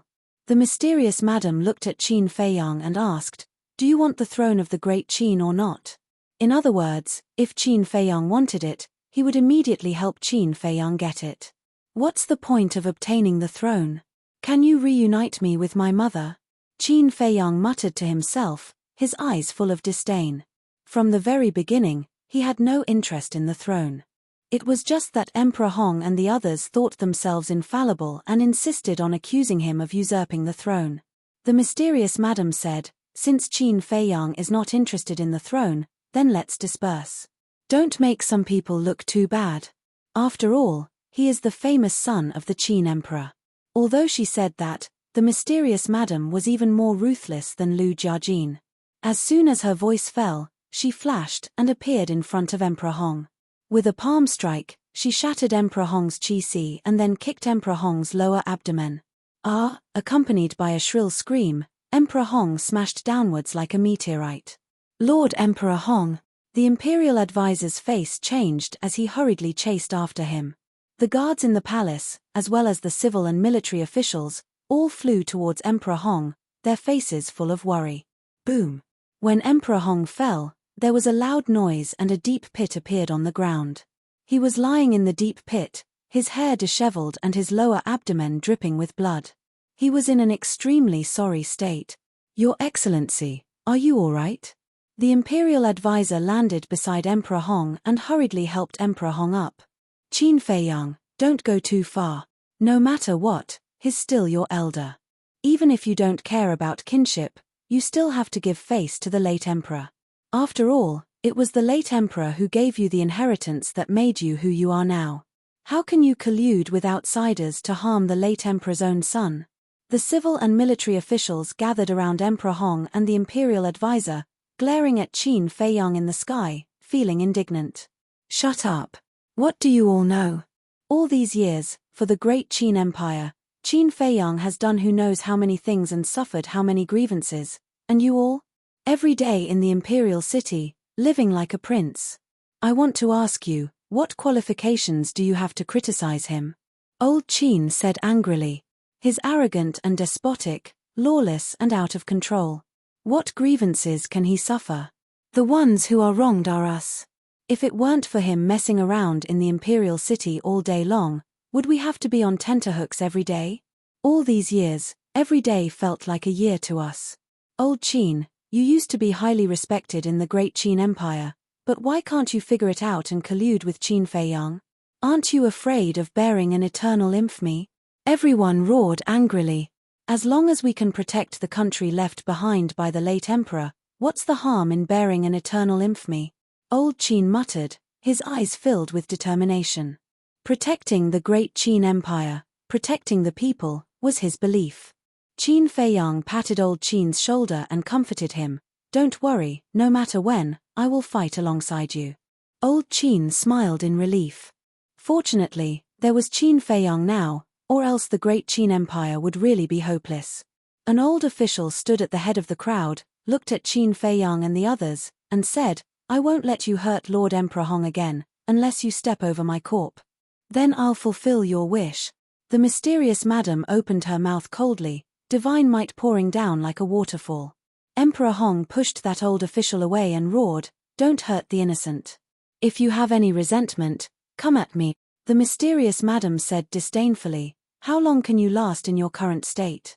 With his qi crippled, Emperor Hong was already reduced to a cripple. If the mysterious madam really wanted to kill him now, she could do it with a wave of her hand. "Lord Emperor Hong, the little prince has just succeeded the throne. Nothing can happen to you, or our great Qin will really be finished. Qin Feiyang, you're so ruthless, aren't you afraid of suffering the wrath of the heavens? I beg you, show mercy and let Lord Emperor Hong go. Our great Qin has already lost a wise emperor, we can't lose Lord Emperor Hong too." A group of officials cried out in grief. Some people even knelt on the ground, begging endlessly. Qin Feiyang swept his eyes over the group of people and asked, "Who is the wise emperor that you all are talking about?" A minister said, "Of course it's you and His Majesty the White Sky's father." "Ha ha," Qin Feiyang immediately laughed loudly and said mockingly, "He can also be called wise. Want me to let Emperor Hong go? Sure, but I want him to kneel down. Dream on." Emperor Hong roared angrily. "Qin Feiyang, you're really going too far. What ability do you have to make Lord Emperor Hong kneel down to you? Moreover, he's your great-grandfather, can you bear it?" The people roared again and again. Qin Feiyang said, "Of course I can't bear it, but I'm not making him kneel down to me either. I'm making him kneel down to his ancestor. I want to repent in front of his ancestor's statue." Emperor Hong said angrily, "What did this old man do wrong, that I need to repent?" Qin Feiyang said, "You still haven't realized your mistake, you're really hopeless. I don't want to hear nonsense, just tell me, are you kneeling or not kneeling?" "Not kneeling," Emperor Hong said. "Since that's the case, then don't blame me for being ruthless." Qin Feiyang's eyes flashed with killing intent. Thunder Leopard and the other two beasts appeared out of thin air, and said, "Go, capture all the princesses, as well as the little prince. I will let the Qin clan have no descendants right now." "No problem." Thunder Leopard laughed. "Bastard, you really deserve to be cut into pieces." Emperor Hong was filled with grief and indignation. Qin Feiyang glanced at Emperor Hong, looked at Thunder Leopard and the other two beasts, and shouted, "What are you standing there for? Hurry up and go." "All right." The three beasts shouted and rushed down. Emperor Hong's gaze trembled as he hurriedly said, Don't, quickly call them back. I'll kneel right away." Finished. He gritted his teeth and knelt on the ground with a thud. "Come back," Qin Feiyang said. "How boring." When Thunder Leopard and the other two beasts heard this, they immediately pursed their lips and returned to Qin Feiyang's side in extreme displeasure. Qin Feiyang waved his hand, and a wave of battle qi surged out, pouring into the ground below. Boom!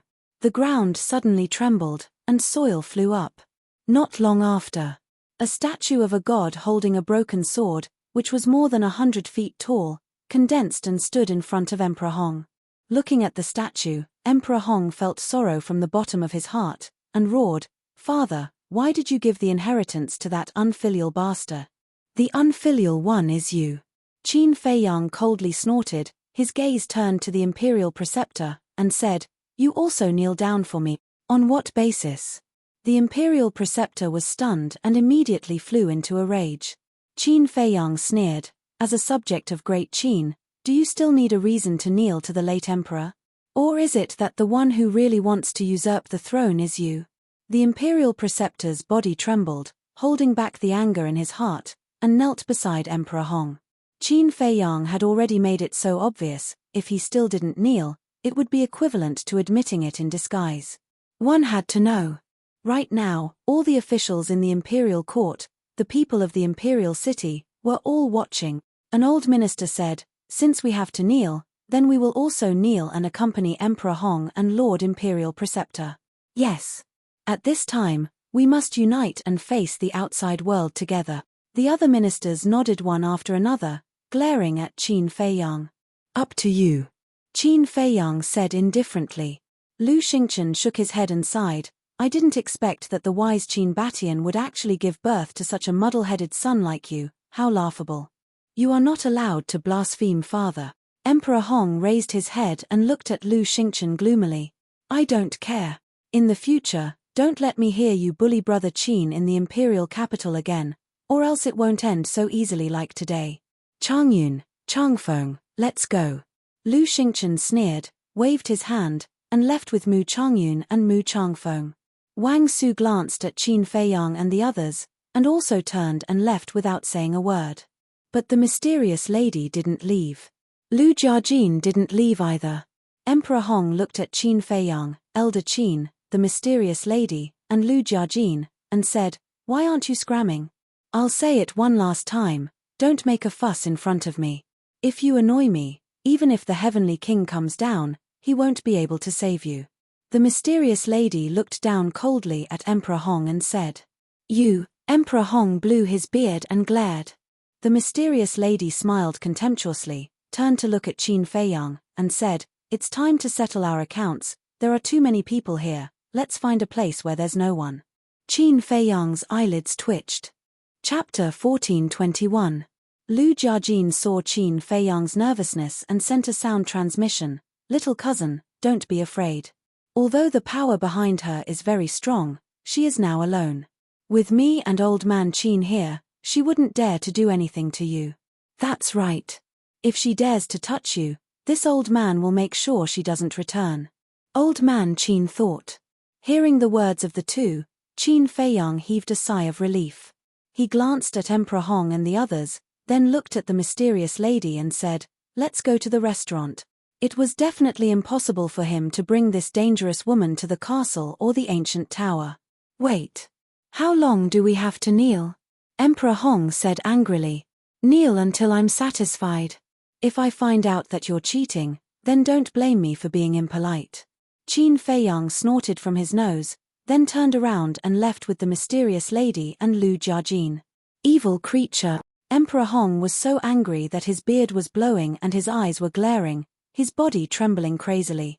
As the second-generation emperor of the Great Qin dynasty and also Qin Feiyang's great-grandfather, he was actually forced to kneel in public. How could he have any face left?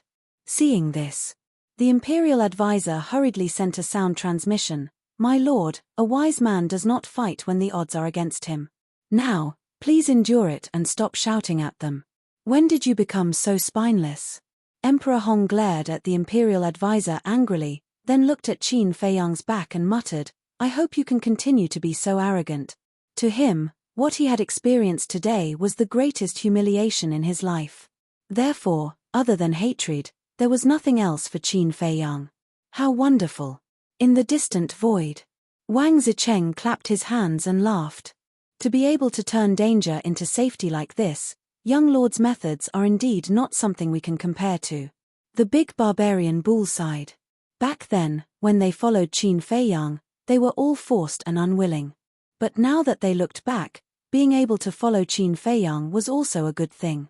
As long as this person did not die, he would definitely have astonishing achievements in the future. They could also benefit from it. First District. Fragrant Moon Inn. Qin Feiyang and the other three arrived at the gate one after another. The waiter of the restaurant immediately welcomed them with a flattering smile. Young Master Qin, Old Man Qin, and these two lords, please come in. In the meantime, the surrounding people also retreated to the side, as if they had seen a devil, and kept quiet out of fear. The street in front of the Fragrant Moon brothel instantly fell into a dead silence. The mysterious madam glanced at the Fragrant Moon Inn and nodded. This place looks pretty good. Qin Feiyang said with a smile, of course we have to go to the best place to entertain our distinguished guests. And Fragrant Moon House is the most high-end restaurant in the imperial capital. Stop flattering me. The mysterious lady glared at him. Qin Feiyang smiled awkwardly and looked at the waiter. Take us to a secluded room. All right. The shop assistant nodded and hurriedly led the way. Qin Feiyang had long been a taboo in the imperial capital. Furthermore, in the hearts of the people, his position was comparable to a super overlord like the Hong Emperor and the imperial advisor. Therefore, Regardless of whether it was the restaurant's waiter or the restaurant's diners, none of them dared to be negligent. Entering the restaurant, the people inside all stood up and bowed. Although they all hated Qin Feiyang in their hearts, none of them dared to show it. 8th floor. In a private room. After the waiter brought Qin Feiyang and the other three in, he immediately left tactfully and closed the door. Inside the private room, there was a separate dining room, tea room, reception room, and bedroom. The decorations were extremely luxurious. Everyone, sit. Qin Feiyang directly entered the tea room and sat on the main seat without any trace of politeness. In order to protect Qin Feiyang, Old Man Qin and Lu Jiajin sat beside Qin Feiyang, one on the left and one on the right. The mysterious madam looked at the three of them and snorted coldly. She walked to the opposite side of Qin Feiyang and sat down. She said, "I didn't expect your situation in the imperial capital to be so unbearable. How should I describe you? Fiend. Bane. This also proves that I have the ability." Qin Feiyang was instead proud. The mysterious madam was astonished. Qin Feiyang laughed and said, "If I didn't have the ability, how could I have made the whole world my enemy?" The mysterious madam rolled her eyes and sneered. "I haven't seen you for a while and you've become more thick-skinned. You flatter me." Qin Feiyang cupped his hands and smiled. He said, "Let's not beat around the bush and get straight to the point. I don't understand why you want to help me. Don't you care about divine crystals anymore? Don't mention divine crystals to me. When I think of being cheated by you, I'm so angry that I can't wait to kill you." The mysterious madam immediately turned hostile. Her eyes flashed coldly. Old Man Qin and Lu Jiajin immediately became vigilant. The mysterious madam glanced at the two of them and took a deep breath to calm her anger. She said lightly, "Don't be nervous. I won't touch him." Old Man Qin and Lu Jiajin looked at each other, but they didn't let down their guard. Qin Feiyang, however, had a bellyful of suspicions. He said, "Senior, can we not beat around the bush? Okay. I'll tell you directly. I helped you because of friendship. I didn't care about what happened last time because of friendship." The mysterious madam said. "Friendship? Friendship? Who?" Qin Feiyang was suspicious. The mysterious madam said, "You'll know in the future that I came to you this time because of the 3 elixir fires." Qin Feiyang hurriedly said, "Senior, you've already given me the elixir fires. Now you can't bully me and take them back." The flame of heavenly thunder, flame of frost, and flame of heavenly mystery were all given to him by the mysterious madam. The mysterious madam said angrily, "If I were to bully you, would I be sitting here discussing with you? It's good that you don't want to take them." Qin Feiyang smiled embarrassedly. The mysterious madam rolled her eyes at Qin Feiyang and said, "I only want 4 places." "No problem." Qin Feiyang didn't even think about it and nodded directly. In any case, the elixir fires were given to him by this woman. There was nothing wrong with giving her 4 places. The mysterious madam said, "Also, after we enter the divine ruin, I need you to do something for me." As expected, it's not that simple. Qin Feiyang smiled bitterly and asked, "What is it?" The mysterious madam said, "Take good care of my daughter. If anything happens to her in the divine ruin, I won't let you go even if you run to the ends of the earth." Qin Feiyang was stunned and frowned. "Why do I have to take care of her? Are you not going in?" "Of course I'm going in, but I can't take care of her," the mysterious madam said. "Why?" Qin Feiyang was suspicious. "Don't you know? The divine ruin has 2 levels. If combat theatres enter, they will enter the 1st level. If false gods enter, they will enter the 2nd level directly. Simply put, combat theatres and false gods won't be in the same space."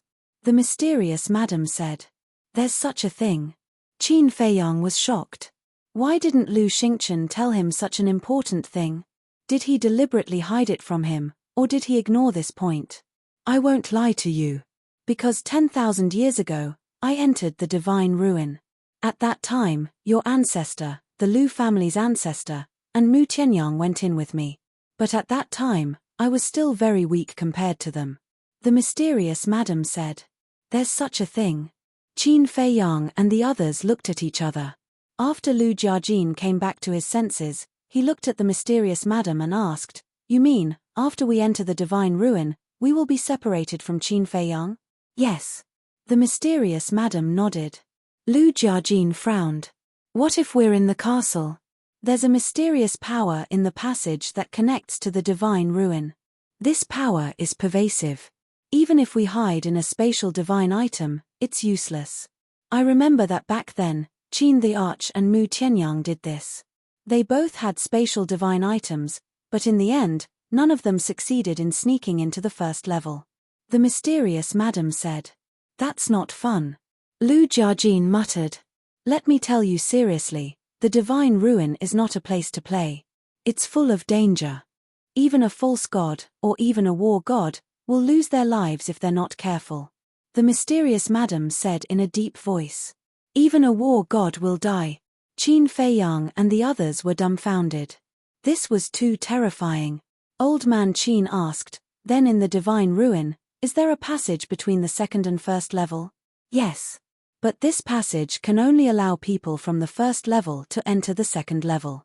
If people from the second level enter the first level, they will be bombarded by the thunder tribulation."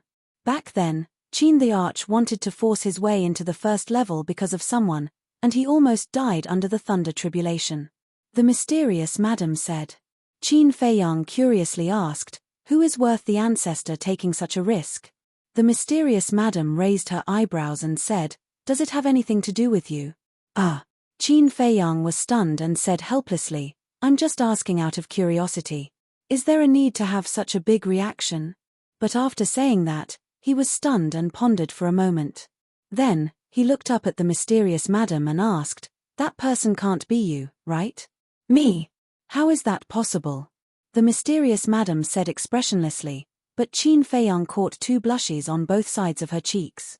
What's going on? Could it be that this woman has something to do with the ancestor?